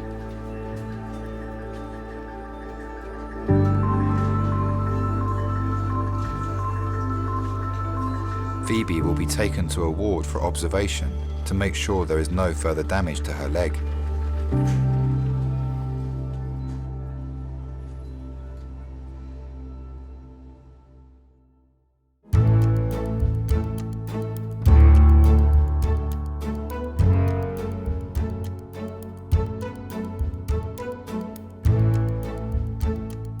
It was just a fabulous affair, and it was a great excuse for the family all to get together and to be together.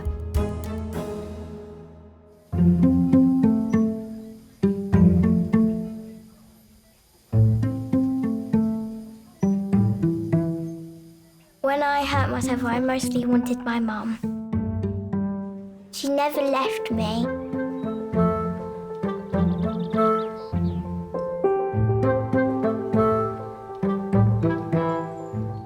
It teach me a lesson not to play with sharp things now.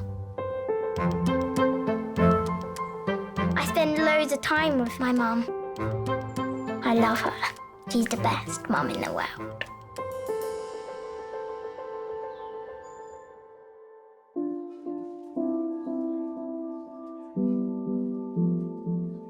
I remember George saying, I don't care how long it takes to get better.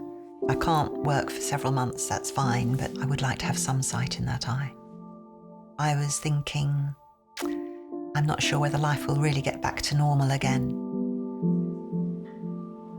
But I thought as long as he gets a bit of sight back, that would be great. But we didn't hold out a great deal of hope.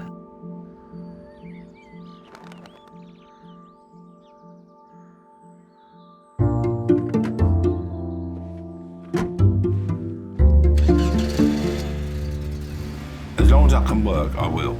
I don't want to retire. I want to be the oldest living cab driver. And don't ask me how far I've got to go to do that. They can put that on my headstone or something. See you later, my love.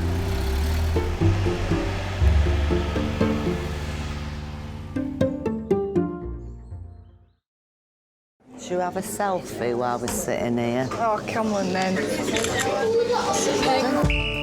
Hello, St George's. Skull fracture, C1 fracture, T4 fracture, rib fracture, facial fractures.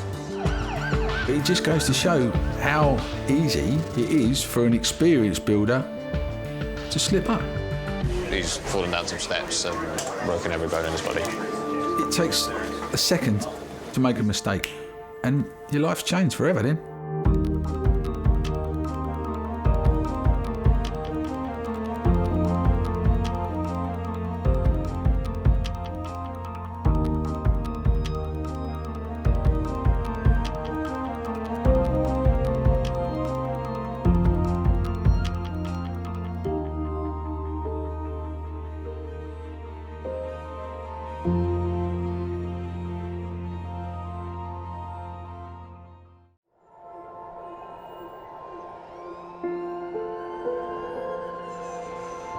We're all so busy living our lives, and then suddenly something cuts through that, something often very unexpected. Paediatric trauma call, 15 minutes. A 71-year-old female with 2 stab wounds to the back. He was found to be in traumatic cardiac arrest. Can't feel any pulses. We're at St George's Hospital in Tooting. Yeah, 24 hours. location. What's your opening hours? St George's, London, one of Britain's busiest A&E departments, under more pressure than ever. So do you want to watch, darling, or do you want to look away? This is the worst day ever. You never know what's coming in, and you just have to be ready for anything. Gas canisters exploded, 15% burns to hands, face.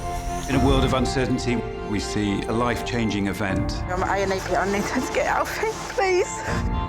When patients come in, something takes over. I'll be fine. I'm going to be very fine. A place where life...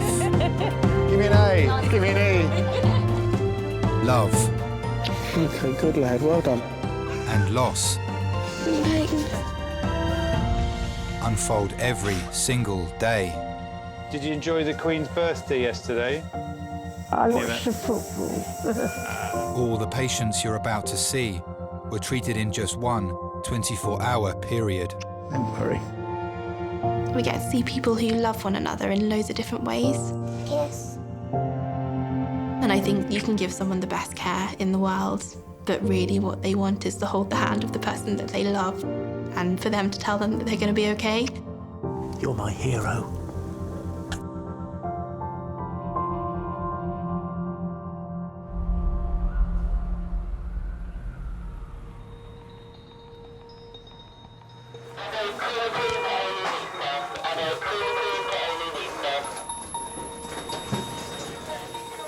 Seven. What's the plan with seven? I don't know. The thing is, I'm happy whatever. The only thing I need to get beds as the thing, and I need to look at the patients. She's got a bed on the ward. In charge of resus today is consultant Rathan.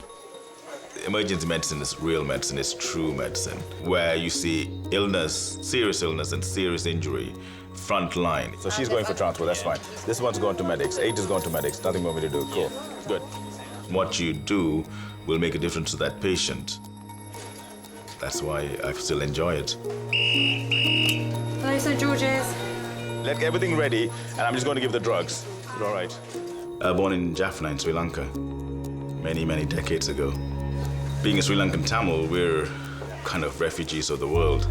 Who's coming to recess? The strong ones, they're not doing very well. They're not stable, so I need a reg. But since the agent's in the back thing, see if he can come, if he's not too busy. Because of the conflict in Sri Lanka for almost 30 years, we had to seek training in another country. She's believed to be falling down a flight of stairs. She's got a large open head injury, which was found by neighbours on the floor today. All right. I'll go and speak to CT. Mate, that'll have to wait, mate. Sorry, mate. Let me just sort this out. All right, she's not very well at all. Okay. Can we warm her up? I arrived in the UK on the day that Tony Blair was first elected to power on the 1st of May 1997. Still deeply ingrained in my mind. It was a nice, crispy morning, sun shining. We were young, and oh yes, it was brilliant. It was a good day.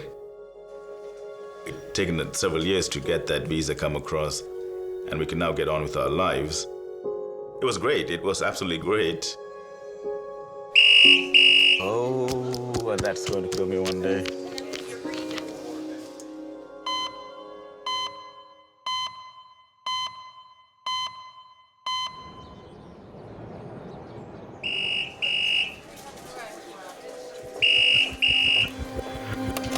Hello, St George's.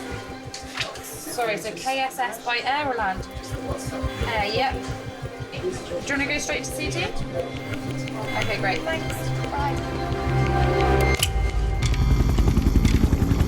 An 80-year-old woman is being airlifted to St George's after she fell backwards into an empty swimming pool.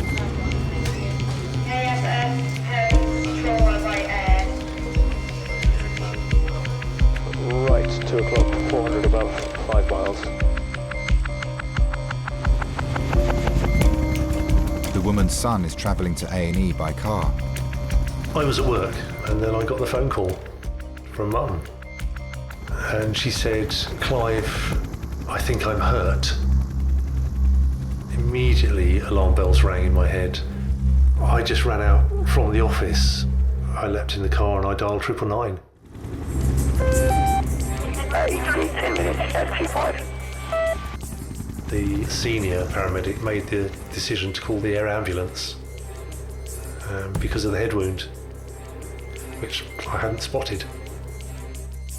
Hi, can I put an adult trauma call and activate the helipad for 10 minutes, please? Thanks. Mum doesn't complain. She doesn't moan about pain, about hurts, about aches. She was in agony. She could barely breathe.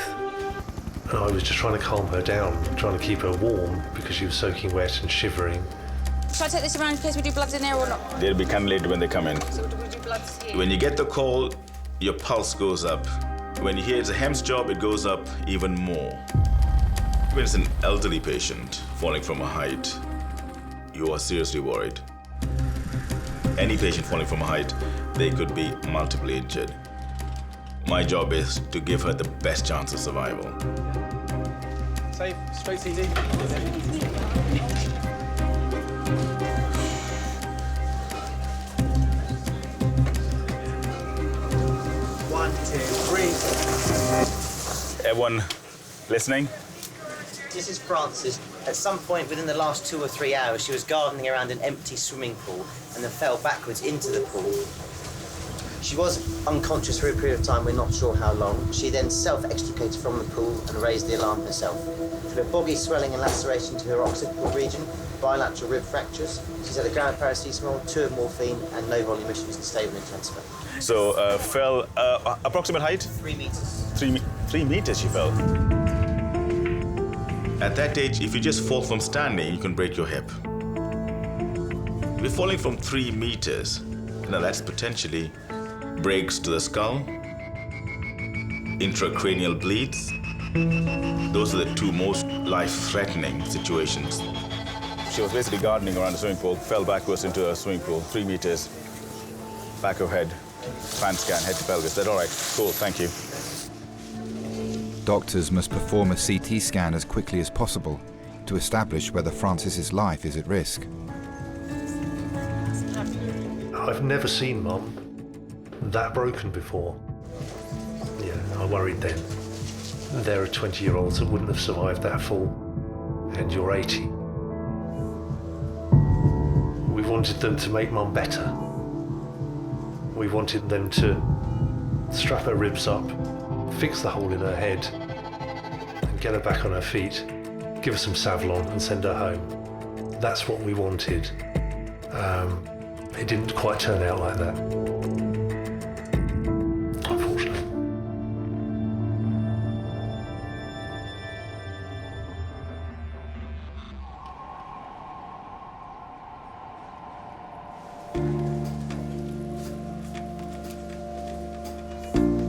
"80-year-old Frances arrived in A&E 18 minutes ago. This is a lady who fell backwards about 3 meters into an empty swimming pool, bang in the back of her head. Doctors are worried about an injury to the back of Frances's head. They're carrying out a CT scan to assess whether there's any damage to her brain. You don't have the same capacity to withstand the injuries like a younger person does. You are frail. So we have to work a lot quicker, but a lot more gently. So it's kind of a double whammy. Okay, ready to roll. Frances's family, including sons Guy and Clive, have arrived at St George's. Clive was saying that she was cutting the bits and weeds and stuff that grow out around the edge of the pool, isn't there? She's probably trying to tidy that up, I expect. But she might just have tripped. But I can't see how she got out. I couldn't. I don't know.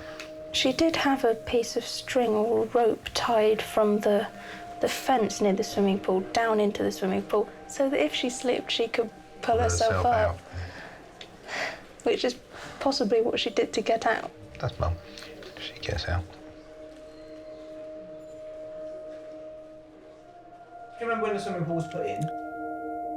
I think it was built in 1975, 1976. One day, myself and my brother were at cricket practice, and we came home, and Dad said, "There's water in the pool." And we came up here, full whites on, straight in the water. We were the happiest kids in the world at that time. We hit that freezing cold water and we didn't care. Mum was a swimmer. Mum would go in there and she would swim for hours, literally just up and down, up and down, up and down. Incredible stamina, yeah. Everything else will mend. It's just worried about her head, that's all. I had a great childhood, I think. I mean, we were lucky. Dad worked his nuts off. I describe him as a property developer. He did very well. You know, he provided well for us. Mum was always around. Well, we could come to Mum with anything, for advice, just to sound off. Mum is the glue. Mum's the glue that holds us all together. Right, we're done. Oh, we're done, guys. Ooh. Is that a bleed or is that just So we've got bleed. Pictures of small bleed. Scans reveal that Frances has a bleed on her brain. If the bleed is catastrophic enough and large enough, that's what causes direct pressure on the brain, which in itself can damage the brain, but it can also cause the brain to be pushed out through other holes in the base of the skull. When that part of the brain is not where it is, but it's pushed out of its normal location, that'll cause you to die. So let's start across on 3. 1, 2, 3. Specialist neurology doctors must now look at the injury and assess the damage to Frances's brain.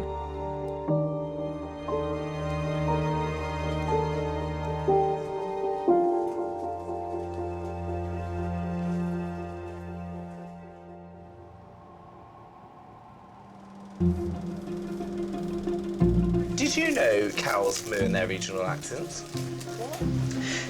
Farmers believe that cows are mooing in their regional accents. Go on. So if I moo in a regional accent, you can tell me where it's from. You ready? Go. Moo. Do it again. Moo. Liverpool. Yeah. I can't even believe I'm having this conversation. Watch. Ready? I'll do another one. Moo. Oh. Moo. Scarily. It's Wales. Yes, see, you see it. It's true. Moo.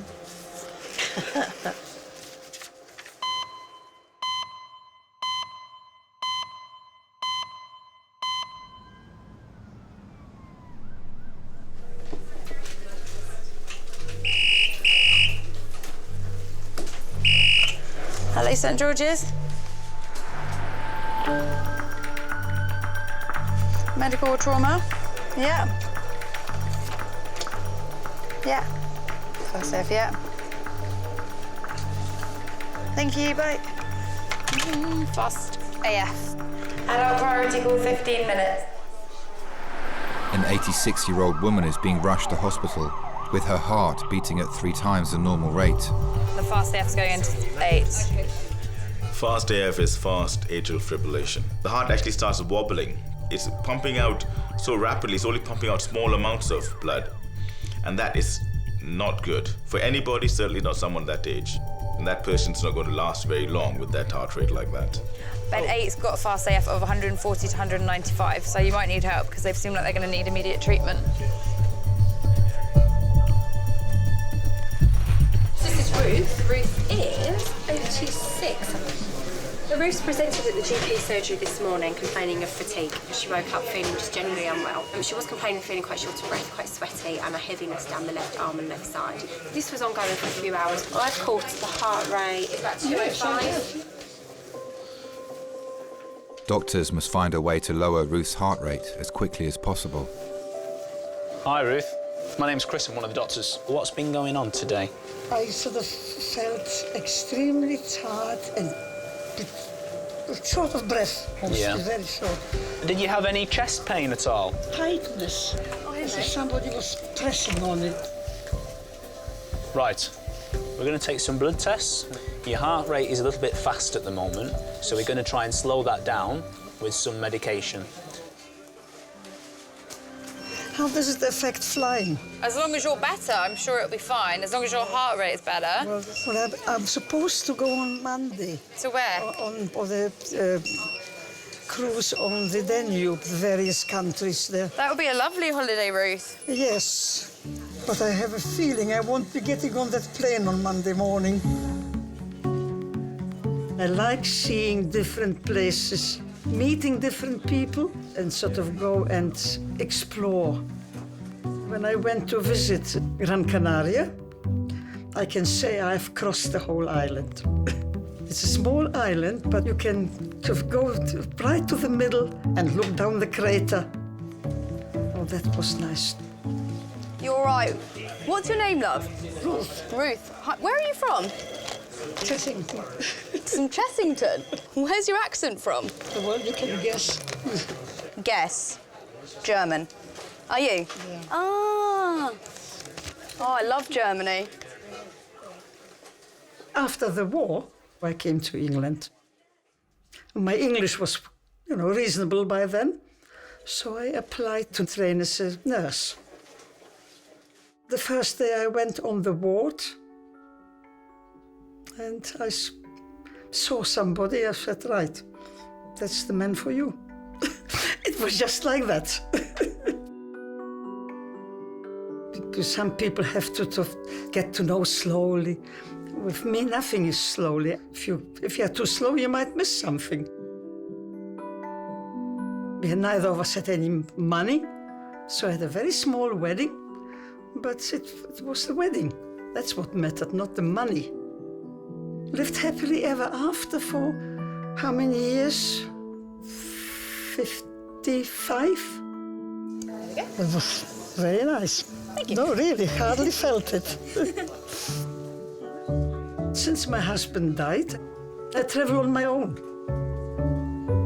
And people said, how can you go on holiday on your own? I said, I'm not going to sit at home.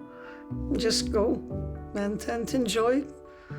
Spend the money you have.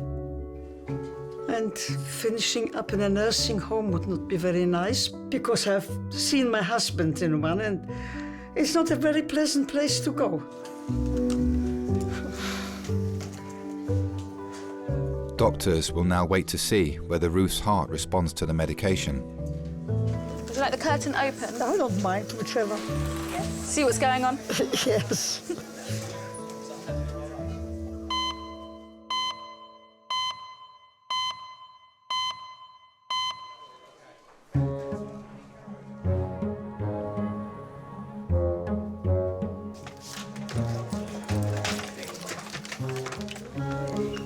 I'm so grateful that, the car didn't blow up, the kilo. No, that's why I was scared. Can you still smell it, though? Yeah, I was scared that I was going to be in the car and it was going to blow up. That's what I was scared about. 20-year-old Sakile and Jerry have been brought to A&E after Jerry crashed the car they were in, driving home from a party. It was a good party. Let me not try and put a damper on the party. The party was good, but I didn't enjoy myself. I didn't drink in the club because I knew I had work in the morning and I knew I started at 8, so I didn't necessarily want to drink, tire myself out. It wasn't like that, Mummy, honestly. No, it wasn't.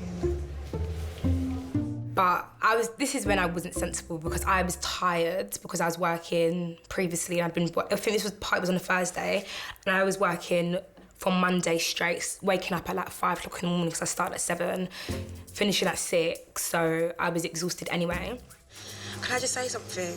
I now know I've learned my lesson, literally. When I mean, it was less... Are you being serious? Literally, all I remember, I stepped out the car, it was like a little daze. Even though I knew I was alive, I was like, am I dreaming? Is this a dream sort of thing? I kept on hitting myself, and I touched my face, and then there was all blood on my hand, and that's when it hit me that, nah, this is real life. Sakile, please. Sakile, bro.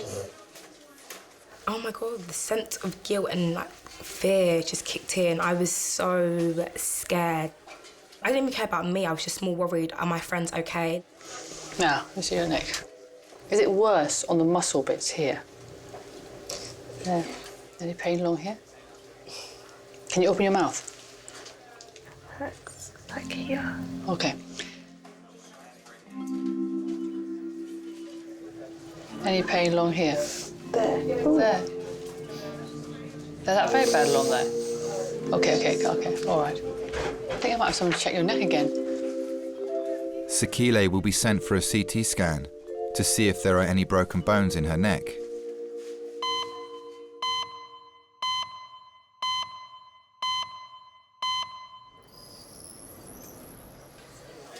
Right, so she's got a small right extraaxial foci of hemorrhage, sternal fractures with soft tissue stranding, and rib fractures. Initial results of Frances's CT scan show a bleed on her brain and possible injuries to her neck, chest, and ribs.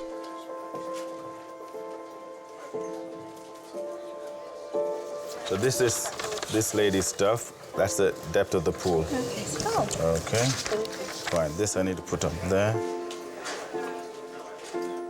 Oh, Jesus. So she mentioned that she fell in, was unconscious for a bit, but then managed to get herself out of the pool. Okay, Francis, got your family coming in now, okay? Okay, thank you.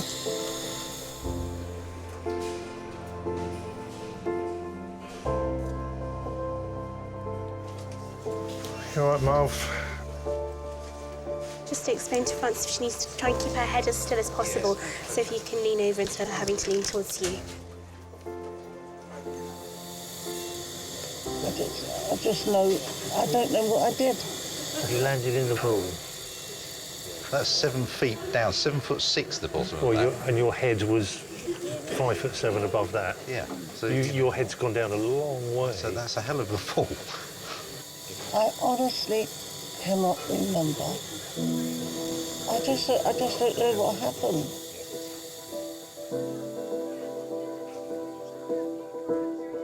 Mum, she was always doing the garden. It's a Victorian walled garden. It was the kitchen garden. It's about 1.5 acres. It's a massive task. The day before she was on the shed roof refelting it. She's 80 and she's 8 foot up in the air refelting a shed roof. We walk around going, Mum, Mum. Just exasperation all the time. Hi, Radhan here again. There's a patient that sang the back of her head. Dr. Rathan is discussing Frances's head injury with specialist doctors so he can decide on the next steps for her treatment.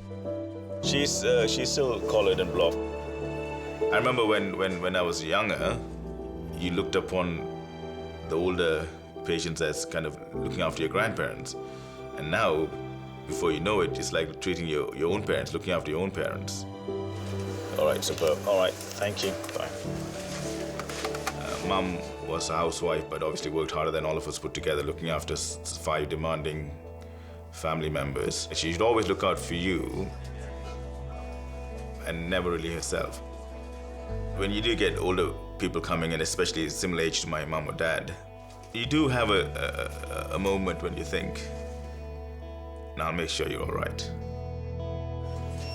She's never going near that swimming pool again. I'm going to fill it in. The other night, I'm thinking about filling it back up again because I know Mum likes swimming. And we couldn't trust her to be in there by herself anyway.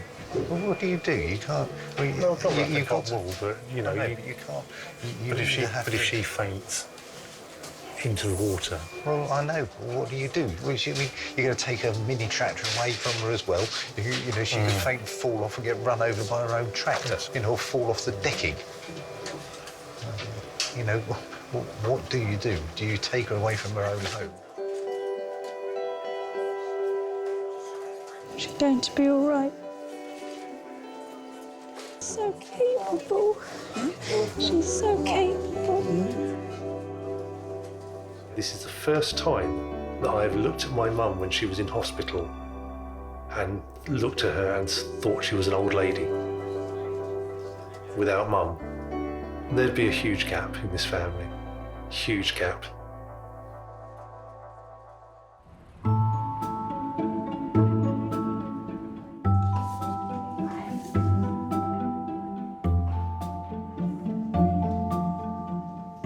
"20-year-old student Sekile came to A&E after being a passenger in a car that crashed on the way home from a party.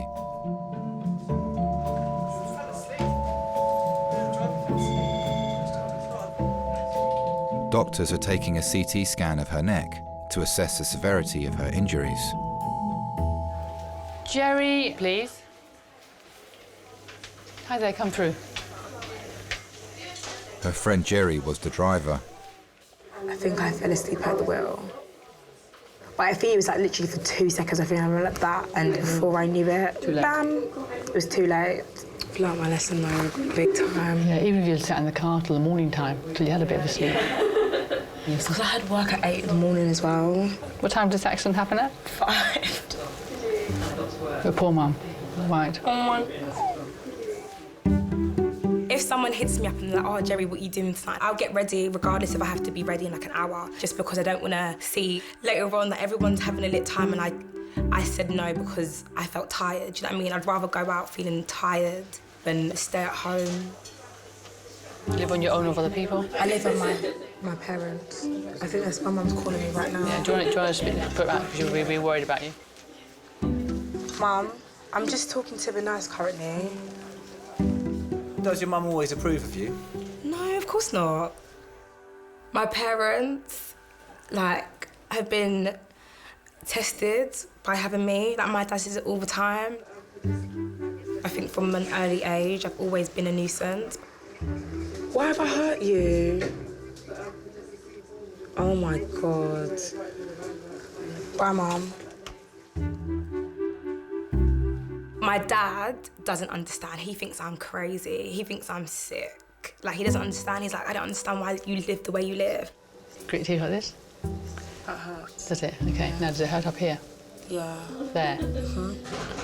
It's really just your jaw, mandible there. Okay, we'll do an x-ray of that. But I feel like that could be a generation thing. Like, I always say to my mum, like, when you was out in your hot pants, like, partying, like, that's, do you know what I mean? Like, let me live now. This is my generation. This is how we do it. Do you know what I mean?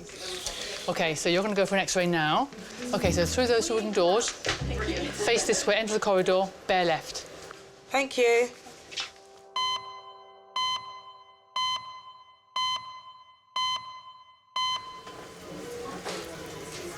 Hello.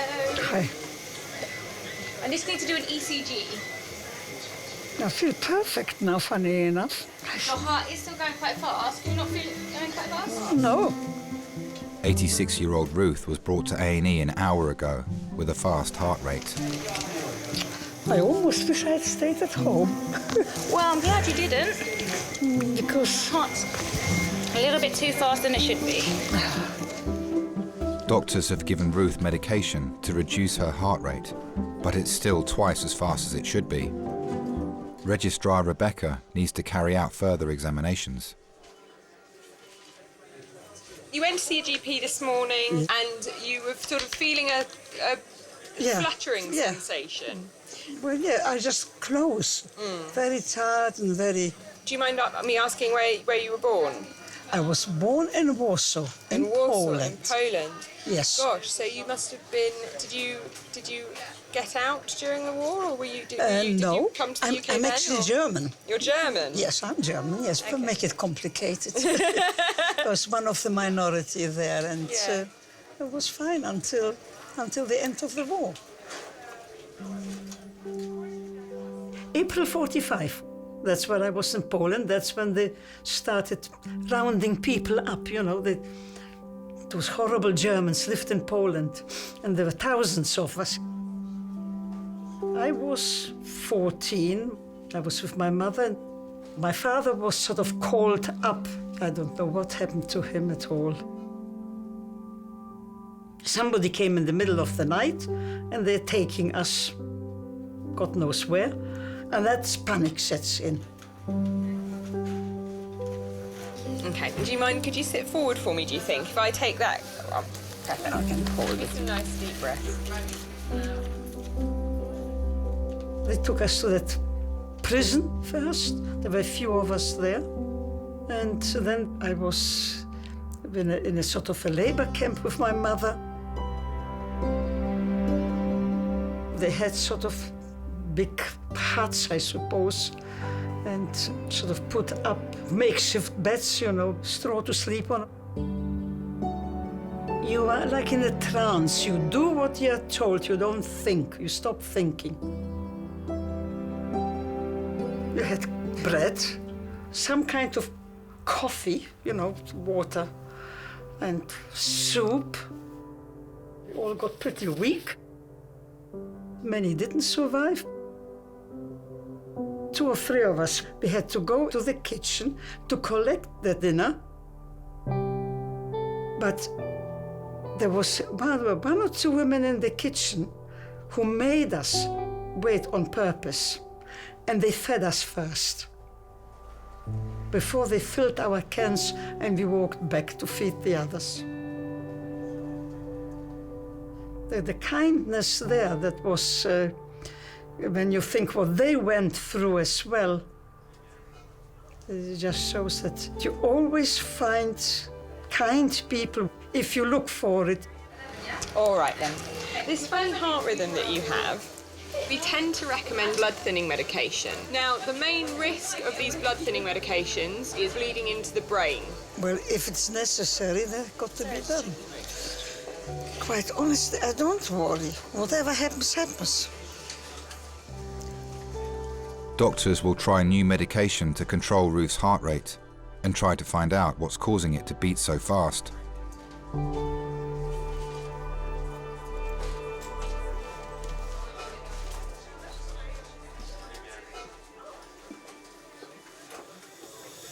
You don't have to save people. You do? Well, we do. Our cars have been clamped.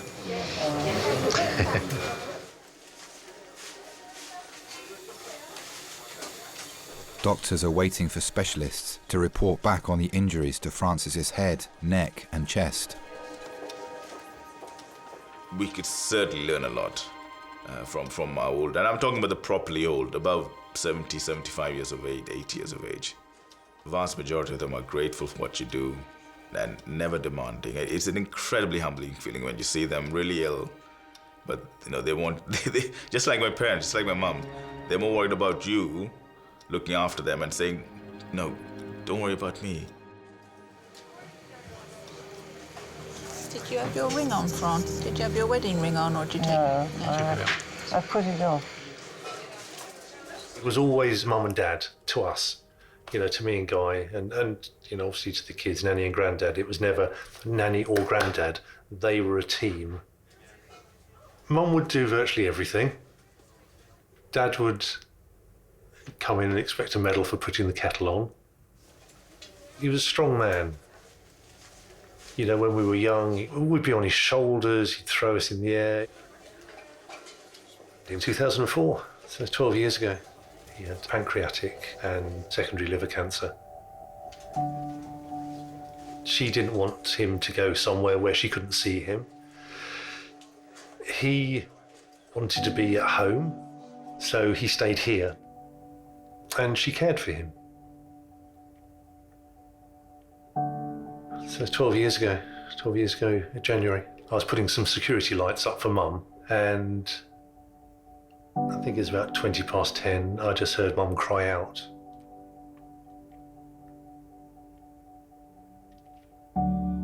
And ran over to the house,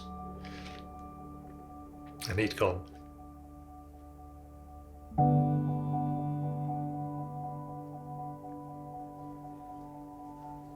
He wasn't in pain. That was the best thing. And he looked peaceful.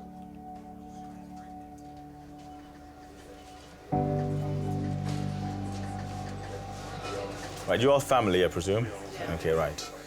Right, Francis, my name is Rathan, I'm one of the consultants. Consultant Rathan now has the results from Francis's CT scan. There's no evidence of a break to your neck, so I'm going to take all this off and release you. There are quite a few rib fractures. Yeah, and your breastbone's broken as well. I'll explain. Okay. Yeah.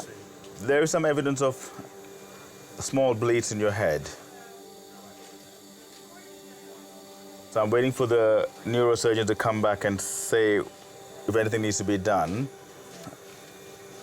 And let's take all this off. Yeah. All right? Okay. Oh, right. Right, I'm just going to lift this up a little bit so you can sit up a bit. Not too much, just a little bit. We placed Dad's ashes in an urn in the garden wall so he can see the sunset every day. Right, give Nanny New a kiss.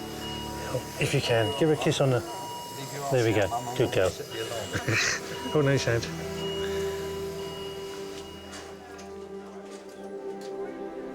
I talk to him. I don't know what the others do. I think the kids do sometimes. You know, they miss their granddad.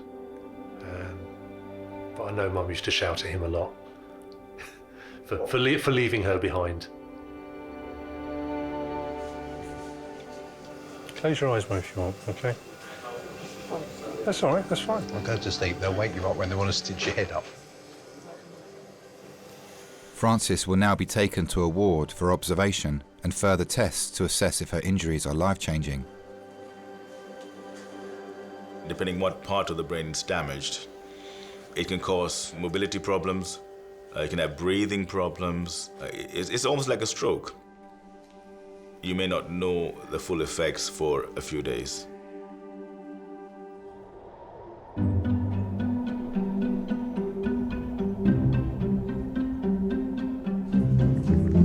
Jerry is returning from X-ray after being involved in a car crash earlier today with her friend Sakile.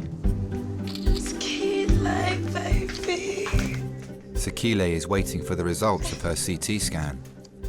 Let me take a little pic of you. Sakile, I'm so sorry. You want to make a snap? Snapchat's important to me. I haven't got Instagram. I used to have Twitter, but I deleted it like 3 years ago.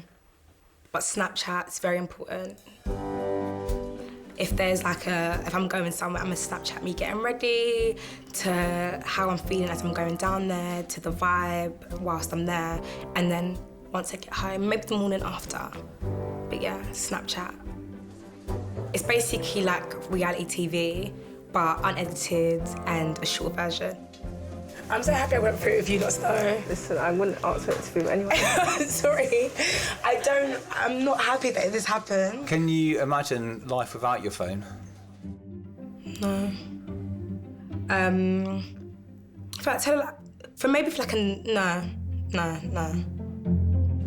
Okay, Jerry, come this way. Sorry, Sakila, I'm coming back. All is well with you. X-rays are fine. Okay. So there's nothing wrong with me? Nothing, no. Perfect. You need to take regular pain relief. Now we're gonna the jaw X-ray will be reported on by a radiologist. Am I gonna be discharged now? You can now, yeah, you're free to go home. I've been discharged, mate. Been discharged, mate. Been discharged, mate. A lot of people don't make the most of the life they live, and they like have regrets afterwards. I feel like every moment you get, you need to make a memory. So when I look back at 21, I can be like, oh my God, when I was 20, it was a lit year. Like I'd done this, I'd done that. Every hour that I've got spare, I'm gonna do something. Life's so precious, and in a second, your life could be gone.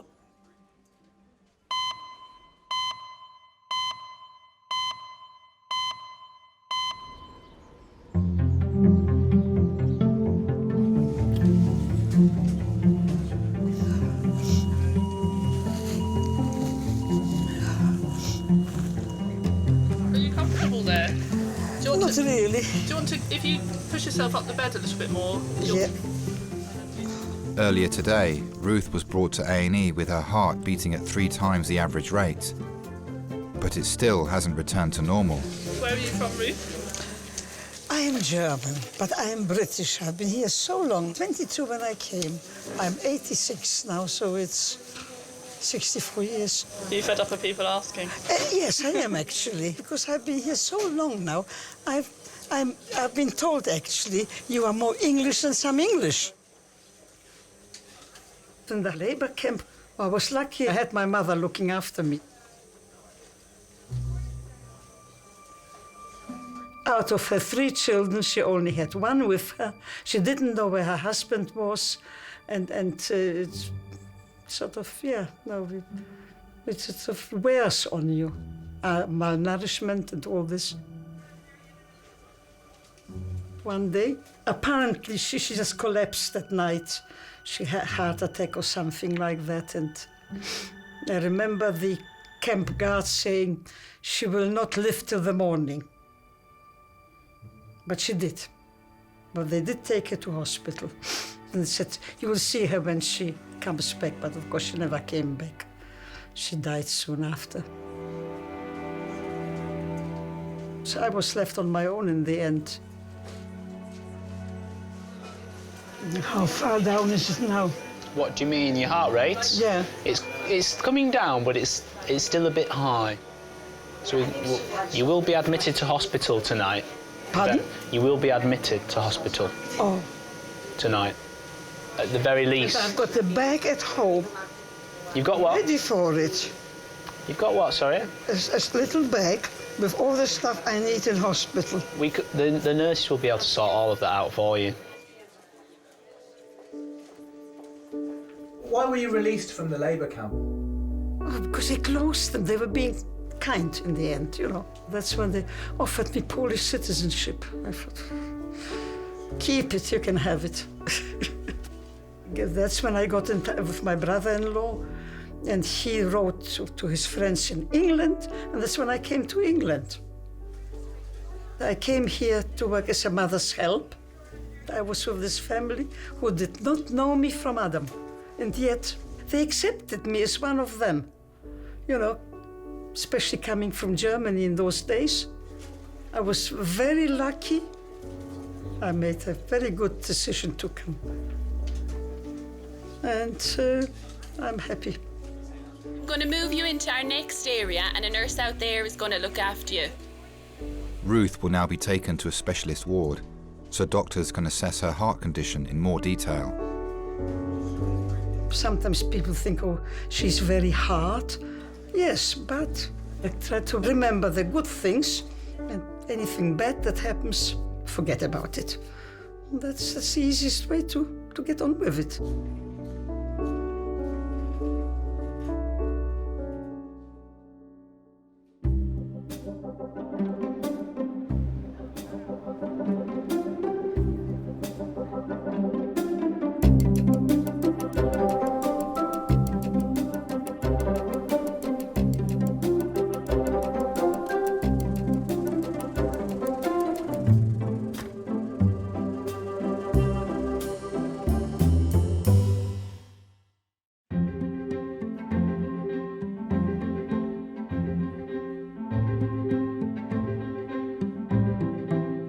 I've been brought home and been told you will be fine, take all your medication, but take things slowly. You must learn to relax, which is not easy.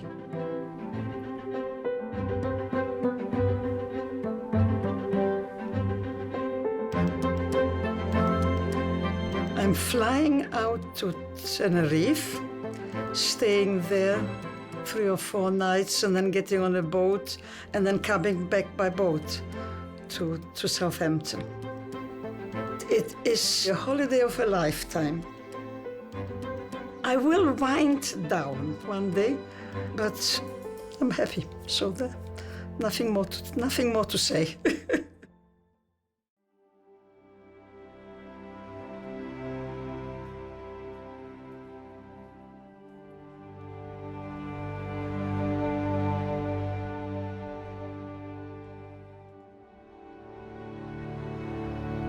It was the most worrying time.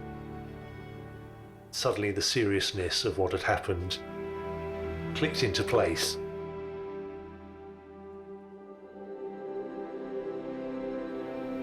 There was a horrible moment, and I looked down at Mum,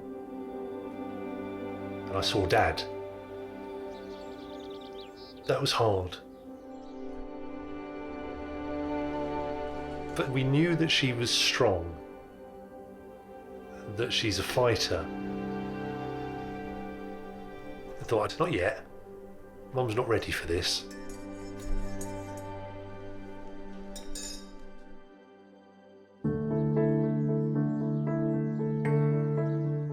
Being in my own home, even if I do nothing, yes, I'm very happy here. She actually told us that when she fell in that pool, the reason she got out, she said to herself, I'm not ready to die yet. She has improved remarkably since she fell. The thing that's important is making sure that Mum is happy. The roles have crossed slightly.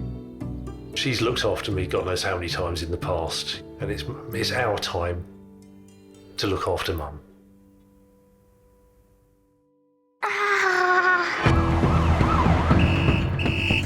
She said, I don't feel right. The whole of my left side's gone. Roll. We're going to do a cold red. This is the worst day ever. Can you cover your left eye? Okay, that's much harder. It may look like a stroke, or does it have the feel of something else? Is it serious? I really don't know.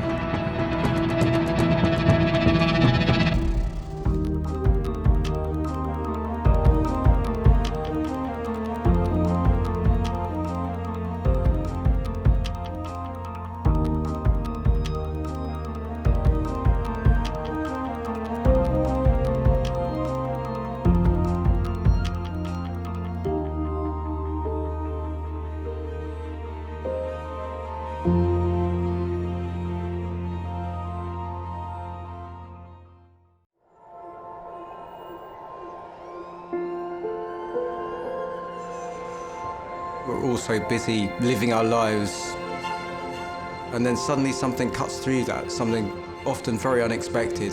Paediatric trauma call, 15 minutes. A 71-year-old female with 2 stab wounds to the back. He was found to be in traumatic cardiac arrest. I can't feel any pulses. We're at St George's Hospital in Tooting. Yeah, 24 hours, 7 days a week. I love that question. What's your opening hours? St George's, London, one of Britain's busiest A&E departments, under more pressure than ever. So do you want to watch, darling, or do you want to look away? This is the worst day ever. You never know what's coming in, and you just have to be ready for anything. Gas canisters exploded, 15% burns to hands, face. In a world of uncertainty, we see a life-changing event. I'm ANAP, I need her to get out of here, please. When patients come in, something takes over. I'll be fine. I'm going to be very fine. A place where life... Give me an A, give me an E. Love... Okay, good lad, well done. And loss... unfold every single day. Did you enjoy the Queen's birthday yesterday? I watched the football. All the patients you're about to see were treated in just one 24-hour period. Don't worry. We get to see people who love one another in loads of different ways. Yes. And I think you can give someone the best care in the world, but really what they want is to hold the hand of the person that they love and for them to tell them that they're going to be okay. You're my hero.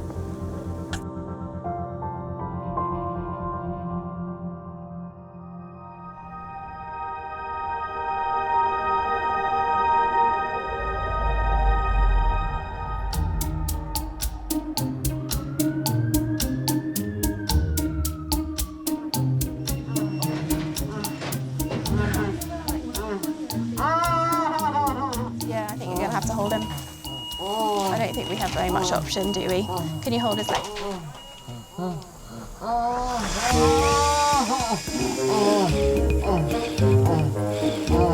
What do you like with needles?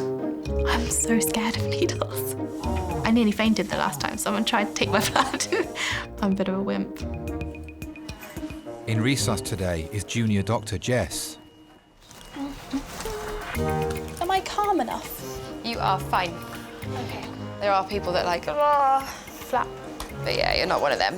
Bit like a, what's it called? When bit you're of a a swan. duck. Yeah. I prefer to be a swan. Still a junior doctor. Probably will be a junior doctor for another 7 or 8 years.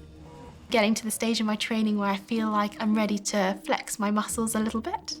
And just knowing that there's someone there to back you up if you need it is really reassuring. Just put another line in her bad arm. Not ideal, but it's the only place I could get a line in. Shall I try and help you out? A&E is such a solid team. We look after one another. Because you never know what can walk through the door. Pop your hand into a mincer. Oh, that makes my bum go funny.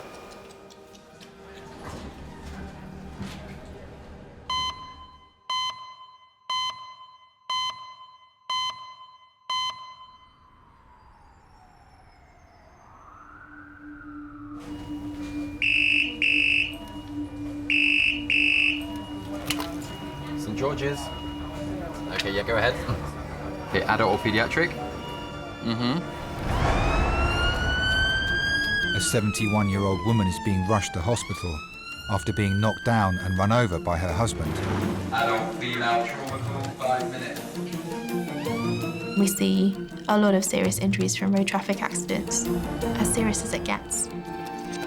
You don't know what type of car, you know what speed, you don't know how frail that person was before they got struck. But it's always just better to prepare for major trauma, big injuries that could be life-threatening. The woman's husband is on his way to St George's with their daughter. We were driving to my daughter's, looking forward to seeing Jane and the grandson. Mel got out to direct me to park, and she was sort of leaning in front of the car saying, "Oh, you come more. And I don't know really what happened after that. The car seemed to roll on and she was pulled under. It was just one awful panic. Mel was in the gutter. She wasn't breathing properly. And I'm afraid I didn't cope very well with that.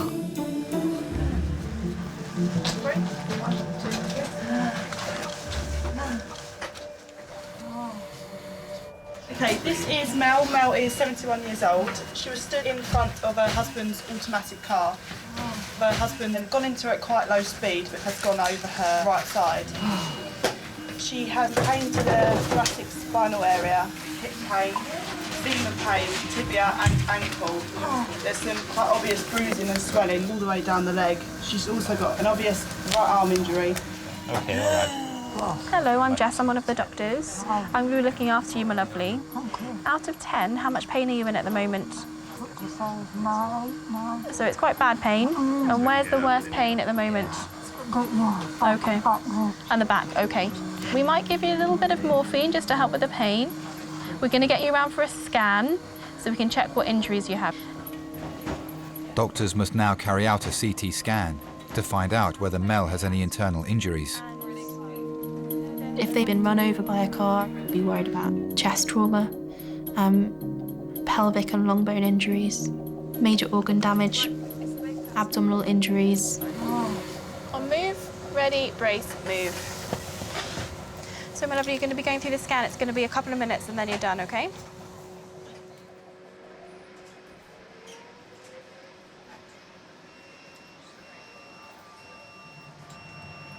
So earlier Oh, is that real 69 or 46? Can we just go and have a quick feel of her pulse? Is that okay? Are you okay, my lovely? Are you feeling dizzy? She got a radial pulse on that side. Mel's blood pressure has dropped to a dangerous level. Wait a second. Is she feeling dizzy? She's alert, isn't she? Go, man.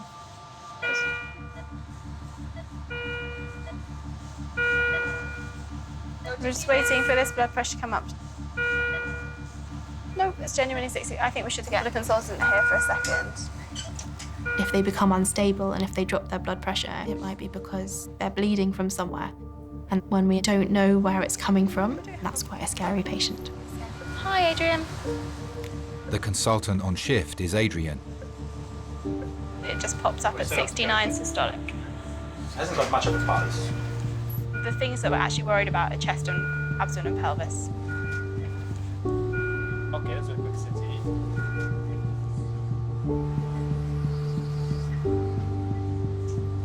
She's neurologically intact with a chest x-ray that looks normal.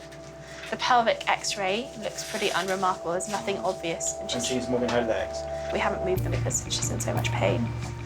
She had the analgesia. She had 2.5 morphine just before we left. So chest X-ray and pelvic X-ray were okay. Abdominal examination Was unremarkable. I need to activate code red. If you call a code red, it basically means that this patient is extremely sick. That patient could be bleeding to death. With that blood BP, she's not stable at all. You hit yourself with blame straight away and guilt. I was in the car, I should have stopped it. What was going through your head? Worry about her, that she'd be all right, and that I wouldn't lose her.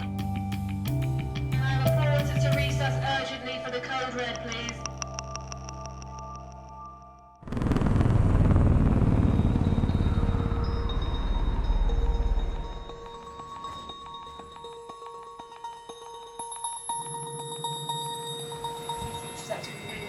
She's possibly, 29 minutes ago, 71-year-old Mel arrived in A&E after being run over by her husband whilst helping him park the car.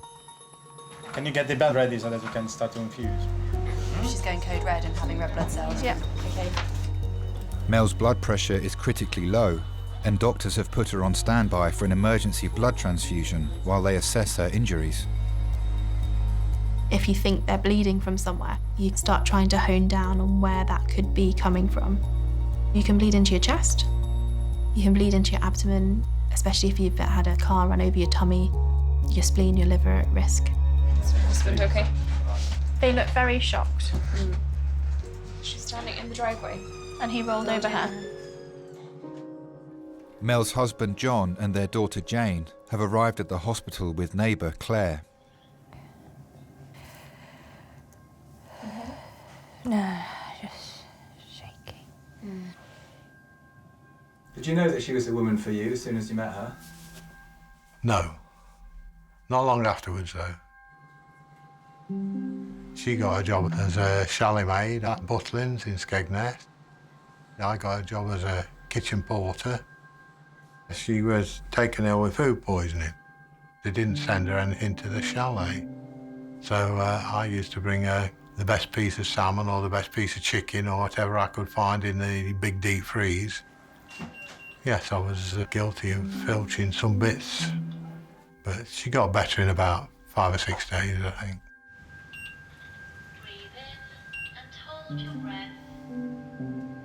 What do you think attracted Muriel to you? I'm so good looking. She always used to say, well, you used to have hair like Cliff Richard. Yeah, not now. She was very nice, seemed sensible. I'd always been brought up to be sensible, so I wanted somebody sensible. 49 years married. Long time. Not really. It's only a lifetime. She has got thoracic back pain, so whether it's something, it could be something I mean, I can't explain why she's dropping. Yeah. Doctors must continue running tests to work out whether Mel is bleeding internally.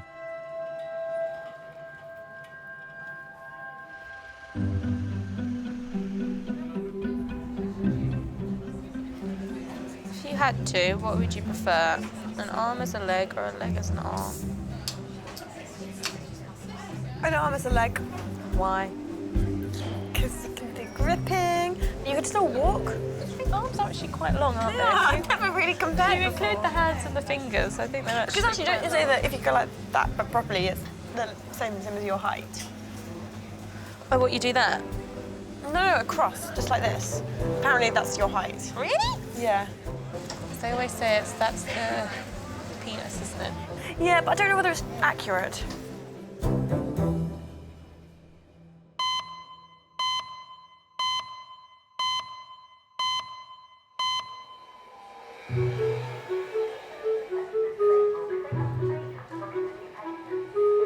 A cup of tea would be nice, wouldn't it? A nice cup of tea. What do you think?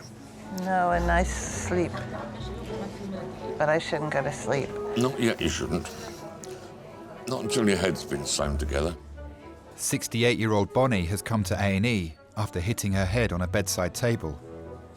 I was sitting on the bed getting dressed, and Bonnie wanted to lie down for 10 minutes. And they had these night tables, so there were shelves, really, by the side of each side of the bed, with very sharp corners on them. So she lay down, and I heard this thud and this scream. She was extremely worried that she might have had a cracked skull. It was a really heavy thump. I think I have a hard head, but we already know that. Well, that's a blessing, really, doesn't it? In a way. I'll bullet bonds.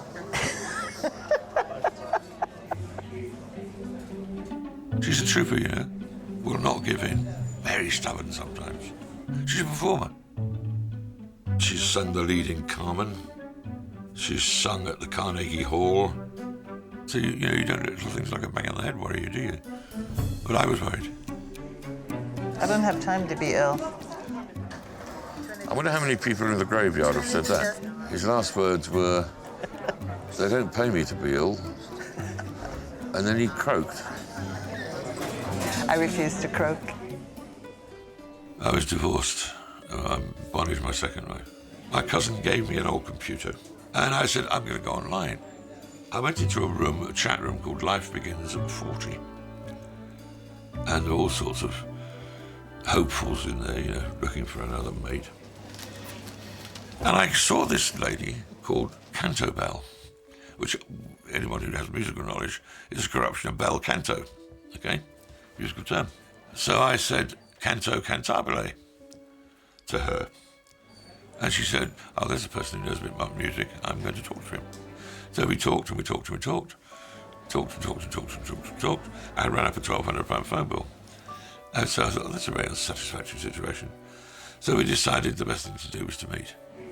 How is it that we separately bought the same watch?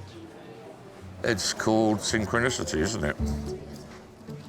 The day before I was due to fly out to meet Bonnie for the first time, my daughter Emma said, you're not going to marry her, are you, Dad? I said, well, I might. Yeah, she said, you can't marry, you don't know her, she might be an axe murderer. So I said, don't you worry, your daddy's a big boy, he can look after himself. Maybe I should go to bed with a helmet on my head. Full body armor, I think.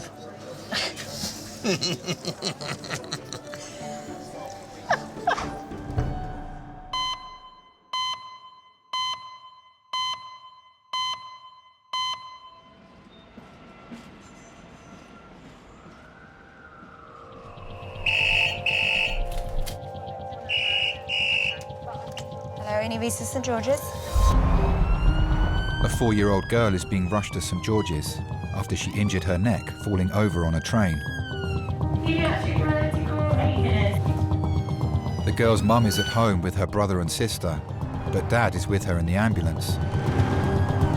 We had a good day, it was fine, it was just going back on the train. There was sort of a sudden bump. She just went back and fell straight back on the back of her head. She was distressed and crying.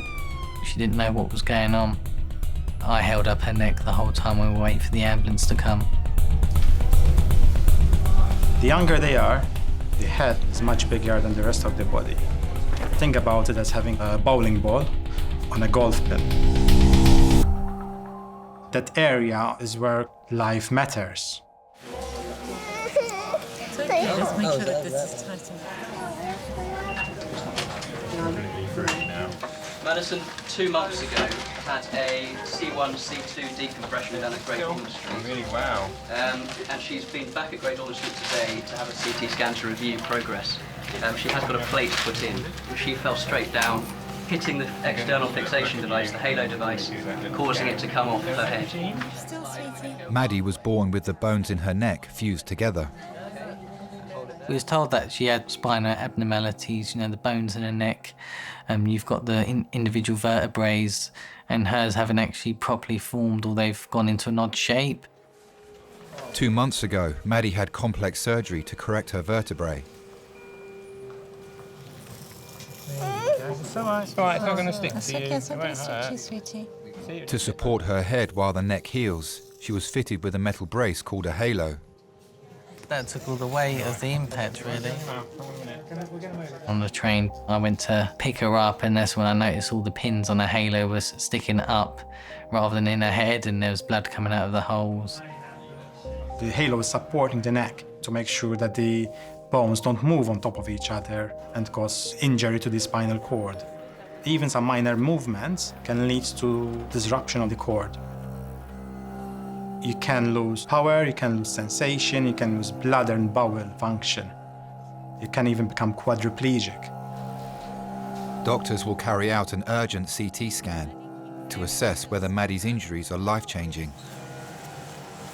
Will Daddy help me? Yeah, Daddy's going to help. I'll help you like I did today, yeah? Alison, you had one of these scans today, didn't you? Yeah. You're going to do the same again. Well, we can do it again. I'll be fine. I'm going to be very fine. Yeah, sure you're going to be a brave girl. To have it at the age that she's been, it's been quite tough on her mentally and physically. She's always been scared of hospitals. Every time it's like a big journey for us. I'll tell you what, you count to 20 and we'll lower you down, yeah? Can you get to 1. 20? Go 1.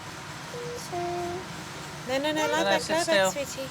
I'll be with you the whole time, yeah? Do you want to hold my hand while you lie down? Come on. Yeah, let's go. Hold my hand. Ready? Start counting. You're going to count 1, 2... Just calm down. It's all right, it's all right. It's all right. 5. It's all right. 6. 9, 10. Woo, well done. Where are we? We're in the Magic Donut. We're going to go in now. Daddy's going to be with you. I'll be with you all the way, yeah? Doctors must now await the results of Maddie's CT scan before they can assess the damage to her spine.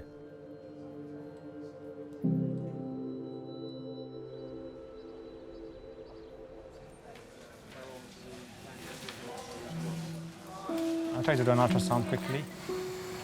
Doctors have been running tests to find out whether Mel needs a code red emergency blood transfusion. Sorry, my lovely. I'm sorry. That's a good strong pulse. She's responsive. Can't see anything. I'm Dr. Adrian. Your blood pressure dropped. We're unsure about what might be causing this because there's no bleed or anything like that. We're still going with code red. Step down. Okay. Just I can put it back in. Just call the lads as well. Yeah. Doctors still don't know what caused Mel's blood pressure to drop, so they will keep her under close observation. I'm just going to get her family. Hello, sir. Would you like to come through and see her? Yes. I think she's quite keen to see you.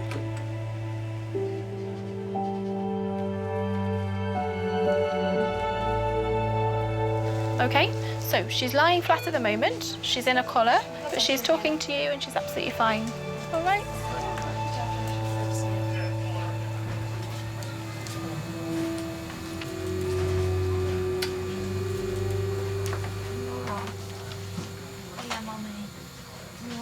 Yeah. Worried about you. I love you. Not really. With premium bonds. Premium bonds. I'm just mad with myself that I couldn't think quickly enough how to stop the damn thing. Still, make me realise how much I love you and I need you. So come on. Start getting better. So it's not damaged the car too much? No. I'm more Worry about the bloody worried car. about you. I can get rid of the car, I can't get rid of you. How did you learn to drive? Mel taught me. Yeah, Mel taught me how to drive. I passed first time, she only passed second time. But she was a good instructor. She was a junior school reception teacher. She was greatly thought of by the parents and the children and the school. She was far more appreciated than I was as a teacher because she was better at it. we're lucky in A&E because we get to see people who love one another in loads of different ways. I think it's made me recognise that family is the most important thing. It's not about work, it's not about money, it's about having the love of those people. And I suppose when it comes down to it, that's probably what everyone fights for. What's up? All right. Yeah.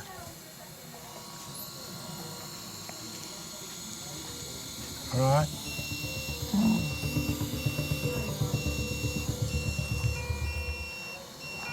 Dropped a lot, hasn't it? Stay calm. Your blood pressure's dropped a bit. Where do you feel it? In your arm. I need you to just borrow this arm, sweet pea, okay, my lovely? When you think you've got a stable patient, sometimes it's almost the most difficult time when they become suddenly unstable and it takes you by surprise.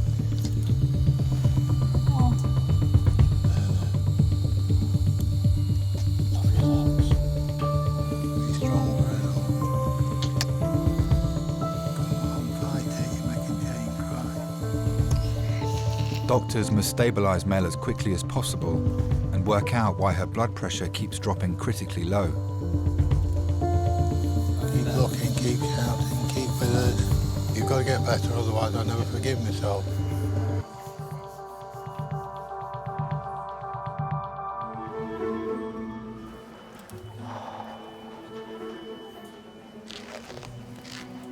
Just know this is gonna hurt. Well, if you think it's going to hurt, then it's going to hurt. It's going to hurt. No, but you have to. Yeah, it's mind over matter, Trafford. I know giving birth's going to hurt, but I don't sit there and think about it all day. All right. This hurts, you know. I know it hurts, but just stop the screaming, man.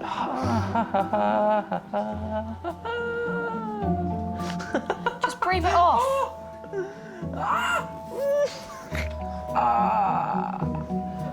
In through your nose. Babe, trust me. You're hurting my head. Stop. Stop, babe, please. Stop. You're gonna have to learn this when I'm in I know, labour. but stop. Why? I can learn that in a baby class.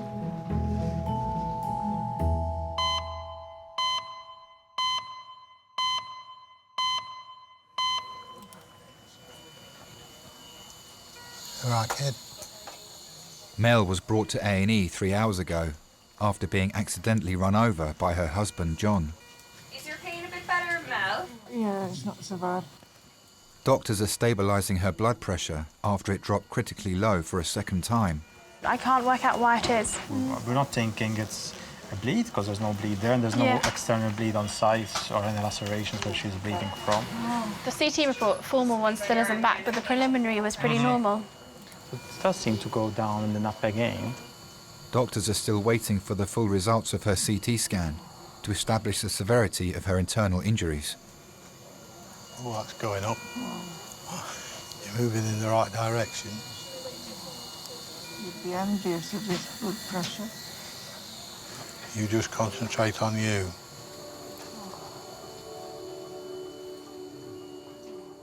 How would you describe your marriage to Mel? Brilliant.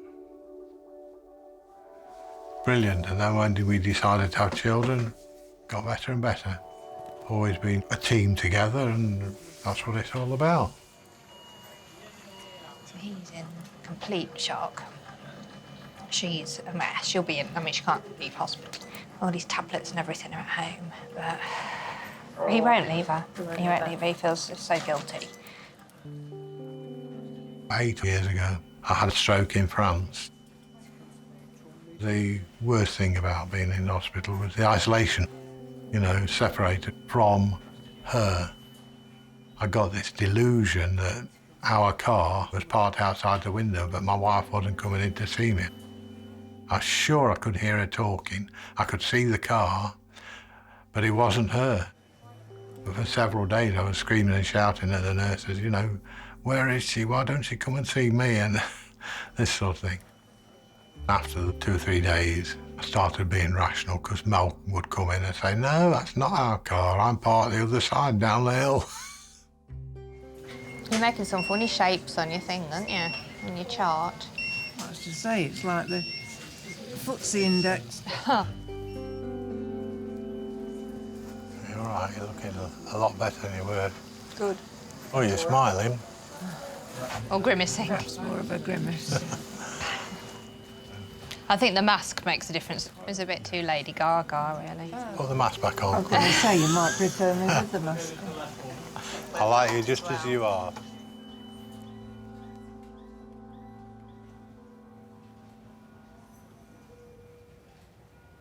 Very proud of you, very brave. Could I get a treat? I think you will get a treat, because I was already going to get you a treat for the CT scan at Great Ormond Street, but I think I need to get you another treat. Yeah, another one. Yeah. 4-year-old Maddie was brought into A&E 3 hours ago after she fell on a train and dislodged a surgical head brace that was supporting her neck. Yeah. She's looking after the other two. Yeah, I do all the hospital stuff, so yeah, I've been to all the appointments. Lovely daddy, haven't you? Yeah. Maddie and Dad Adam are now waiting for the results of a CT scan to find out whether she has damaged her spine. It's fun. No, got your thumb. We always thought there may be something wrong with her, the head tilt and her neck being like that. And the fact that she couldn't look left to turn her head because of all her bones being fused and locked into one place. If we didn't go ahead with the operation, then the worst case scenario, it would be paralysis. 2 months ago, surgeons at Great Ormond Street Hospital rebuilt Maddie's neck using a metal plate. On the day of the operation, she was down for about 5-6 hours. So it's not nice, you know, just leaving your child. It's one of those things where you go, you're almost like saying goodbye.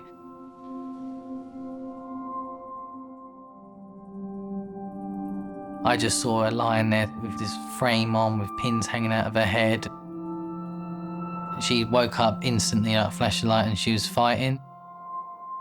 She didn't really know what was going on and she was screaming most of the time. The hardest thing I've ever had to deal with in my life. I mean, we can't, you know, get close to each other. When you say goodnight to her, you know, you've got to sort of duck in, you know, behind the bars. I've caught her sort of lying down, face flat on the floor in her bedroom, not doing anything. I think maybe because of the stress of wearing it. You just try and keep strong and look after her. Daddy, why was you upset in the train for? Oh, I was just upset that you got hurt. Why? Well, because I care about you. You care about me? Yeah. Why? What do you mean, why? Because I'm your dad. I'm not the most girly of girls, and I think that's probably because I spent every other weekend with my dad when I was growing up and I was treated like a boy. I got a rugby ball and a multi-way tool in my stocking for Christmas every year, which is fine. I can now use a multi-way tool. My dad kept me on the straight and narrow, and I can handle most things that get thrown at me. I wouldn't have had the adventures I'd have had in my life without him pushing me to do them. Daddy? Yeah? I don't want to stay forever. No, we won't stay here forever.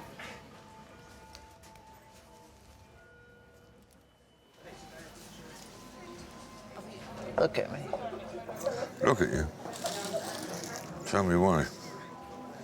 Bonnie and Andrew are waiting for a nurse to assess an injury to Bonnie's head. Tell me why you cry. What is that? You lie to me. Can you remember the first time that you laid eyes on Bonnie? Yes, I can. At Washington, D.C. Dulles Airport. We had been talking for 6 months. She recognised me, came bouncing towards me. I thought, that's my Bon. I went over in May '98, and we got married on June the 4th, that same year. And that was 18 years ago. So we must have done something right, mustn't we? I'm dying for a drink. pint of Guinness will do fine. That could be okay if you have an idea of how many other carbohydrates you had today. If there was one thing about you that Bonnie could change, what do you think she would change? My shape, probably. Today, I had bacon and egg for breakfast. You had toast. Oh, I didn't have any toast. You didn't? I had one of those French things. A croissant is bread. 100 calories. No, sorry, much more. She put me onto a more abstemious path, shall we say, and I'm eternally grateful. She was the one who persuaded me to go to the doctor, and sure enough, I was diabetic. I'd been diabetic probably for 5 years. For lunch, I had a Whopper, big Whopper. So you've had 5 servings of carbohydrate already today. That's a lot for a man who's trying to lose weight in order to be able to qualify for getting 2 new knees. I have bad arthritis, osteoarthritis in both knees. Playing rugby till I was 38. Not a sensible move. If I don't have it done soon, I won't be able to walk at all. And then I'll be in a wheelchair permanently. And I don't want that. So now I'm goody two-shoes. Young man coming with you? Yes. He's my young man. Your young man. I've got it. You got it? Yeah. I don't want you to break yourself. I've got it, don't worry. I'm Claire, I'm one of the nurse practitioners. Hiya. I have a hole in my head. Oh dear. Have a seat. Any medical problems? Me? Just tell me if it hurts directly where I press. Yeah, you're giving yourself a little whiplash. Getting married again. It was a turning point in my life. It's tiny. It taught me that it's important to have someone in your life who has your best interests at heart, because it encourages you to have their best interests in your heart. I don't think it will make an iota difference if I put glue on it or not. Ouch. Yeah, it's a little bit stingy, probably. By next week, that'll have completely healed. So she's not going to glue your hair after all? No, after all. Goodness. My goodness, my Guinness. No. Trust you to take the fun out of a pint of Guinness.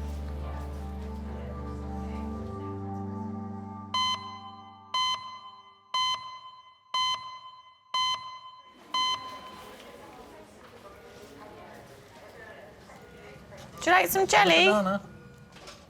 Banana? I'm gonna eat that first.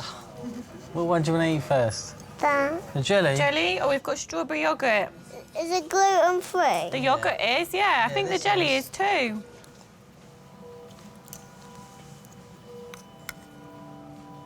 Funny enough.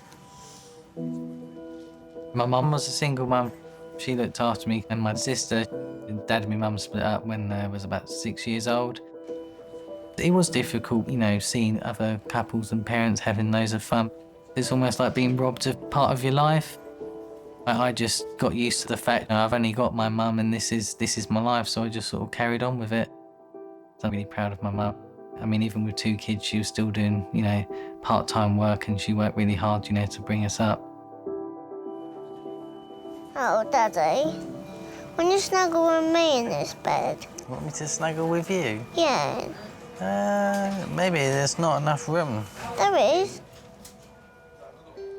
My dad had a blood disorder, but never really seemed ill.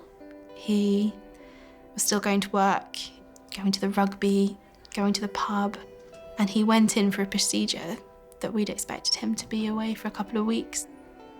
I finished night shifts from the ED and I went to go and pick him up. He was supposed to be coming home that weekend, and I walked into his room and I've never seen someone sicker. It's terrible when you see someone and you wish you didn't have the knowledge that you did. Because I think as soon as I saw him, I knew what was going to happen. He died about 12 hours later. I never imagined anything like that could affect everything in your life so much, which sounds quite naive. It affected me at work so much. I lost my confidence in everything I did. Probably still haven't got back to how I was. Daddy, what's on that computer? The X-ray. X-ray? Yeah. Are they one of my pictures? Doctors now have the full results of Maddie's CT scan. Hello, hi. The scan is negative for any serious problem, okay? So there's no sign of any bleed in your brain, any problem with your spine, okay? I mean, if anything, she'll stay overnight here, and then if they need to see her tomorrow, they see her tomorrow. Kind of. So we'll see.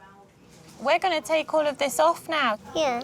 But what we want to do is see if you can try this collar on for me. I will. Keep your head still. Now, if Daddy comes and stands at the end, will you look right at Daddy the whole time? Will. Right at Daddy. Way! Keep looking at Daddy. And I'm going to take your towel off. Stay nice and still, looking at Daddy. Lift this arm up in the air. Well done. That's perfect. That's good. That's good? Do we like it? Yeah, it's comfort. I've always wanted to have children and be a dad because I've always wanted to be, you know, the father that I never had. Yeah, can I wear all my pretty dresses now? I think so, if we can get them over that collar. Doctors are still concerned that the metal plate holding Maddie's neck together may have shifted slightly during the fall. Surgeons from Great Ormond Street will now review the scans to decide whether Maddie needs another operation. Oh, wow, you look so beautiful. Kiss. Can I get a kiss? I was lucky to have 26 years with a great dad. So I think that there's nothing, I can't not be grateful for that. This is love. You give me a big cuddle. That's good. You can give me big cuddles now. Yay! Yeah. Come on then, Maddie, let's go.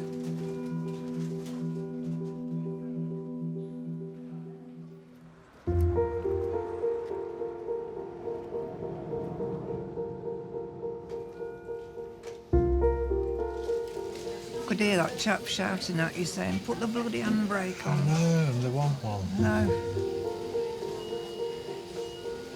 What's up? Oh, it's just moving. And where is it? The middle of my back. Doctors have now received the full results of Mel's CT scan. The scan suggests she may have fractured a bone in her spine. Okay, so you just relax, okay? And you're not going to fall because there's a bar. Right, ready, steady, roll. Well done. Mel, do you feel any pain in here?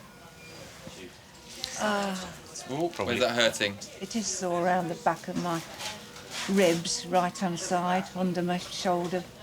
Just here? Ah. Okay, so that's about tonight.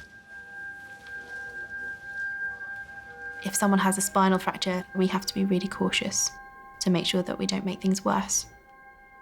The risk would be to your legs and to the function of your legs, and that has such significant impact on the life of a patient. Preliminary scan reports have come back. There's a fracture of one of the vertebrae in her spine, but the radiologist, who's the image doctor, isn't sure if that's something that's happened today and it's new, or whether that's an old problem. She is okay at the moment, all right? It's true, that it makes you realise how much she means to us.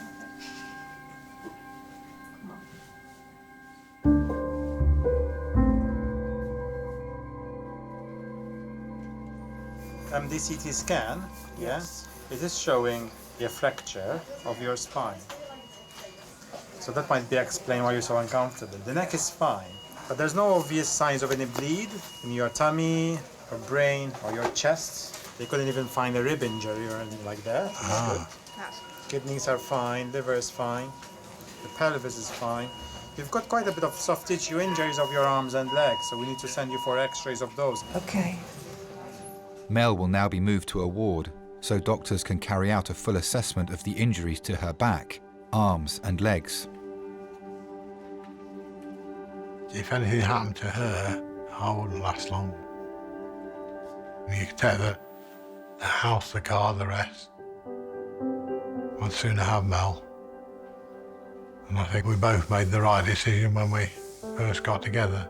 We judged one another for the right reasons rather than the wrong reasons. What are the wrong reasons? The wrong reasons, sex. It's not the be-all and end-all that people make out it is. Thank you. Natural, you're welcome. Right. Glamour of no consequence whatsoever. Good, stable qualities are what's needed. Honesty, integrity, ability to give and take. And, well, with Mel, certainly a general all-round kindness and loving nature. She ain't got a bad word to speak for anybody. And rightly so.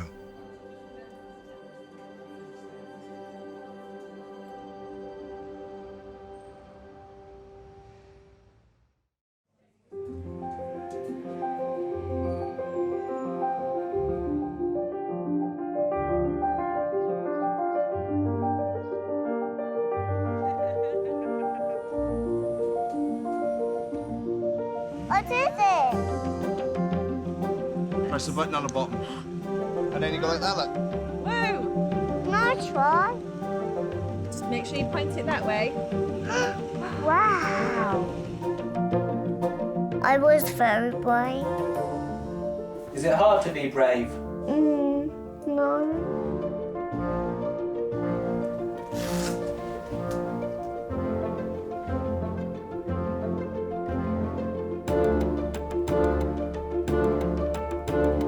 She starts school in September. I'm sort of really looking forward to that. She can meet new friends and just being a normal child now.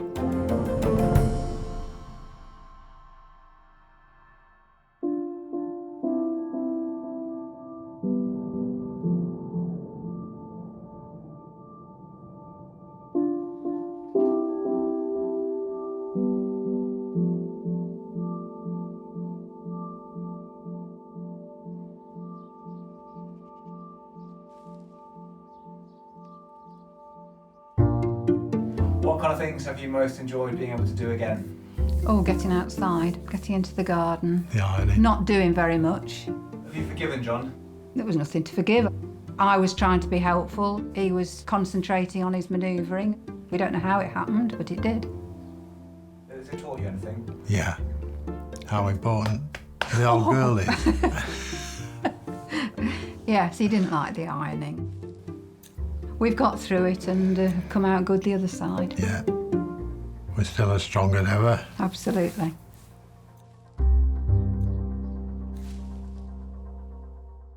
We're getting married in the morning. No, we're not. Hello, St. Arzani. Activate the helipad response team. He's a motorcyclist. He was found to be in traumatic cardiac arrest. Traumas where the heart has actually stopped are very, very rare. When you do see one, you know that this is the absolute worst you can get. So we're going to elevate into a code red. Police officer basically said, we'll take you up to the hospital. They're getting us up there as quick as possible, really, just to say goodbye to Mark.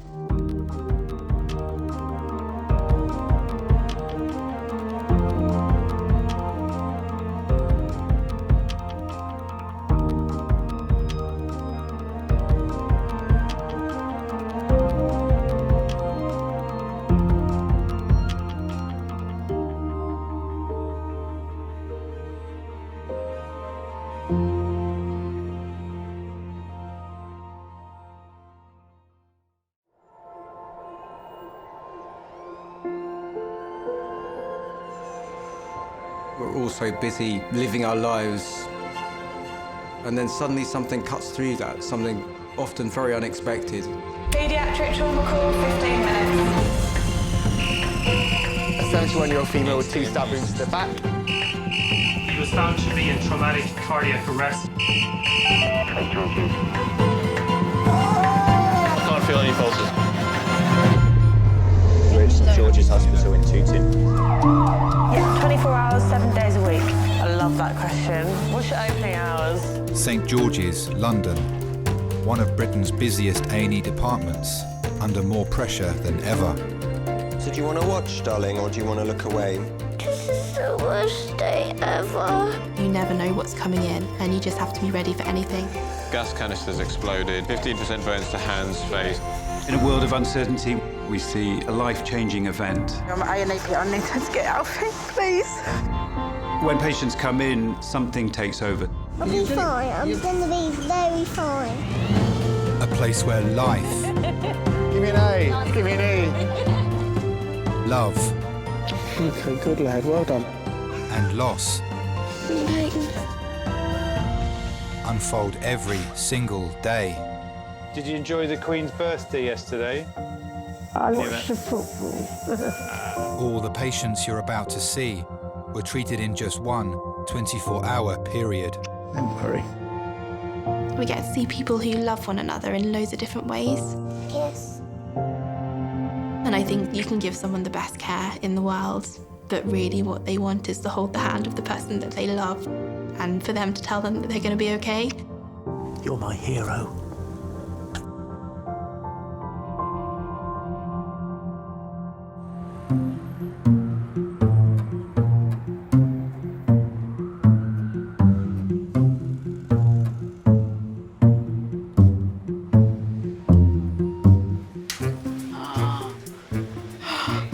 That radio. Where does it go anyway? Someone smells fresh. Not me. Yeah, it's not me. I would really like my lunch. I haven't had my lunch yet. I haven't had breakfast yet. Working in Resus today is consultant Will. So, let's add some x-rays to him. People often say that when they go into medical school that their motivation is that they want to care for people, but for me it started with being inquisitive. What does that look like? I don't know. So does that not look like an acute ST elevation MI? I don't know. Different specialties attract different types of personalities. I certainly enjoy the sort of immediacy and the fast pace involved with emergency medicine. There's no surgical pathology. The swelling should not affect her airway. And it wasn't until I understood more about what being a doctor entailed and actually how much more important that human aspect is. The responsibility of what you're being trusted with becomes apparent to you. What's brought you to see us today? Don't stay in ambulance. Pop this hand up for me. That gives you a certain perspective about what's really important, and it's not having a big house or a nice car. I'll get you sorted, sir. It's about being happy with your lot. And it certainly does affect how much you cherish what you've got when you've got it.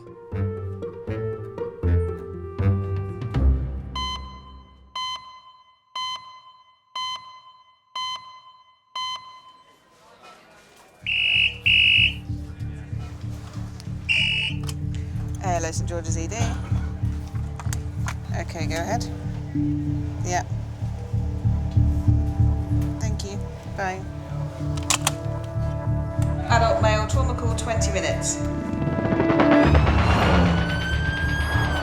An 84-year-old man is being rushed to A&E after losing control of his car and crashing into a road sign. When you get a trauma call, one of the pieces of information you'll be given is the age. If you've got a patient in advanced years who's been involved in a high-speed traffic collision, you're automatically thinking you may well have somebody who's critically injured. Although the airbag went off, he still managed to bullseye the windscreen even though he was wearing a seatbelt.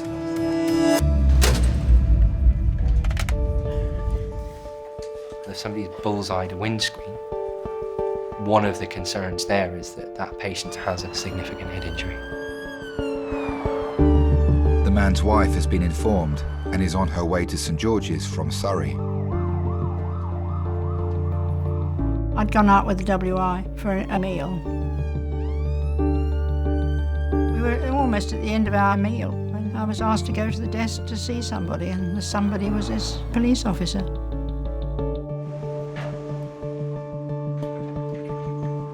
I just thought, oh my goodness, what's happened? And then she said it was John. And she said he's had a very nasty car accident. All sorts of things go through your mind. You just don't know what to think. Ready, steady, roll. Is that your knee, John, or is it your chest? Can you reconnect? Get a collar on there first. Steady. Let's get you sorted out. Brilliant. So this is 84-year-old John who was involved in an RTC. He was a driver in a car. He had a seatbelt worn and both airbags are deployed and there's a significant bullseye on the windscreen. He has bruising to the left side of his chest and to his abdomen. Is there anything else that you'd like to know? Elderly patients have less ability to deal with a given injury than a much younger patient. Your ability to deal with blood loss is lessened. Your bones become less supple. All right, nice deep breath for me, John. Injuries that would be relatively minor could end up being really quite severe and life-threatening, and you need to take action very quickly. We'll get you some painkillers in a moment.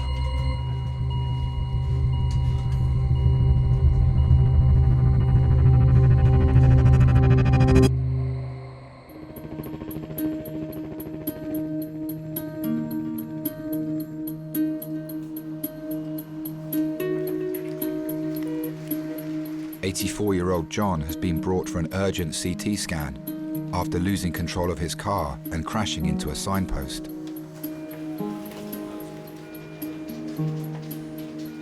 So you just have to lay nice and still as you are, okay? Yeah, okay. All right. So we'll start off, we're just going to scan your head and neck, okay? John's wife Gwyneth and daughter Susan have arrived from Surrey.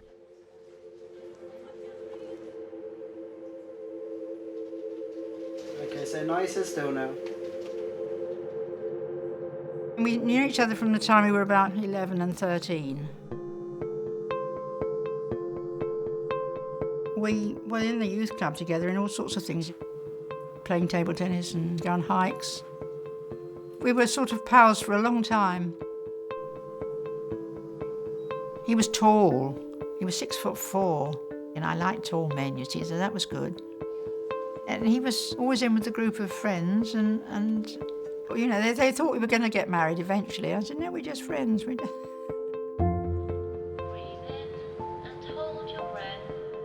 He was then doing his national service for 2 years in the Navy. And he was lucky enough to be on boats. He was on aircraft carriers and things. So he was away a lot. It was very difficult because we hadn't been apart that much at all. No, I suppose that was when it really struck home. I missed him a lot more than I'd realised before.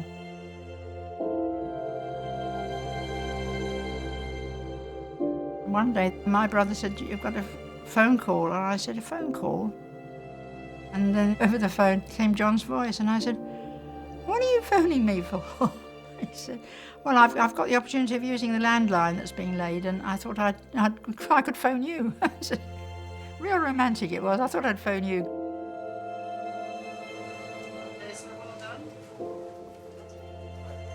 Doctors will need to wait for the initial results of John's CT scan before they can determine the full extent of the injuries to his neck, spine and internal organs.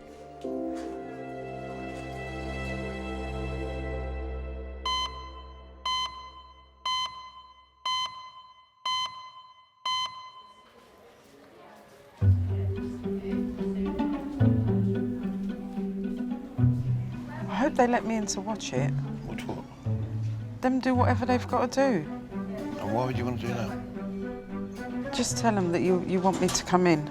No, I don't. No, honestly, you do. No, I don't.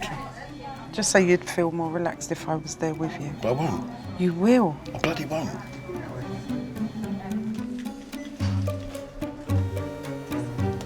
Oh, God. Jenny, the slightest touch is hurting me. Don't be a baby. No, I'm touching it there from my jeans and it still hurts. Yeah, it will hurt. How do you know? You got one? No, but I know that something... How do you know? Because I know that something... It's like me saying I know what it's like when you give birth. I don't never know. It's because it's large. Is it?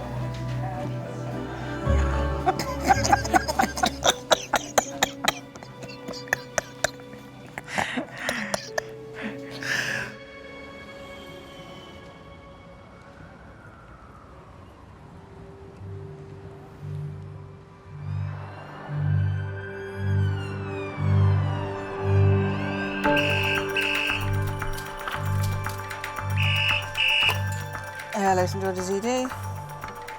Okay, go ahead. Yeah. Thank you. Bye. A 66-year-old supermarket assistant is being brought to A&E after suffering stroke-like symptoms on her way to work. Thrombolysis call 20 minutes. Her husband Paul called the ambulance. I was on quite a late shift the night before. What we normally do then, I'll just stay out of her way while she gets ready for work. She said, I don't really feel that well. But Christine has always been a trooper. She'd do her best to get into work. But I heard her come back in again, so I got out of bed straight away. She said she got halfway to the bus stop to catch the first K3 to Isha to try and get the Waitrose where she worked. When she collapsed and had to support herself on a wall, she said, Paul, I don't feel right at all. I've never known anything like this before. The whole of my left side's gone.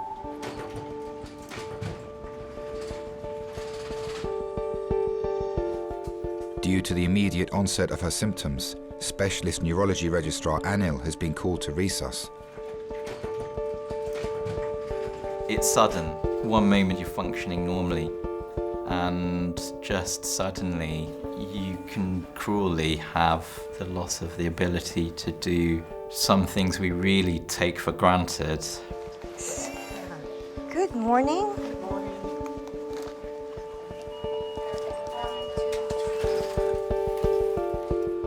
I'm Lizette. I'm one of the stroke team members. Okay. So Christine woke up at 5 o'clock this morning. That's normal for her. She was getting dressed for work and noticed that her left arm was a little bit numb. Can you say tip-top for me? Tip-top. Huckleberry fin? Huckleberry fin. But you think the left leg is numb as well? She did say when she was walking, she was definitely drifting to the left side and having to use the wall to prop herself up. Fine. Hi, morning, Christine. Good morning. So I'm just trying to do a few tests, basically, to try and assess whether you've had a stroke or not. What month are we in? We're in June because it's my son's birthday tomorrow. It's your son's birthday tomorrow. Yeah. Brilliant. And just with your eyes, follow my finger. Do you get any double vision? No. Good. All right. Can you cover your left eye?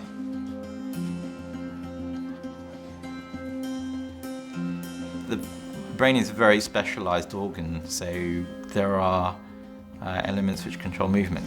Okay, can you put both your hands out, straight out, palms up, keep your hands there. It's quite shaky, isn't it? Yeah, it is, and that leg's shaky as well. Tremors can be a sign of a number of different things. Does it most look like a stroke, or does it have the feel of something else? Just with this index finger, touch my finger. Now touch your nose. Finger, nose. Okay? Okay, now the same thing on the other side.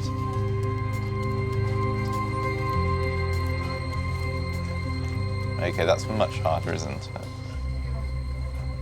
Christine needs an urgent brain scan to determine what may have caused the sudden weakness in the left side of her body. Only then will doctors be able to decide on the next stage of her treatment.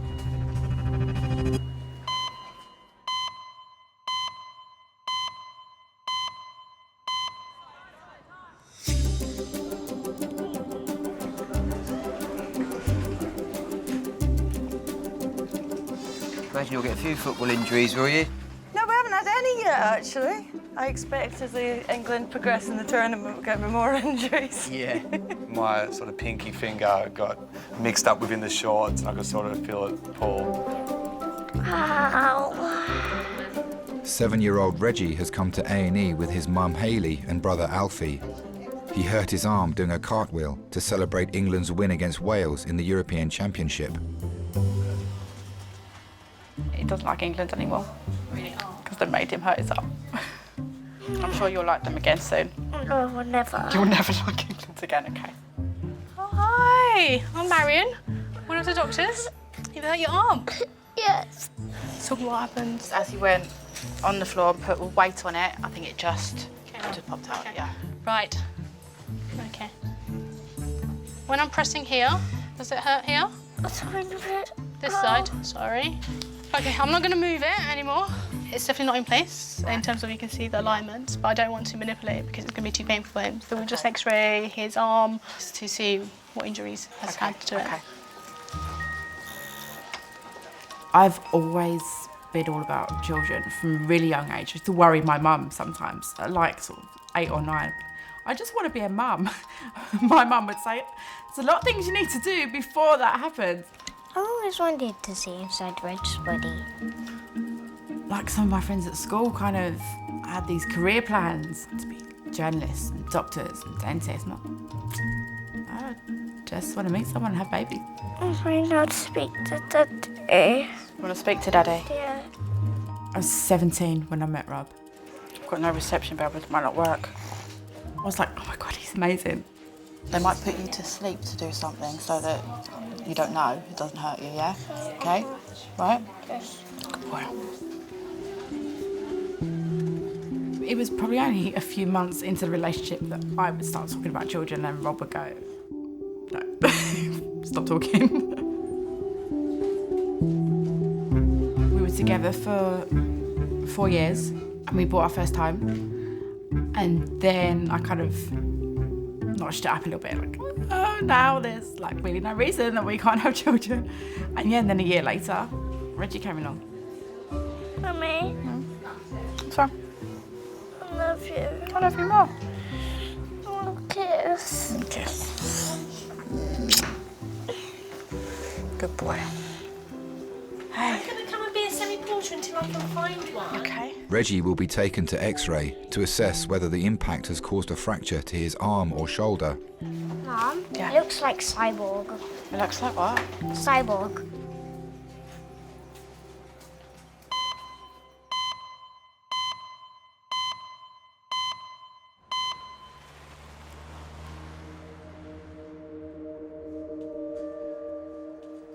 Doctors are still awaiting the initial results of 84-year-old John's CT scan after he lost control of his car and was thrown headfirst into the windscreen.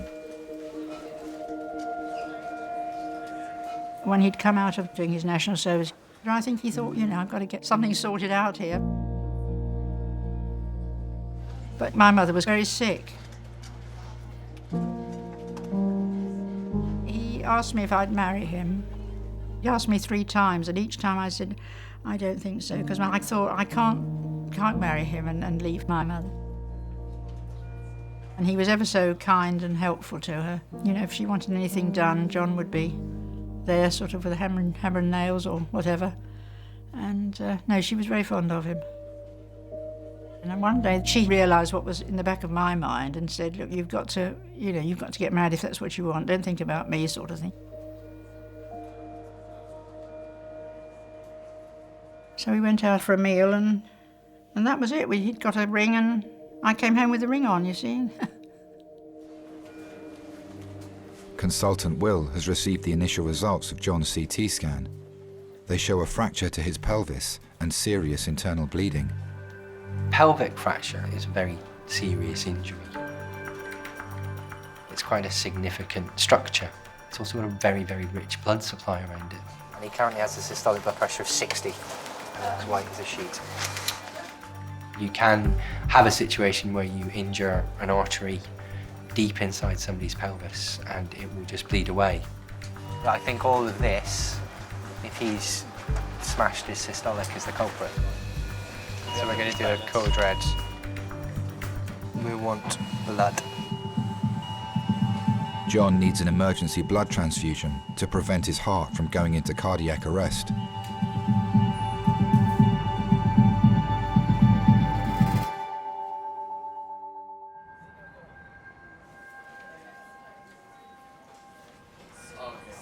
It's been just over 20 minutes since 66-year-old supermarket worker Christine arrived in A&E after losing control of the left side of her body.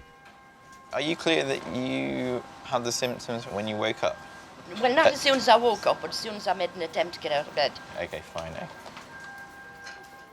Doctors suspect that a growth or blood clot may be affecting her movement. Careful. The brain is something which is still, in some ways, a mystery. It's still, out of the organs in the body, probably the one we understand the least. She's very shaky like that, isn't she?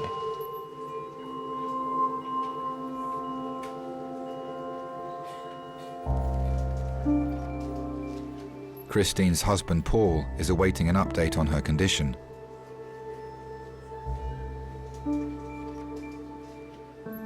I used to play a lot of football. I got to know Chris because she was working behind the bar at the club. I was only 21 then. She had long, dark hair, short black mini skirt, nice legs. And I was shy. I probably had a few drinks, so that's when I asked her out. She had a bubbly personality, life and soul of the party. You know, she could talk to anyone.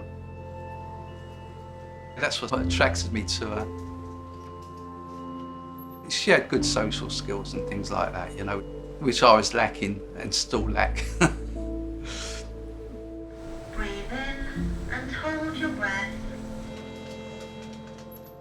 We got married in March 1975. I don't remember actually proposing. I think she went to see the priest and arranged it all and then came back and told me. I just went along with it.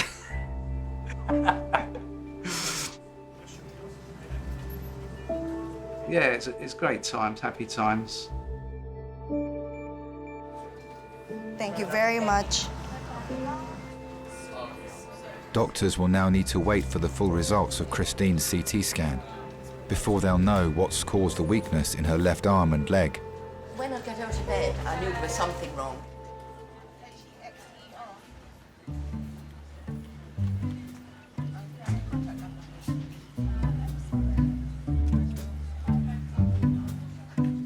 I don't want to go to school tomorrow. You don't? Why not? I think I'll leave it for a few days and then go back.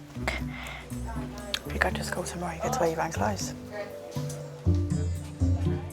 Doctors have received the results of 7-year-old Reggie's X-ray after he injured his arm doing a cartwheel to celebrate England's victory against Wales. Right, we've got the X-ray back. And it is broken. Right. And it's moved out of place. Okay. So I've spoken to the bone doctors. They want it casted until they come and see him and see what happens. I don't know if you wanted to see it. I want to see it. Do you want to see it? Mummy. I think when you have your own children, you always kind of reflect on how you was brought up. Okay, it's okay. My childhood, it was a pretty normal South London upbringing. Mum and Dad were together at first, but then Mum and Dad separated when I was 14. It was hard because me and my sister were both daddy's girls. It changed the relationship that he wasn't there every day. We never really spoke about it. It was it was happening and we just dealt with it, and this is the way it's going to be from now on. Like a protection thing, probably. Don't speak, it's not actually going on. Reggie's arm will need to be bandaged before orthopaedic doctors can decide on the next stage of his treatment. Deep breaths, deep breaths, deep breaths. This is the worst day ever. Babe, I promise you, they're going to fix it and it will be fine. I promise.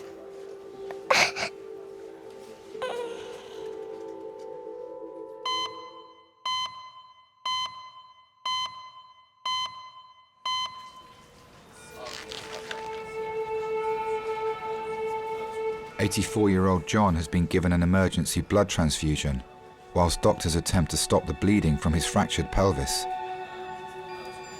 Is all the feeling normal here down the chest? Very tender. Dr. Will has referred him to orthopedics to decide whether or not they should operate on his left hip. We are medically managing his bleeding. We have a period of stability at the moment, so it might be that he's bled but is no longer bleeding. So we're trying to come up with a plan. Patients with pelvic fractures, there is a risk that any movement could worsen the bleeding. Patients who are elderly will have a harder time coping with any surgery they require to fix that. It's not something that can be done completely without risk.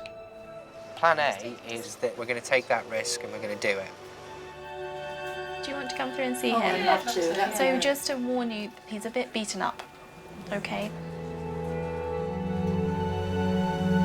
John, your family are here, sweetheart. Your wife's here, okay? I suddenly lost control of the car. I don't know whether the road was wet or what it was. Oh, I'm sorry, John. You don't have to apologise to me, no. I'm just very, very sad that you've got this all to contend with. 2 years ago, he got a sort of a niggling cough. And I said, why don't you go and see the doctor, because this is a bit strange, this is, keeps on. And so he went and saw the doctor, who referred him to the Marsden. Having been sent to the Marsden, you know that things aren't as they should be. And they picked up this lung cancer. You're going to be sporting a very nice bruise on that head. He's got it in both lungs, actually, but one lung particularly. And they said, we can't actually operate and we can't cure it, but we can give you palliative care. He's had chemo, and then he had 6 weeks of radiotherapy. I was really worried for him. How's the pain, John? Where are you from, dear? I'm from Italy. You're Italiano? Yeah. Oh. Parliamo Italiano. Sì. Oh, there you are, John. You've got a lovely nurse giving you dabs on your lips. Oh. But you can't swallow it, you just got to... Yeah, a little bit, just a little bit. Try, you sort of... You got any grappa? Tell you. I wish. I wish to have some grappa at this point. Orthopedic doctors have arrived to discuss surgery with John. John, can I chat to you about your hip on the left? Yeah. The hip is dislocated and it's fractured in many places. Really? Yeah, so in order to reconstruct the hip joint, okay? If we do this procedure, it enables you to walk again, okay? Without it, you won't be able to walk, all right? I don't want to worry you, but there's a very small chance that if there's lots and lots and lots of bleeding from the pelvis during the surgery and we're not able to stop it, eventually that you could bleed to death from this injury. You know, it's a big surgery, basically. Yeah. Okay. Yeah. Okay. All right. Yeah. I think for every patient you see, you have an idea of what the consequences might be if you have a bad outcome for that family unit. I think there's extra considerations with really elderly couples, as often the death of one partner can have some very significant consequences on the remaining partner. Oh, I'm sorry you've been like this. Because he was somebody who was there for me, I felt I wanted to be there for him. I don't really think I'd known anybody else that I could rely on who could get me over the humps when I needed to get over the humps, with my mother being ill. I'll be in touch tomorrow morning, see how things are, okay? I've never really thought about life without him. He's always, always been there. But then we've always been a partnership, John and I, so, it's We've sort of shared everything pretty well. John will be taken to intensive care ahead of emergency surgery to his hip and pelvis to give him the best chance of walking again.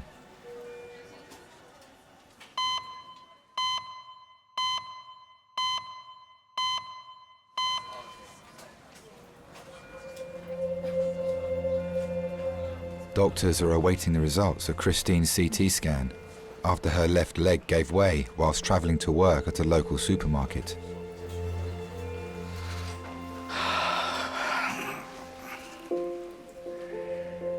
We made up our minds at an early stage to have 3 children.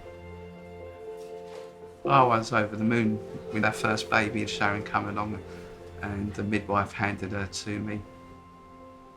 We was ecstatic. When my dad came in and saw Sharon, he kept saying, "Cool, what a cracker, what a cracker." At the time when the kids were young, I was working usually 7 days a week. I was like a semi-skilled engineer. It was actually the ready brick factory I worked in, and maintaining the rollers and the machines that produced ready brick. Chris, for quite a while, didn't have to work. You know, she'd just concentrate on looking after the children. But then the factories closed down, and I got made redundant.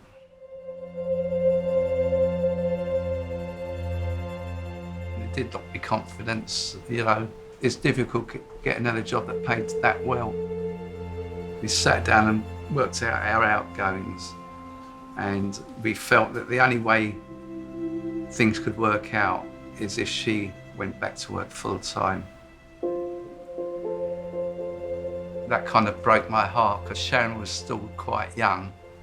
I remember tears running down my cheeks when I dropped her off with the baby minder, because I just wanted us two to take care of the kids, but we had no choice then. That's typical Chris. Any problems that's come up, she's always really listened, so we get through it. I was alert enough to phone up work this morning to tell them I wasn't feeling well and I wouldn't be coming in. So, you know, at least I didn't black out or anything. So that's a good sign, isn't it? I keep convincing myself. I was born in Waterford, Ireland. There was mum, dad, and I had 5 sisters and 5 brothers. My dad was a pig farmer. I used to get up at 6 in the morning, go out and pull the hay on a frosty morning. Your hands would be falling off you. We had no running water, so we used to have to go to the well to get the water. And on a Saturday, that was our job. We'd have to get loads and loads of water so Mum could do the washing. She scrubbed them on one of those washboard things. Really old-fashioned ways, but that's the way they done it in them days. I hope you don't mind me putting this by the earlobe. At least it's out of our way there. I knew I wouldn't stay in Ireland. But in my time, there was no work there at all. You know, much as I loved it, there was nothing there. There you go. I was 16 when I came to London. I came over in 1966. I had a pair of bell-bottom jeans on, and I had white plimsolls, white socks, and a T-shirt. And I was in fashion then. And I got such a shock when I went into Paddington Station with everybody on top of cars, people sitting on the side of the road, drunk and happy. And I thought, where have I come to? It was the next day I found out really what was going on, because I didn't know that night at all. England had just won the World Cup, the one and only time. And I was going to turn around and go back home again, but I thought, well, I like this. I'll be back, my lovely. Yeah. And I think leaving home when I was so young made me realise, you know, you have to fight or else you fall, don't you? So, and I wasn't going to fall, and I never will fall.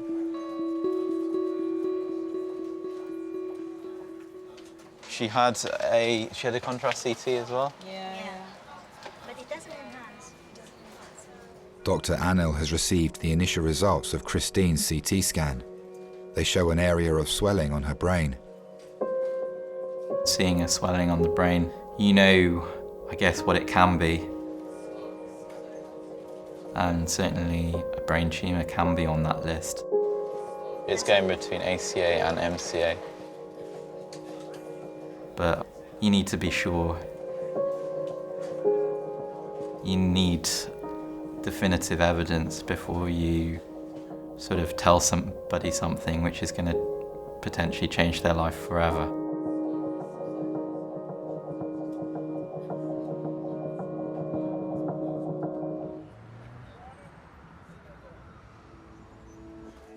Now check your fingers. So with your thumb, can you bend the tip? Good, and make it straight.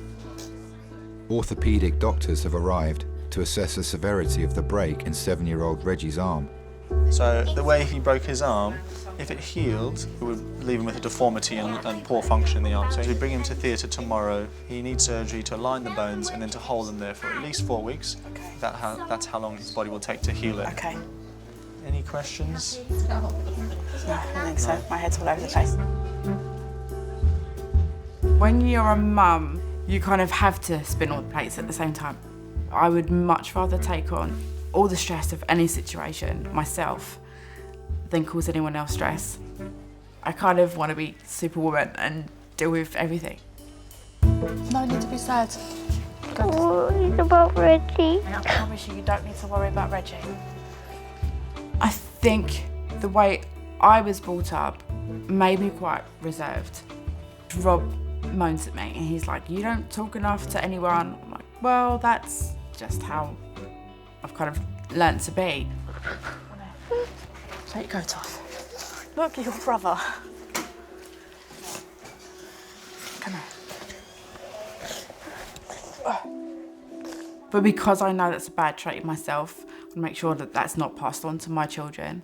So I really encourage them to talk to me about anything. Look, you're feeling better now, aren't you? See? It's going to be absolutely fine. You can stay at Sarah's house tonight, and then she's going to drop you back to me in the morning. Okay? Okay?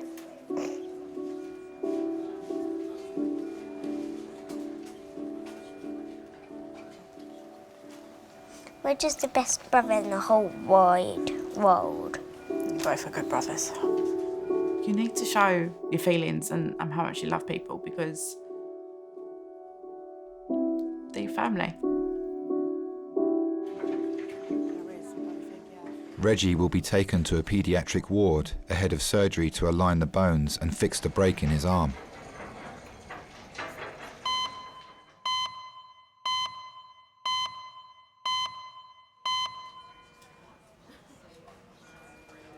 It's been just over 40 minutes since 66-year-old Christine arrived in A&E with stroke-like symptoms. Her CT scan has revealed an area of swelling on her brain that doctors suspect may be a tumour. We'll talk to the neurosurgeons, then see what they say.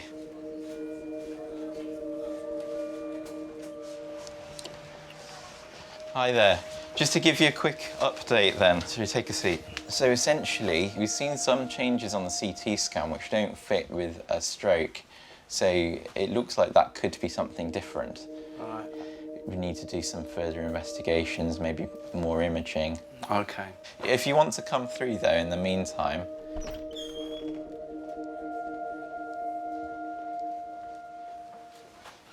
I thought I'd bring your husband through just to keep you company at least whilst we're doing all our bits and pieces. All right, I'll be back with you later. You okay?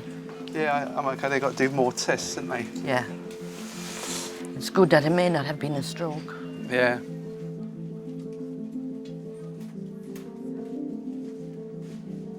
Paul and I have been married for 41 years. And I love him to this very day. But you have got to work at things, and that's why I think ours was so successful, because we worked at it. We didn't just give up when the first little bit went wrong. You know, we worked at it. We were a team, always a team.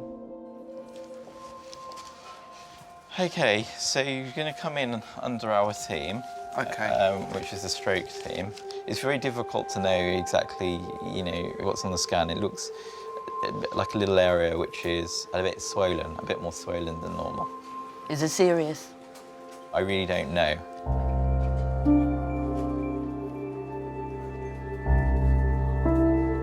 But you'll be coming into hospital, we'll look after you, and we'll try and get you some answers.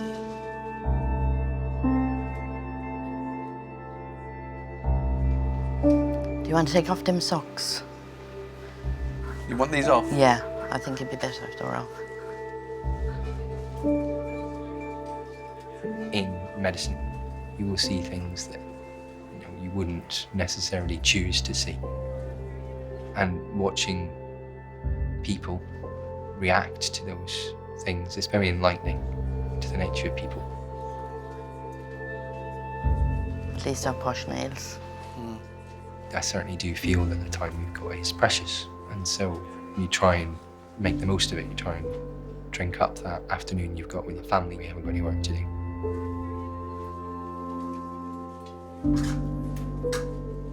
You plan and you save for your retirement. You hope to live a long and happy and healthy life, and foregoing accidents or bad fortune, that's probably what will happen, but you just don't know. Christine will be admitted to a specialist neurological ward where doctors will carry out further tests to examine the abnormalities revealed by her brain scan.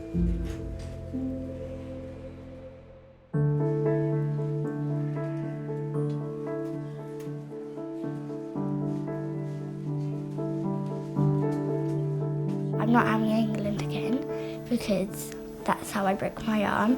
So I'm just going to have to choose for Ireland. We know now to maybe just clap when England score. And no gymnastics, no cartwheels. But then the way England play, there's not much likelihood of any more cheering or cartwheels going on, so.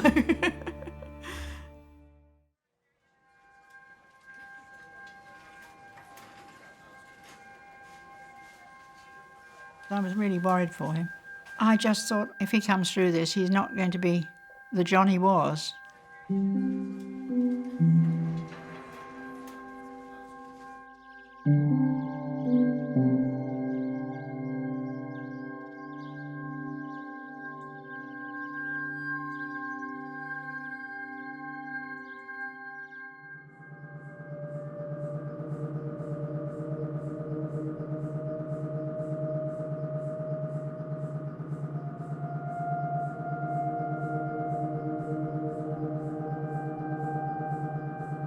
I said to Paul, he was sitting down all day there with me. So I said to him, you go now. I said, everything is fine. And as soon as he went, this doctor came. Okay, can you hear me okay, Christine? That's lovely. He said, it's not a stroke. And I thought, well, thank God for that. First scan starting will last just over a minute. And then he said to me, it's cancer. And I had nobody with me.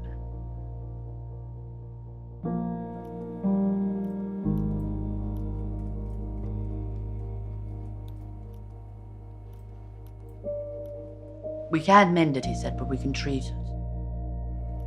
We asked him, like, how long it would be, and he said, people that have this live 12 months, So I just said to him, well, I'll have 24 then.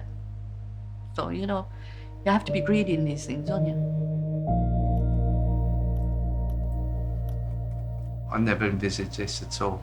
I thought we had another good 20-odd years together.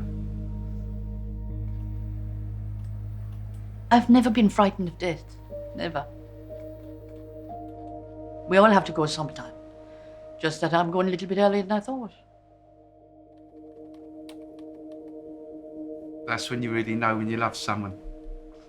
When you realise how much you're going to miss her when she's gone.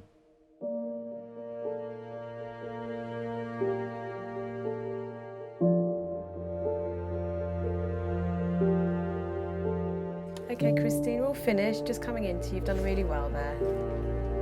When she was a child, she had CB, and I say to her, remember when you was ill? If at that time someone could have come along to you and say what the rest of your life was going to be like, I'd say you'd snatch their hand off. You've got 3 successful children, you've got 4 lovely grandchildren. I know it's not a good innings, but there again, it's not a bad innings.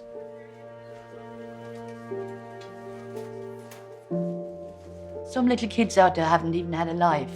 At least I've had a life. I'm going to get every little inch out of it that I can, I'll tell you that much. I'm going to travel. And we have so many plans on different things to do in that. And our first one is to go to Ireland tomorrow.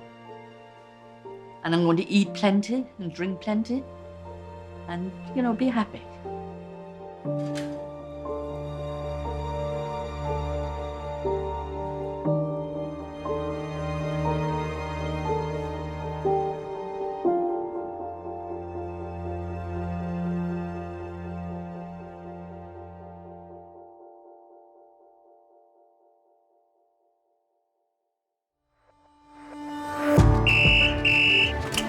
George's ED.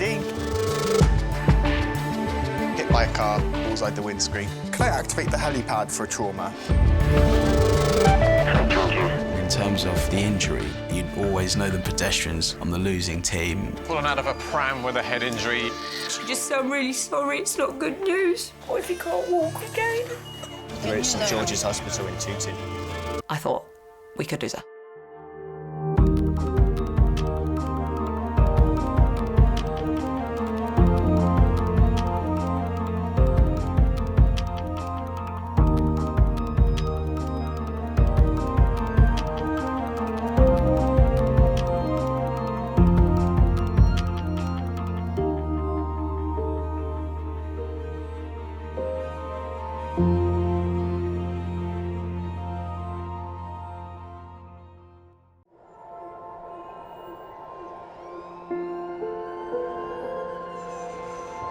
We're all so busy living our lives, and then suddenly something cuts through that, something often very unexpected.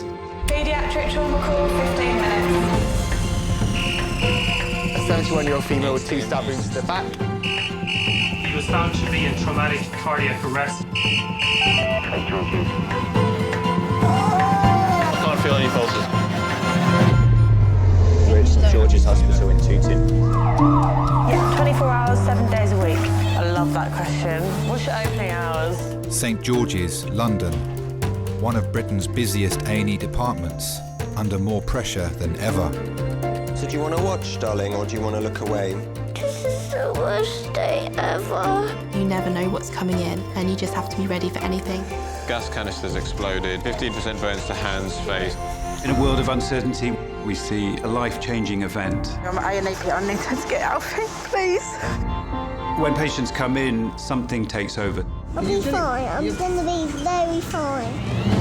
A place where life... Give me an A. Give me an E. Love... Okay, good lad, well done. And loss... unfold every single day. Did you enjoy the Queen's birthday yesterday? I watched the football. All the patients you're about to see were treated in just one 24-hour period. Don't worry. We get to see people who love one another in loads of different ways. Yes. And I think you can give someone the best care in the world, but really what they want is to hold the hand of the person that they love and for them to tell them that they're going to be okay. You're my hero.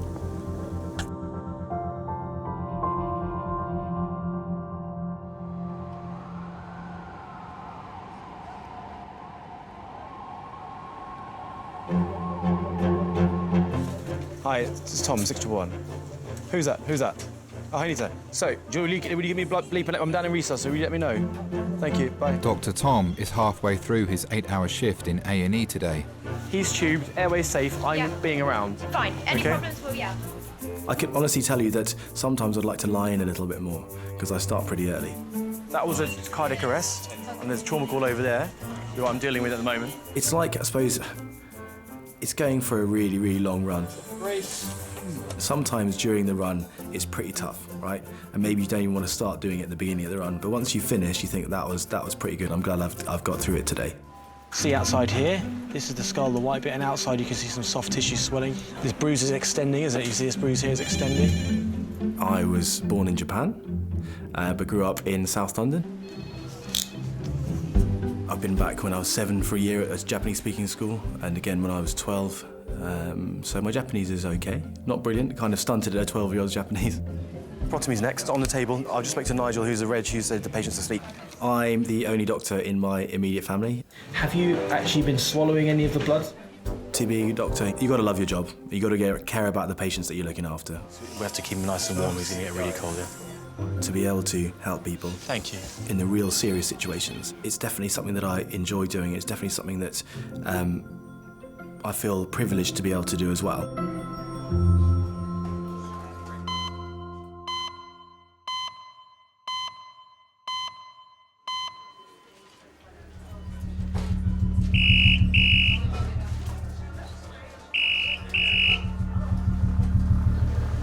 St George's. Yep. Yep.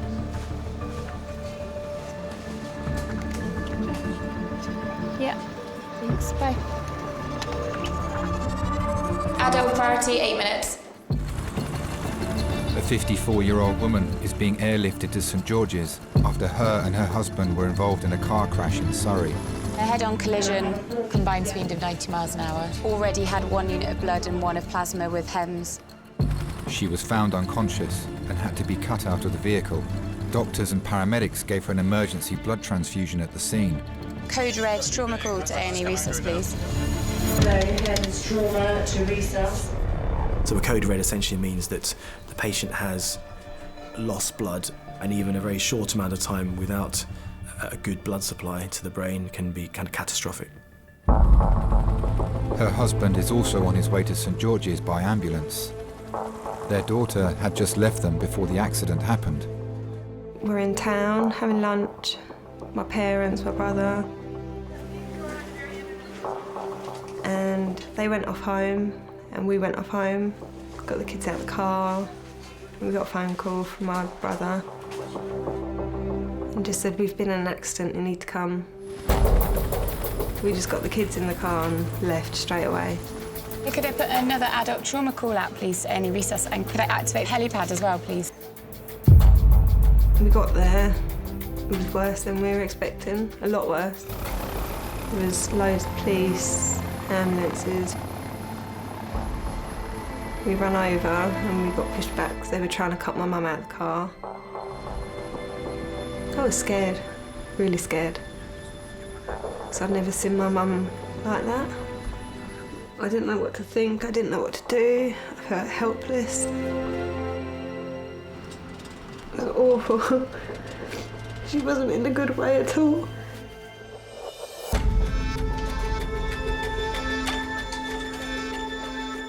Water to resus, please, for the code red trauma call.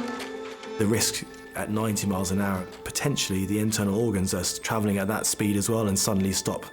And internal injury or internal bleed can be very dangerous. Ready, brace and lift. This is Michelle. Michelle was the passenger in an MPV which had a head-on collision with a car. Both cars travelling approximately 40 to 50 miles per hour. Injuries top to toe. Essentially, she's got bilateral rib fractures, the most pronounced on the right-hand side. She's got some right hypochondrial pain, prurial liver injury. She has a pelvic binder in situ.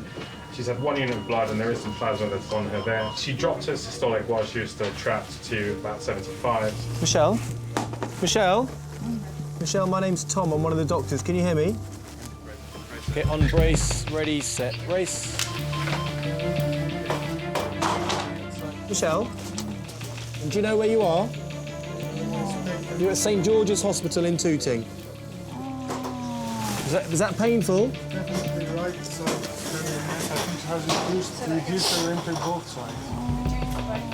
If you have an injury to your ribs and your spleen and your liver, potentially all of those together can cause a lot of bleeding and can make the patient's conditioning critical or life-threatening. Let's get a scan done quick, guys. There might be something in the chest.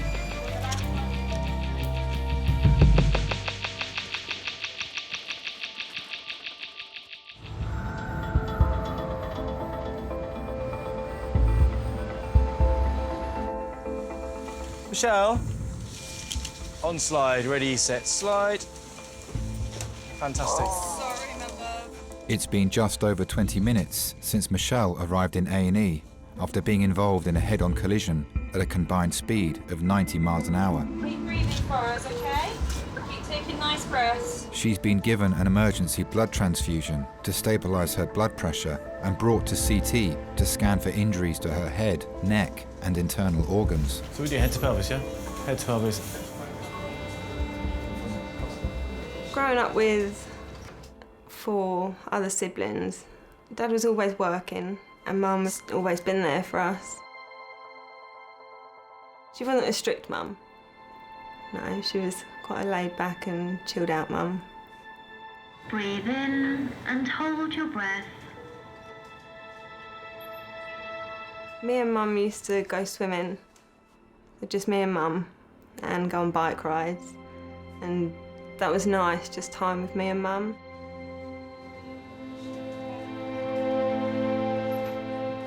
Mum would make sausage casserole. I used to love that. I still try and make it now for my kids, but it never turns out as good as Mum's. RTC passenger, head-on collision, likely pelvis, bilateral rib. Head appears to be okay, but she's had some ketamine before she got it, so we can't really tell. She was just there for me when I needed her. Michelle, big deep breaths in and out for me. Yeah, we need to take her around, because I'm a bit worried about her sat. Doctors must now wait for the full results of the CT scan in order to prioritise the next stage of her treatment.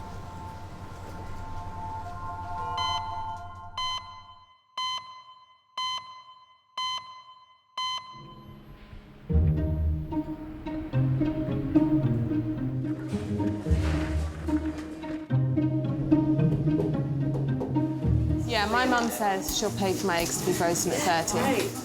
She also, on my last birthday, we've got this shelf where we keep like all the nice pottery and stuff at home, and she cleared a little space on it and sent me a picture saying, just for you, little space on the shelf.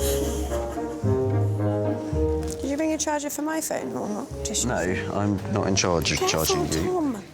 The entire reason we're here, you just keep lolling on it. And No, that was not on your hand, was it? Oh, it's very bruised, isn't it? There you go. Oh, blimey. I've got so much support around it, but it's still... Oh, God. 73-year-old Monica has come to A&E with chronic hip and leg pain.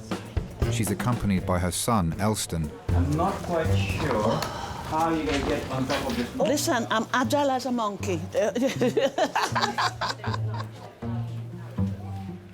So, Monica, tell me, what's brought you to hospital today? I have this pain in here.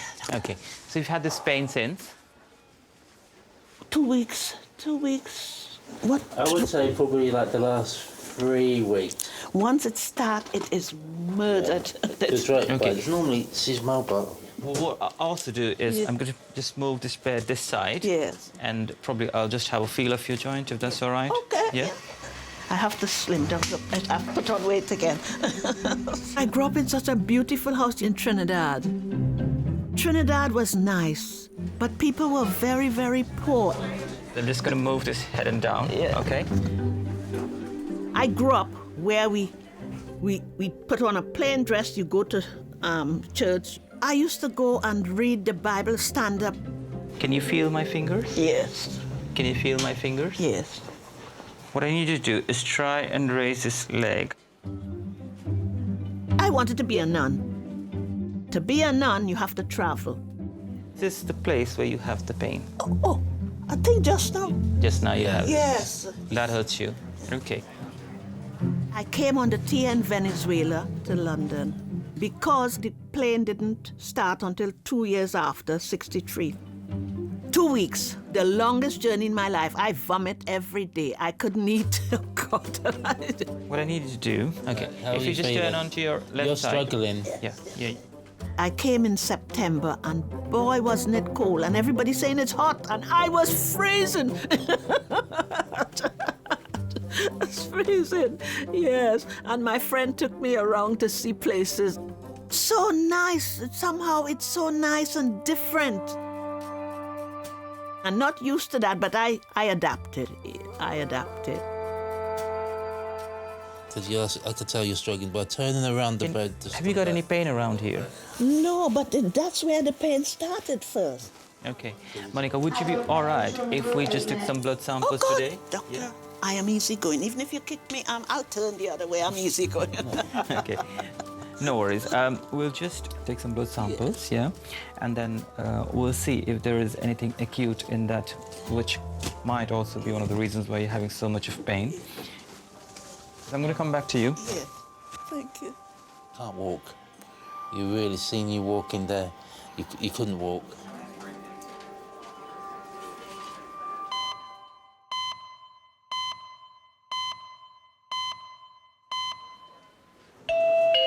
You can change it. Boring. I like that. That's nice. Just the two choices. Hello, St George's ED. Okay, go ahead.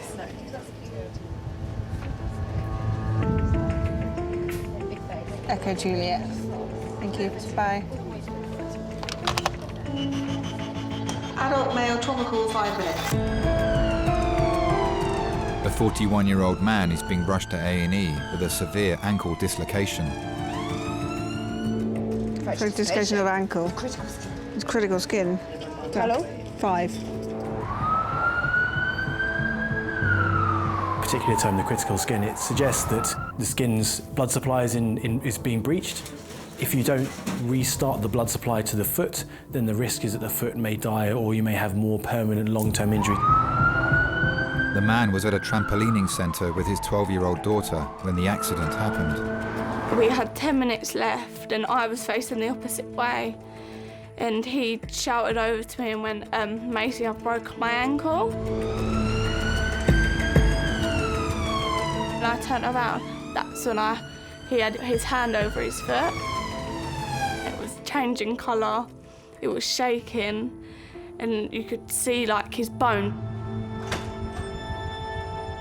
He was just laying there and he wouldn't let no one see his foot, so he asked people to cover it up for him.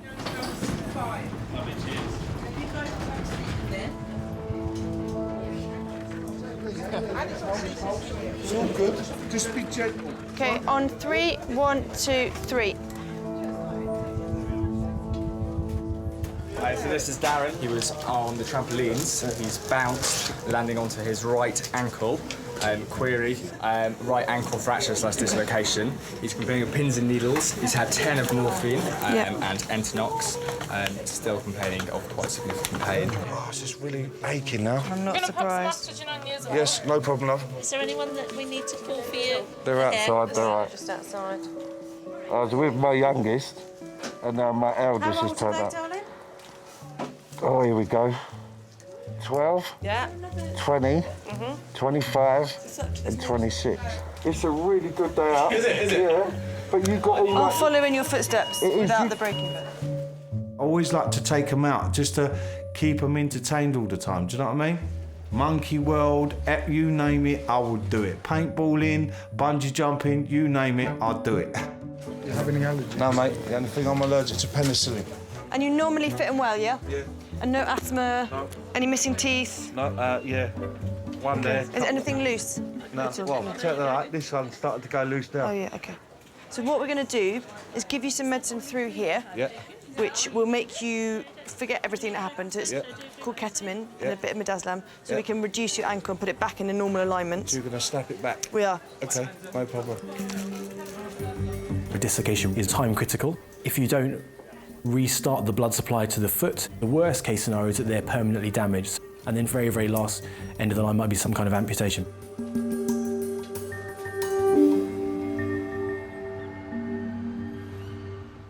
Pat made a nice one the other day.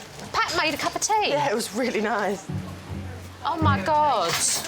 She's really Do you know good at what? making It's very rare that I get a cup of tea made for me. I've lived in London all my life. I don't want to move out.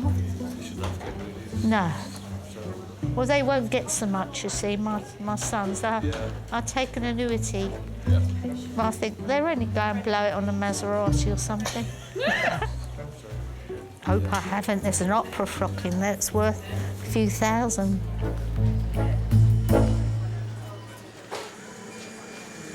Michelle, I'm going to give you a special device where you press the button, okay, and it releases some pain relief into your veins.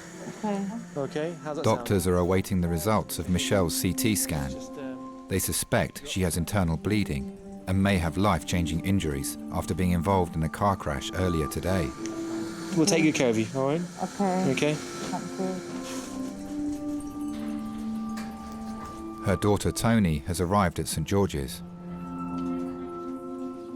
She was in a lot of pain from her ribs and her hips as well, okay, and we were concerned that she might have broken her pelvis and broken some of her ribs. Having been brought to hospital, her blood pressure was low, so we had to give her a little bit of blood because we thought she may have bled from somewhere as well. And we've now sent her through the scanner, so to have a look at all of her other injuries as well. So she's got the blocks in at the moment to keep her head still. Just wanted to make sure until we've got the official report back from the scan. Yeah. OK, but we'll keep you posted, Tony, all right? Thank you. Michelle's husband Paul is being treated in the resus department in a separate bay. Mum? Paul's gonna die. Where's Dad? Dad's gone up to have a CT scan. I don't know what I'd do without my mum. You know your family always be by you no matter what you choose to do. I've always wanted to be a mum, so I knew that from quite a young age. I was round my mum's friend's house, Lisa. I was round her house, and I'd done the test at her house, so she was the first one to know. And then Lisa texted my mum saying, "Hello, Nanny." And my mum rang up and was a bit, what? They were happy, scared for me, because I was still so young. I was 16. It was scary. I would get judged by people because they were all sitting there GCSEs and going on to work and college, and I was having a baby. That was hard. People that I thought were my friends had stuff to say behind my back about the situation. That wasn't nice. Especially when I had the baby, all of my friends sort of disowned me because I couldn't do what they would want to do because I had a baby. And she understood what I was going through. And she was there when I had Tia. And then I still lived at home, so she was there after. She just lifted my spirits. But I knew that things were changing for Mum. I think everything you do at any point in your life will affect how you live the rest of it. When I was at school, I wanted to join the RAF and be a pilot, and was in the air cadets and all that kind of stuff. But when I was 15, one of my best friends, he was unwell at a friend's house on a Wednesday afternoon. I remember him kind of lying on the sofa, not being his usual self, you know, but assuming that it was going to be like a cold or a flu or something. He was brought to St George's and was brought to the intensive care unit for children here, and unfortunately died from meningitis. So that was a pretty tough one to take, so it was really quick as well, unfortunately, so a big shock to the system. Whenever your mum feels pain, she presses that grey button there and releases some morphine. That was an extra trigger to get into medical school. What you want to try and do is get your mum to be able to breathe nice and comfortably, that's the most important. Yeah. Orthopaedic doctors have been called to resus to assess Michelle's injuries. I can't move properly without you hurting. We'll have a little feel around the back. Just let us know if there's any tenderness at all. Is that painful?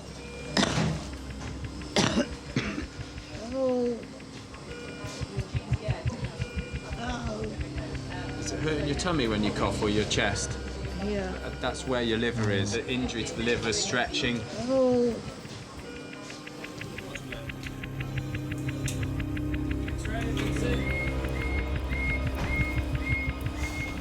Doctors are concerned that the impact of the collision may have fractured Michelle's ribs and punctured her internal organs, so need to carry out further investigations.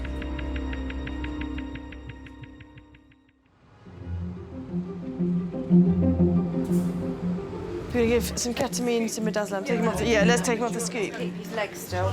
It's been 17 minutes since Darren arrived in A&E after dislocating his ankle whilst trampolining. So what we're going to do is just give you a little bit of medicine called ketamine, which will make you feel a bit lightheaded and reduce any anxiety. Doctors need to relocate his ankle to restart the blood supply and reduce the risk of long-term damage to the nerves and blood vessels in his foot. What do you do for a living? I'm this is going to sound good. I'm a relocation specialist.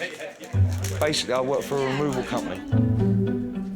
I wanted to be a long-distance lorry driver when I was younger. I never wanted to be a fireman, a policeman, or anything. No, I never wanted anything. I'm more of an outdoor person. I was, what would you say, an average street kid. Hello, love. Hello. Chasing the girls all over the shop. We would run down the park, rip a tree apart and make a tree house. Most of my friends, we always not tried to get in trouble so much, but it did happen every now and then. It just feels like everything, like the muscles are just starting to contract on themselves. Yeah, that's exactly. The body's trying to protect itself by going into spasm. Yeah. Ketamine is a very powerful anaesthetic drug. You can sometimes feel that you're having an out-of-body experience. Well. From the outside, it may seem that you're quite spaced out. You're right, you're doing really, really well. Nice. Keep your eyes open for me. All right? Wow. What's that? I was always the one on the outside. Wow. But I always used to get dragged into it. I feel like all the little PlayStation games.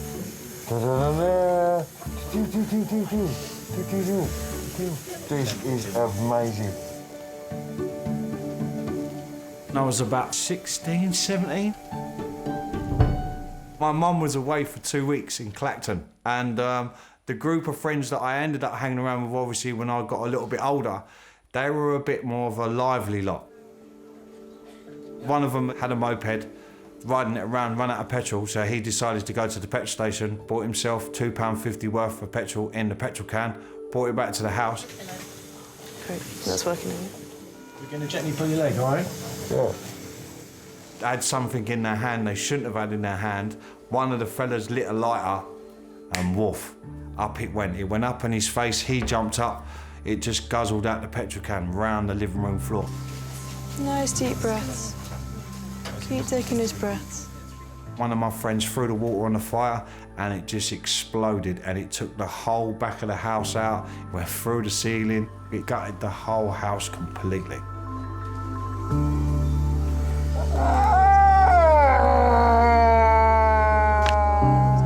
There we are, brilliant. Well done. Mum was fine with me. She came back. She knew it was the boys that I hanged around with, and then they came round to see if everything's all right, and Mum attacked them outside the house. So one of them ended up with a broken nose, and the other one ended up with an umbrella around his head. Do we order an X-ray? I haven't done it yet. I'll do it now. Oh, thank you. My mum was very cool, very, very cool. My mum would go out and have a party with you, she'd dance with you and everything. Nice deep breaths.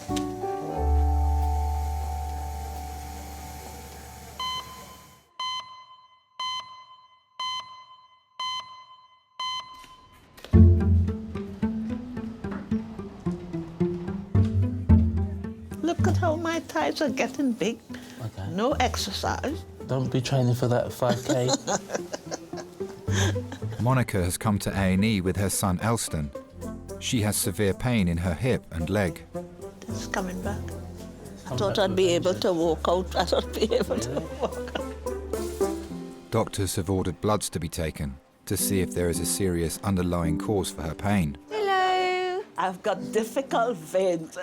So I have to start apologising. No, you don't. Veins is so difficult. I remember I had an emergency operation and the anaesthetist came out and she said to me, always, when you come into the hospital, warm up your hands, warm up your hands. And I said, I want to be cremated because I'm always cold, so I want to feel some heat. Oh, my goodness me!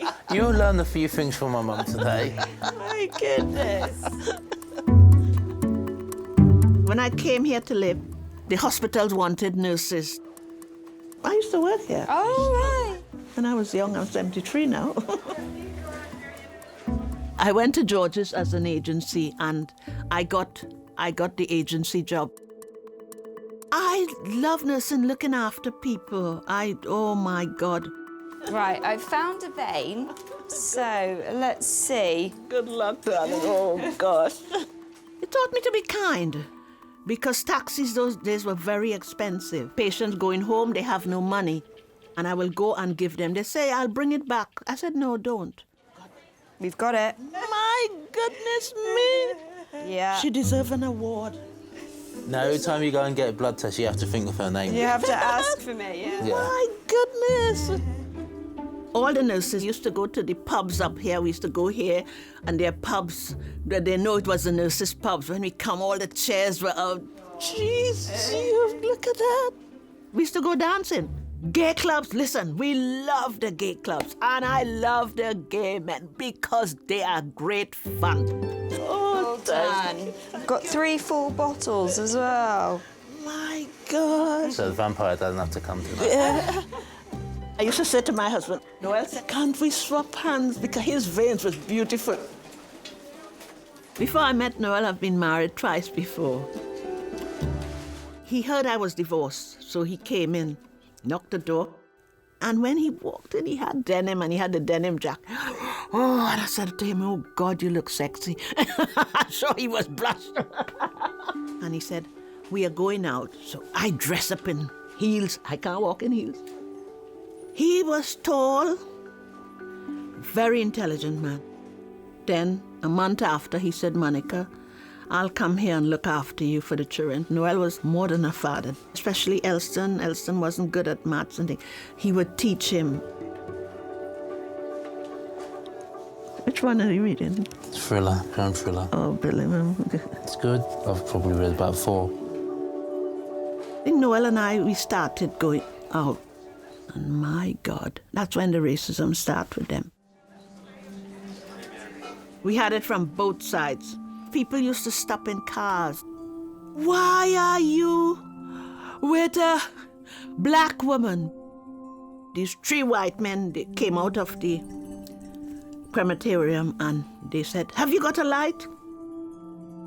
Noel said, run. I said, I'm not running, I'm going to kill them. And I think they heard and they left us. When we had it at the pub, I decided, I think it's best we break up because I can't take any more, you know.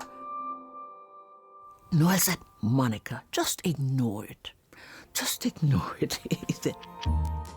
I asked him to marry me after 7 years. We married for 28, but we were together for 30-something years. I can't explain to anybody this pain. Don't worry. Doctors need to wait for Monica's blood test results to decide on the next stage of her treatment.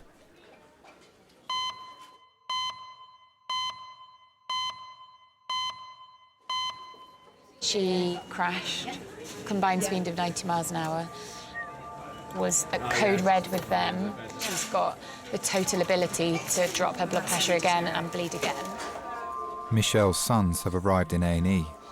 Doctors have received the initial results of her CT scan. They show multiple injuries to her internal organs. Found that she's got some rib fractures on the right-hand side. If you've injured the liver, probably the ribs above it will be injured as well. She's also got a bruise on the spleen on the other side of the abdomen. So all of that really means she needs to be observed closely by our surgical team if there's any delayed bleeding from the liver. And that may develop over the next 24 or 48 hours. Alright. I'm alright when I'm laying still. You seen the car? No. This is you. I just remember all the noise. You have to tell them they are your meds and tell them that you are up to time on them. It wasn't until we got a bit older that they started opening up a bit more about the illness. She wouldn't do half the stuff that she would before. She's got depression, anxiety, split personality disorder. It was like we'd lost a part of her. My dad sort of jumped into my mum's role. He gave up everything to be mum's full-time carer.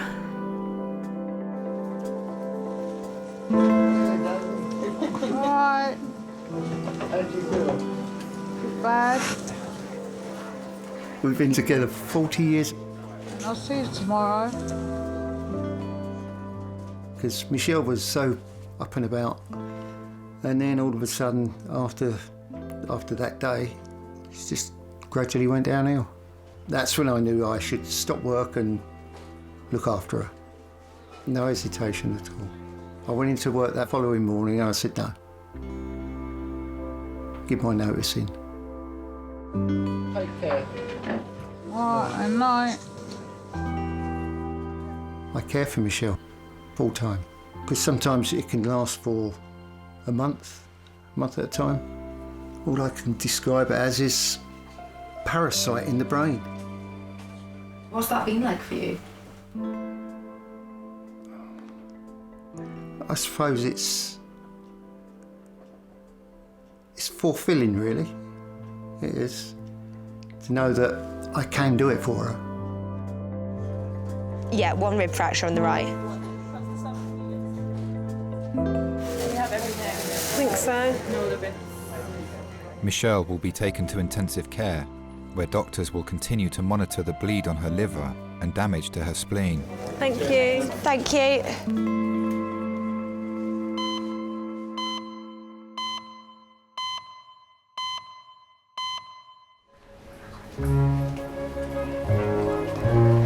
How old are you? 42, man, yes? You guys bringing us that? Yeah, man. It's only a number to me. Only a number. Of course. You're as young as you feel, man. Doctors are awaiting the results of Darren's X-ray after having his ankle realigned. They are concerned that the dislocation may have caused permanent damage to the muscles and nerves in his foot. Hey, how long have you been here? 5 or 6 years now. Wow. Last count. His stepdaughter Billy and daughter Macy have come to see him. I've proper snapped my ankle, love. Oh my God. And it literally went sideways. I've got like a bandage thing around it at the moment, do you know what I mean? It's like a solid concrete thing that runs through from the bottom of your foot up the back of your leg, and then it's wrapped with a bit of foam and then a bit of bandage. All right, I'll speak to you soon. Ta-da. Very close to my mum. We used to love sitting down doing, I can't remember what it's called now. It's not knitting. Was it crochet? I think it is crochet. We used to do them little round crochet things with the little puppies on and things like that. I used to sit there. It used to amuse me. I used to get, what's the word for it? It used to be therapeutic. Darren? Hello. Hello, nice to meet you. My name's Charlie. Hello, Charlie.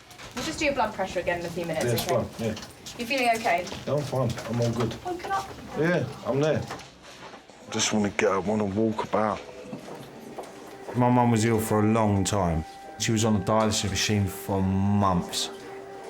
The heart started getting weaker, her breathing started getting weaker, and then you could see she was deteriorating day by day by day. Want to sit up a bit? Oh, yes, please. It got to the point where they said, if we do any surgery on her heart's so weak that at the end of the day she might not come back round. And my mum automatically said, if I go, just let me go. Don't try and bring me back, because I don't want to come back, do you know what I mean? Because I'm just going to be sitting there doing nothing. Do you want us to go and get you something to eat and drink? Can I have a drink, please? She said to me that night, she said, it's going to be soon, son. That's the only thing that I always stuck in the back of my brain.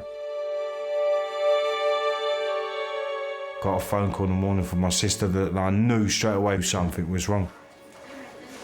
Oh, wow. She was talking to me the night before, and then the next morning, nothing. So it was, in that kind of thing, it was really, really hard. I just landed once and it just went wrong.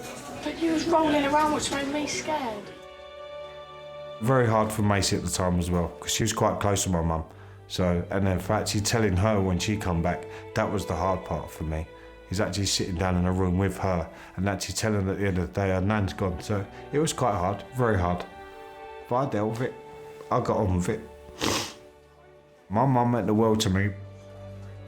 How you doing, you all right? I've seen your x-rays. They look absolutely fine. The reduction's perfect. Got on. Now, what has dislocated is not the actual ankle, it's the subtalar joint. Sometimes when it's dislocated, take some bony fragments. Yeah, it can make it a bit more weaker. They can trap inside. Okay, fair enough. So we need to assess the condition of the joint. We need to take another exam. We need to get you through the CT scanner. I want to be completely clear that there's a chance of that swelling up. Yeah. And you might develop what we call compartment syndrome, which is a devastating complication, all right? Yeah. It might lead to necrosis of your foot. We're going to keep him in overnight anyway. Oh, don't do hospitals overnight, mate. Trust me, I can't stay in I it. think that it's a good idea to monitor this leg of yours because the actual joint has been out for at least 2 hours. We just need to get this scan, all right?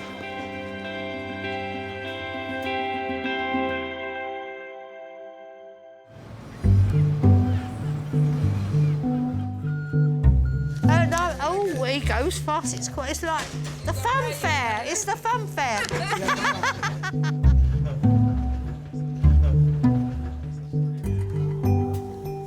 Laundrette, 14th of the 6th. Oh, that's when I went to the laundrette. 14th of the 6th, 16. Up at A&E. Retired nurse Monica came to A&E earlier today with her son Elston. Doctors are still trying to work out the cause of her hip and leg pain. I found it, Charles. I found Charles. Remember? You found Charles de Gaulle. That's the airport, isn't it? One thing with Noel, oh, I enjoyed my life. He'd take me on holidays and things, and because I've never been on holidays. He was my life. He was everything. You know, the last word is the hardest to get. S-A-Y-S. 7 years he died now, so. But I miss his intelligence. Found it. Doctors have received Monica's blood test results. So we've had a look into your blood results. I don't think that there is something which you should be worried about in terms of an infection. And what we are planning for you is to go to the CDU in terms of how, and of course, how you mobilize yourself. And they will also have a discussion about how you're going to manage things back home and if they can help you with that. We are just worried about you falling and hitting your head. Yeah. Oh no, I've got Anything sticks. could happen, Mum, listen to him. So let them have a look at you, and they'll give you a choice, and then you should be able to make the decision. That's not something we're going to decide right away. Yes. That's the best thing. Okay? What has life taught you? To be kind. Doesn't matter what they do to you, be kind. And if you find somebody who loves you, my God, it's really good, you know? It's all changed. Jesus, Lord.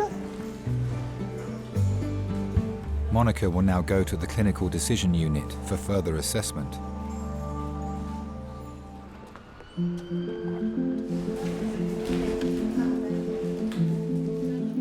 Hello, mate. So I'll take you for a CT scan, all right? Oh, now already? Yeah. Time waits for no man. Doctors need to scan Darren's ankle to see if the dislocation has caused any disruption to the blood supply that would put his foot at risk. When my nan died, he was there to help me. We're very close. I know a few of my friends' dads and they're not that fun. They wouldn't go out and do what my dad does. Yeah, sorry, Chris. Cheers, Charlie. Yeah, I have a reminder on my phone to ring him at 7 o'clock every day to know how his day's been. Oh, do you want to go and sit back in the room now? I'll be back in a minute. I'm just going to have my scan, but I didn't want to leave all the stuff in the room. I've pulled the curtain closed. I'll be back in a sec. After my mum passed away, it was a bit hard for me at the time. I did lock myself away for a little while, so just like keep myself in the room. I didn't want to know no one. Hello? Right, I'm just going for my scan. And after a while, it took me a couple of weeks to get round to used to the idea, and then just come out and just went back to my normal self, and then just always remembered at the end of the day, it's always in the back of my head. Do you know what I mean? The memories that I need to have are up here. Right, we're going to do this scan of your ankle, OK? Yeah. Darren will be kept under observation until doctors have the full CT scan results and can rule out any long-term damage to his foot. Are you happy if I stand down? Yeah, thank you. When you've had a loss, you learn to appreciate things, your time that you have, and you realise suddenly that they're not always going to be there. Their family is really important. Life's pretty tough, so you need all the people around you that love you to support you through that, to also enjoy the things that you enjoy as well, and to kind of appreciate things. And everything's much better to, everything positive in your life is so much better to do it when you're sharing it with someone or people than doing it by yourself. That's why Christmas is always better than birthdays.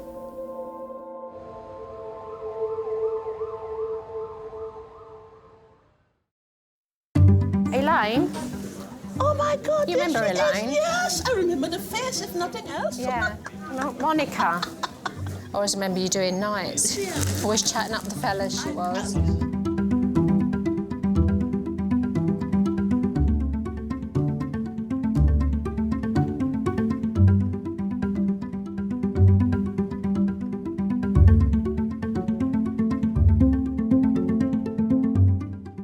Have you got anything else in life that you'd like to achieve? To dance again. But I'm not going to flirt I'll go to the gay clubs. I don't want to go to the street club. All right, love, what are you trying to do? Take me off the road or something? Trying to do me over even more, ain't she, bruv, eh?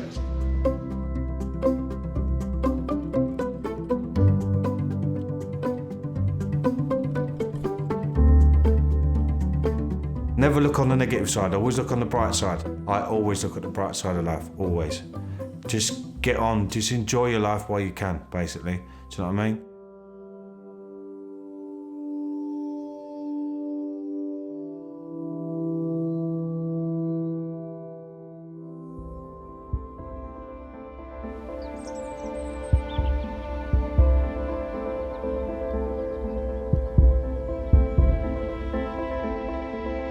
I was there every day. I think the whole time she was there, I missed 1 or 2 days. It meant a lot to her.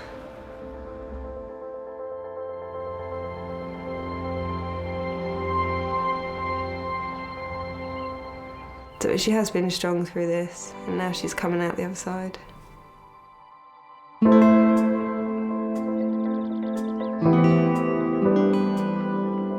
We keep saying that we're going to start swimming again. We will. Michelle means the world to me. She's just everything I've got. He's always there for me. He always has been there for me. And I think he'll always be there for me. So I've got you into a hassle. Into a hassle? A fox. Your heart rate's gone up. Well, I told you. ever since you came in. St George's. Adult male trauma call in 8 minutes. The whole road was cordoned off. There was, 2 ambulances, and then you just see him lying there. You fear the worst at that point. Sometimes, even with the best care in the world, we can never get people back to the point where they can live the life that they lived before.